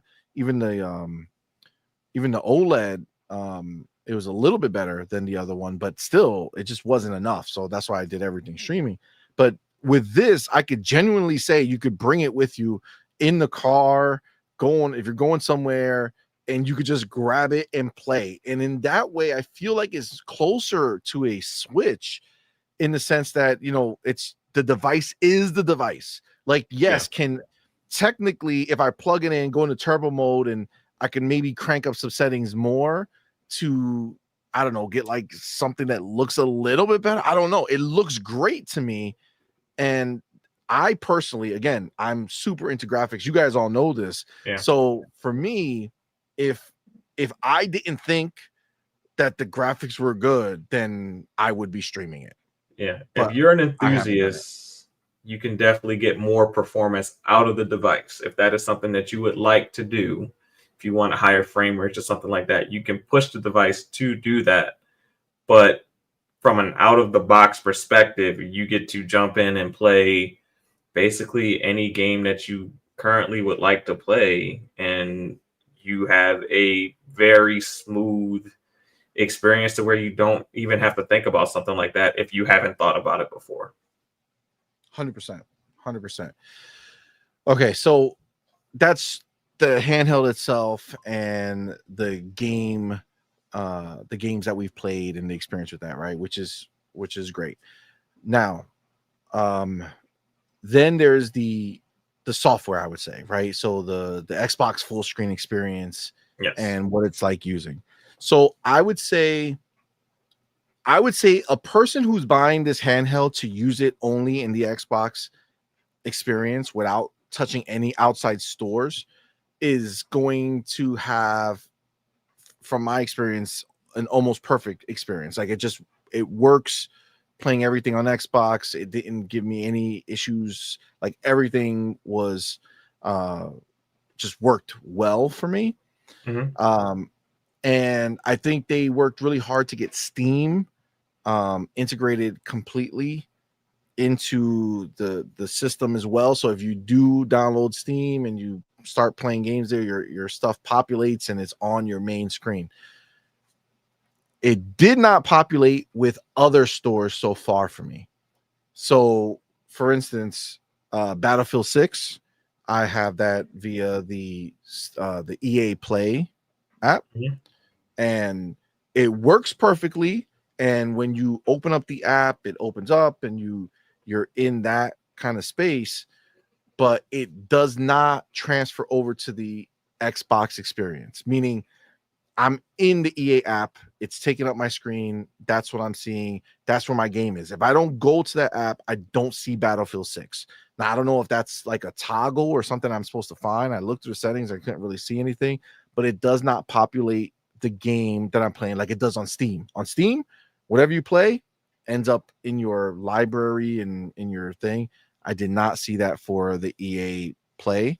And then also for Epic, I don't know if I'm missing something, but Fortnite, I love Fortnite. I downloaded Fortnite. I did play Fortnite one time, but I didn't do too much of it. It was really late, and I went into the store is what I did, and then I just bounced. So it does work. It worked great in that respect. I was able to open and I was able to browse the store, and it looked good when I saw on the screen, but I didn't play. But that also doesn't populate for me. So I don't know if it was supposed to, or I don't know if anything like that, but that does not populate there. So in that way, because again, unless I'm doing it wrong, it's not bringing those in. I thought it would bring every store in, but it doesn't. So or at least the way I'm doing it doesn't. So I still have to go to those stores and go into that, screen to play those experiences. So, and then that's it. To my understanding, you're supposed to be able to download the game, and it's supposed to appear in your library regardless of what store it's from. I'm not, but I haven't, myself, I've tried to use this device as much as an Xbox device as I possibly could. So I haven't flirted with the other stores yet. I've set all the stores up that I use on the PC side, but I haven't actually downloaded those games and tried to play from those games. I've just been trying to have, especially since Xbox has so many games out right now. Facts. That I'm trying to get through. I've just kind of used it purely as an Xbox device to see how much of an Xbox experience am I able to get from the device. As far as the UI goes, I feel like for an Xbox user, it's very intuitive to what it is to play like on an Xbox. I would kind of, if I was going to give it a rating, I'd probably say it's like a 7.7 overall.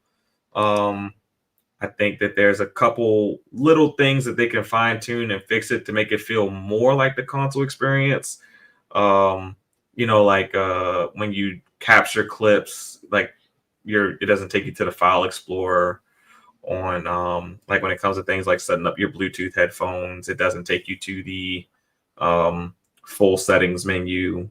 Just some things they can do to just make it feel more. But to be fair, when it does that, it does open up as its own little app, right? Yeah. So like it opens up as its own screen. So it's not like it's not like a PC that it's gonna bring up a screen sitting on top of something else. Yeah. It becomes its own full screen experience. Yes, it does. And then you can, if you hold the X button, you could zoom out to pick, and you could just easily close that screen. Yeah, so it's not hard. Like layering. Yeah, it's not. It does take you to the generic Windows version as opposed to something that they built specifically for the device. Yeah, so like it's just little things that I know that they're going to fix. And it's just like, okay. And I've left my suggestions. There's like a feedback tab. I've given the feedback like, yeah, this is where, this will make it feel a little bit more console-like and make it feel, better as a gamer. So those are kind of like my only little things that I've seen so far. But other than that, like once I got my headphones hooked up, it's been 100% just feels like an Xbox experience. I haven't left the Xbox experience other than to show other people when I showed the device to like my wife or my friends that, oh yes, you can go into the full desktop mode. And if you wanted to work on, make this a laptop basically and, dock it and you can do that. But other than that, I haven't done it other than for demonstration purposes. I've been fully in the Xbox and Armory Crate for everything. Yep. And the Armory Crate only did the set up that custom load up screen that you can do. So I've done that, and that's just kind of like a cool thing that I like of Armory Crate. So I set that up, and after that, I haven't even really been in Armory Crate outside of that. I've been fully in the Xbox UI for everything, and it's been great. So I think the other thing is the updates. So Hargeet had mentioned to me on the show that Armory Crate, there are updates there as well. Yes. So there's Windows updates and there's Armory Crate updates, and Windows updates do happen because I do get the game bar updates. They tend to update it. So I've updated it a few times. And it does kind of take you out to that Windows, the Windows downloader look, like it's there. So it does kind of take you out of that experience there. And then when you do the Armory Crate, that is integrated into that app. So it looks fine, but you do have to, I don't really know what it does, to be honest with you. I just know that it was an option to upgrade. I know. To update. Okay. So I'm like, is there the update? So fuck it, I'm going to update it. So that has to happen. As far as like the dash, like going into desktop, it is desktop. So you could do everything that you would imagine you could do on there is there. Yeah. The only things I had to do was like, mine was fine, but when I set up Doodle's,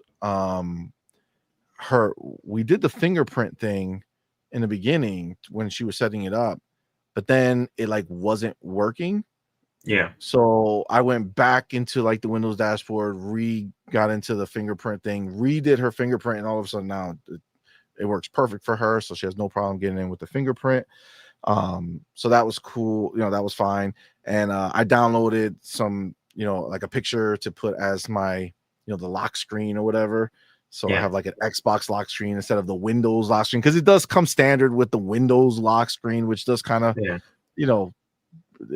take away the illusion a little more that you're in a completely. I haven't done that yet. I haven't done anything. Still rocking that. Yeah, so I'm treating it. I'm treating it like a noob. Like I can do all the PC stuff, but I really want to. Like I want if someone comes to speak to me about the device and they're interested in it and they're not a PC gamer, they're just purely a console gamer and they're interested, I want to give them that perspective. So I've been kind of living in that for at least like the first month.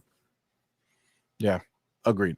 Yeah, I think that's really, I just feel like there's like So I would say it might be a weird way of phrasing it, but I feel like there's just certain things that were unfinished.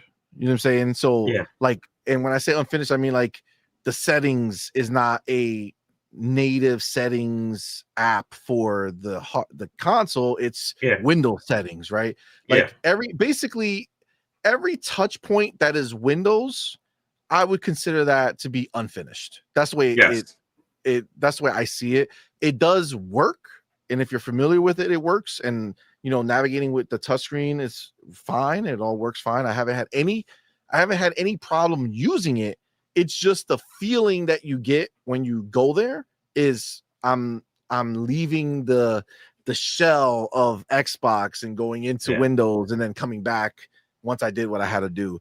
So I do feel like maybe if they like the software, that's where they're going, right? Obviously, they're going to continue to integrate the software more and more until it ultimately becomes, that console-like experience. But I would say we're not there yet as far as just usage, right? There are these places where you do exit the Xbox experience, even to do things like your headphones.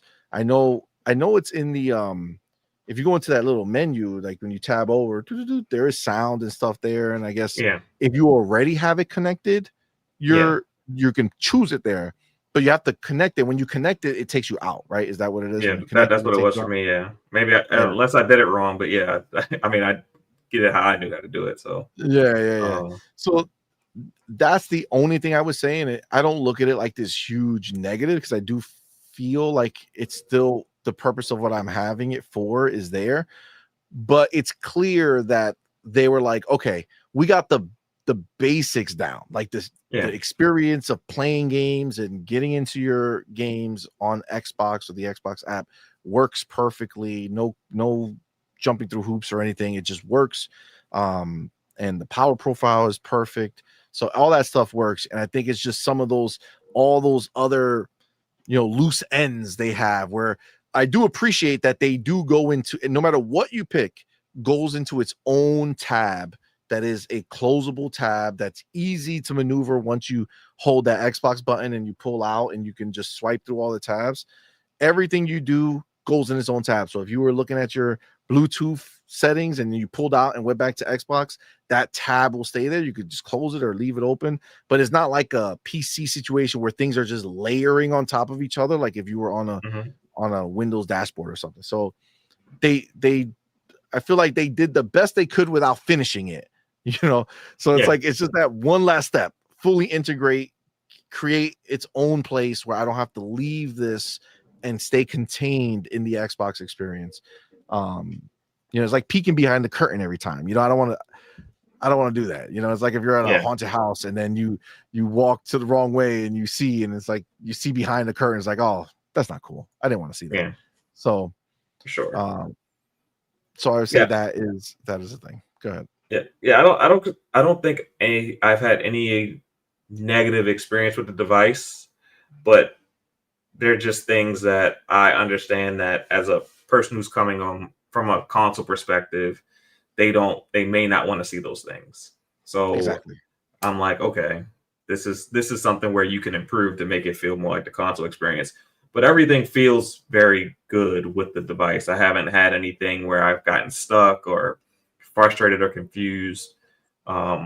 It's been pretty straightforward. Like even the Armory Crate updates, I did the Armory Crate updates while I was looking for that Armory Crate button screen where you get where you can choose like your video game opening.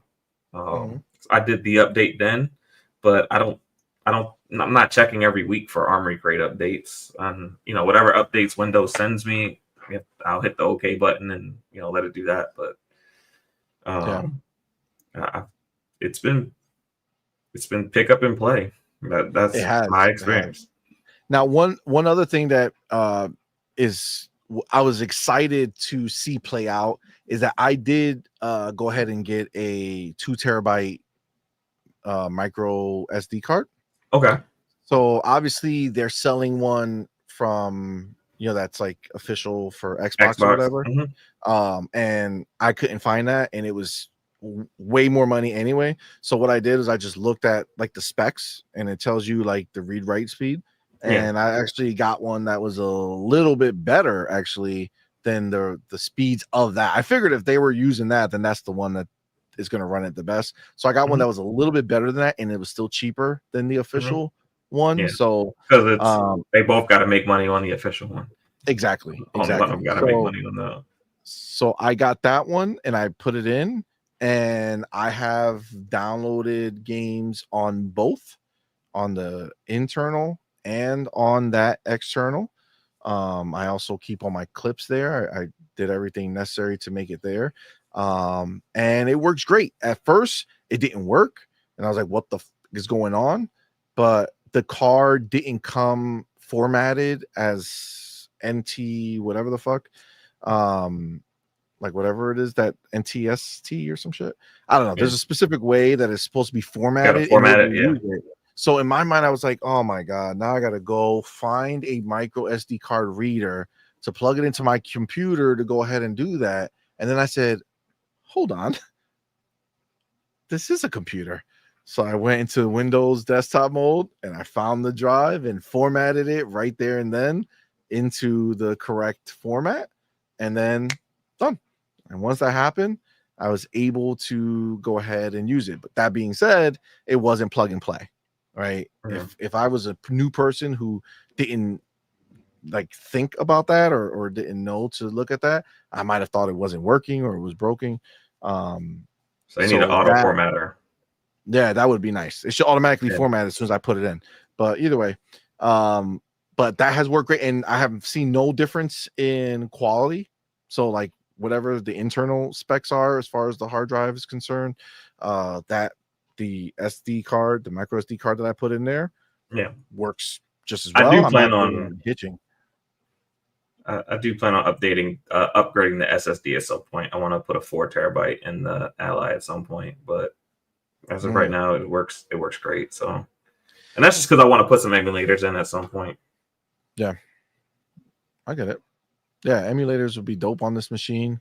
I feel like with 2 terabytes, emulations should be pretty good, but I can definitely see, because I mean total, I guess I have 3 terabytes, right? 2 terabytes. 3.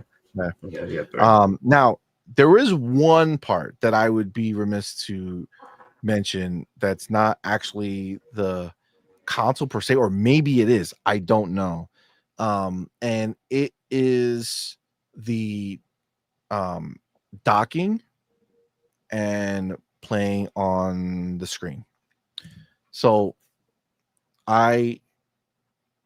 Doodles in my Ally X, I have mine docked in our bedroom. So that TV we have in there, I can use that one. And then hers I had downstairs on a monitor, because when she's doing things, that monitor is close by, so she could kind of just be playing and then do whatever she has to do. So I had that there, and then hers I had it docked in, and I'm using, to be clear, I'm using the official Asus ROG Ally one. Yeah, the Rikishi. No, the dock. Oh, the Bulwark dock. Yeah, the one with the light on it and shit, right? Yeah, the Bulwark. Yeah. So I'm using that one. So I have 2 of them. Yep.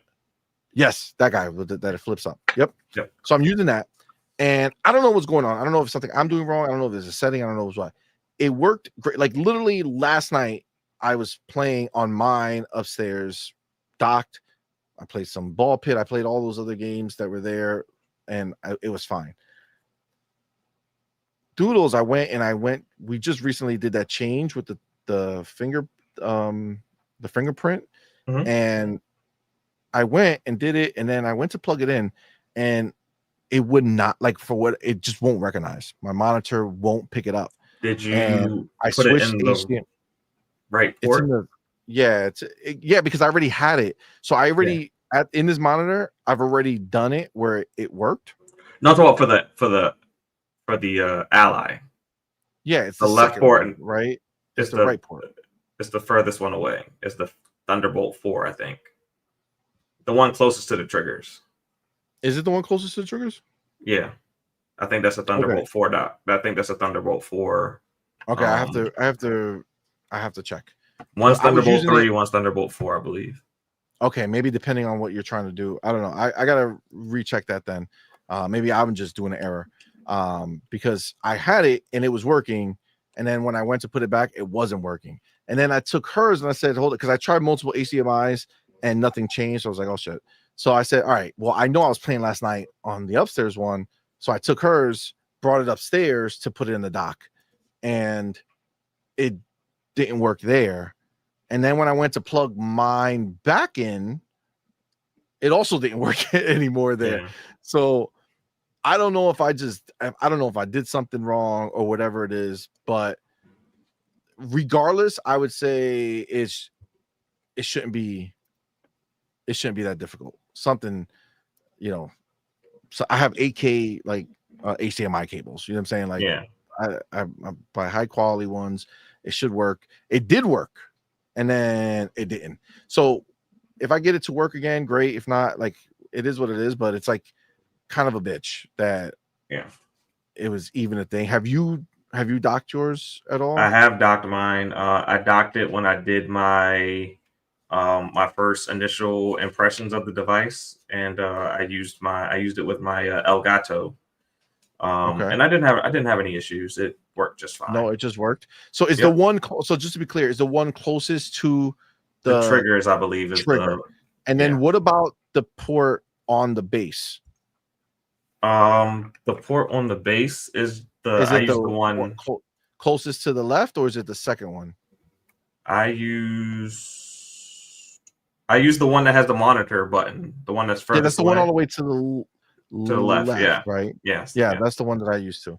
Okay, so I think I was using the one furthest away from the trigger, not the one next to the trigger. So maybe I think that's the thing. Yeah, I believe that's where it goes. The one furthest, the one closest to the trigger is the USB 4 port, I believe.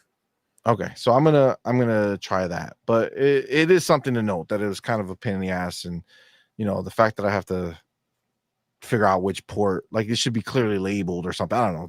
Something should be a little more easier for me to know, and maybe it is, and I just don't understand what the labels mean. But that's also a problem, right? You should make the labels clearer for somebody to understand. So that is of note. But when I did have it working, it worked flawlessly. Like last night, I was just living my best life. Like I was on the handheld, I put it down, docked it, grabbed the controller, and it just worked like all the ideas that you have in your head of being able to just play similar to like the Switch. The only thing I wish there was like a dock that you could just drop it in, as opposed to like the plug. Yeah, that you have to always like a dock port at the bottom.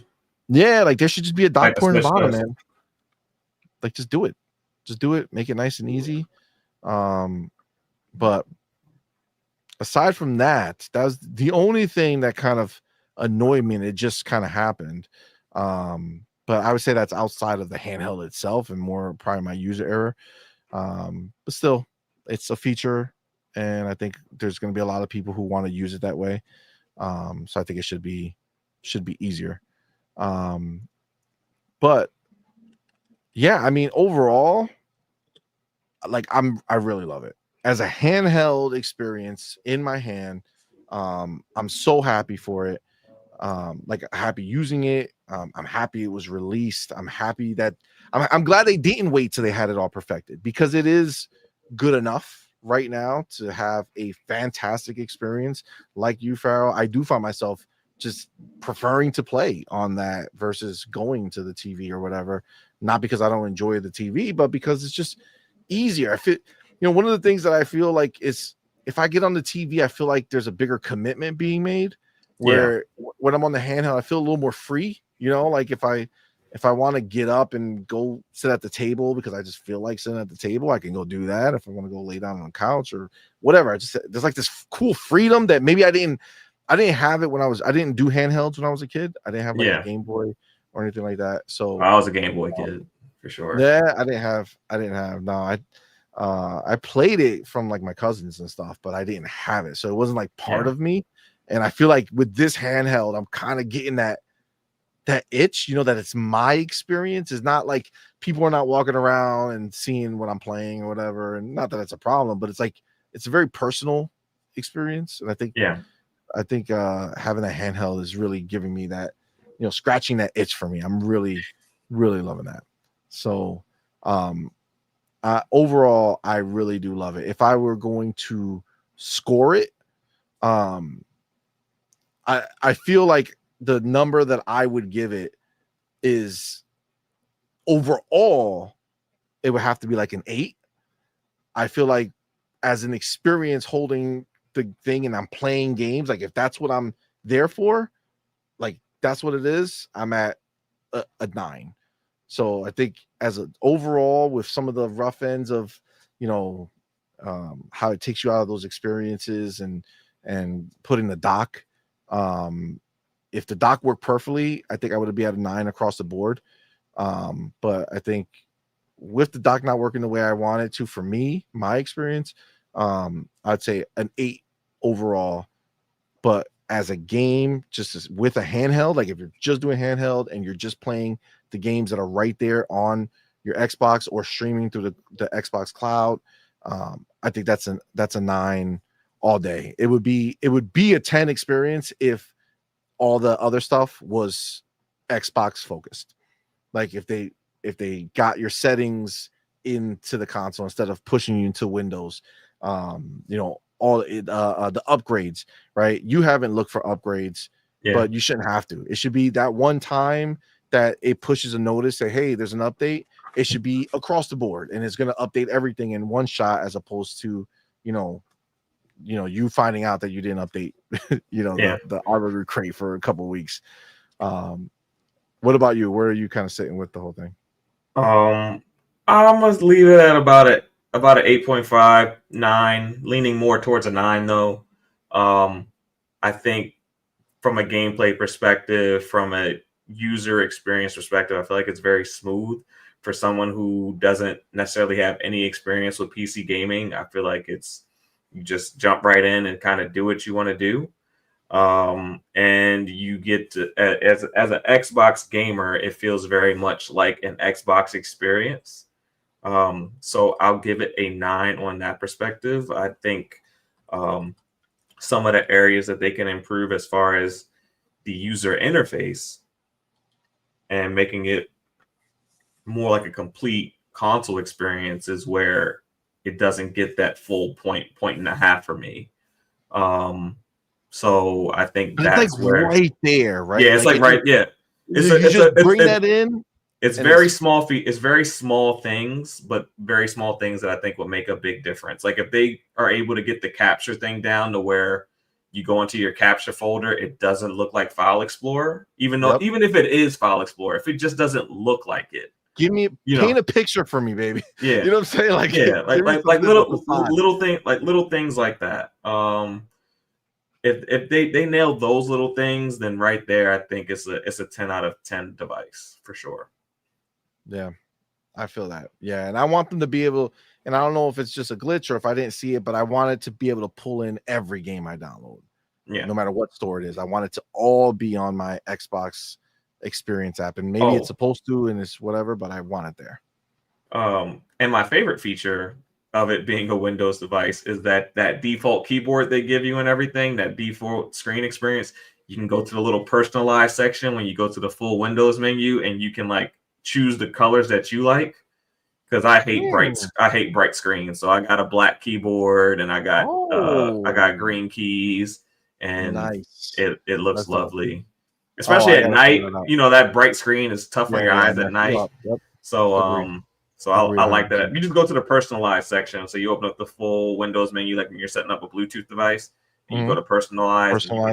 And you can change the colors. You can personalize the keyboard. All right. It doesn't just personalize the keyboard; it actually personalizes the Xbox UI too. So my UI is like 100% black. It's not that like off gray. Really? Yeah. Oh, okay. Well, so I really like that. Yeah. All right. Well, there you have it, man. That's our Xbox Ally X review as it stands right now. So I love it. I'm really, really enjoying it. So that is actually where we're gonna wrap this up, man. I think we had a great show. The show went long, but I did want to do this Xbox Ally X review so I can cut it and put it up. But yeah, man, thank you so much, guys, for rocking out with us. Appreciate you all for being here. And of course, shout out to my boy Pharaoh in the building. Thank you, my brother, for being here. Why don't you let everybody know where to find you, what you got going on? Hey guys, you will be able to find me tomorrow on the Vitamin G podcast, right here on YouTube.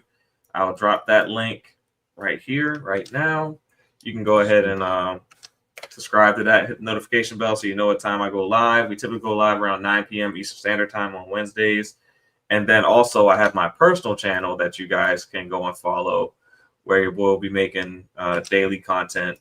And yeah, go hit that channel, subscribe to that. I do have a video that I finished. I just got to make the thumbnail and push that out. Probably do that in the morning. So yeah, appreciate you guys coming and rocking with us. It's a great night. Yeah, man, absolutely. And remember, we will be back. So again, this is kind of tough because things have been really, really busy. I know we have made some big changes, but I don't know. I'm gonna see if I can go live tomorrow during the day, like around 11 is when it's supposed to happen for the On Point Gaming podcast. But I don't know. Work has been really, really intense right now, so I'm not sure. And then we will be back Thursday night. We had to skip last week because again work was crazy, but we should be back Thursday night with we doing it live. Be able to play some games, so we will do that. It is the last we doing it live before Halloween, which is Friday. So I don't know. I might be doing a spooky game. We'll see. And then Friday night, I believe, is Halloween, which means that we're actually not going to be live. I don't know if we're going to be able to do similar to last week where we go live on Saturday. But for right now, we will see exactly how this plays out. So if I go live tomorrow, you'll know it'll happen. You'll get the buzz. I'll put it in Discord. If you haven't joined our Discord, please do so. The link is right there that you can copy. But over on the corner, there's a scanner. You can scan that. That takes you right to our Discord. So definitely come check it out. That's the best place to see when we're going live and all that fun stuff.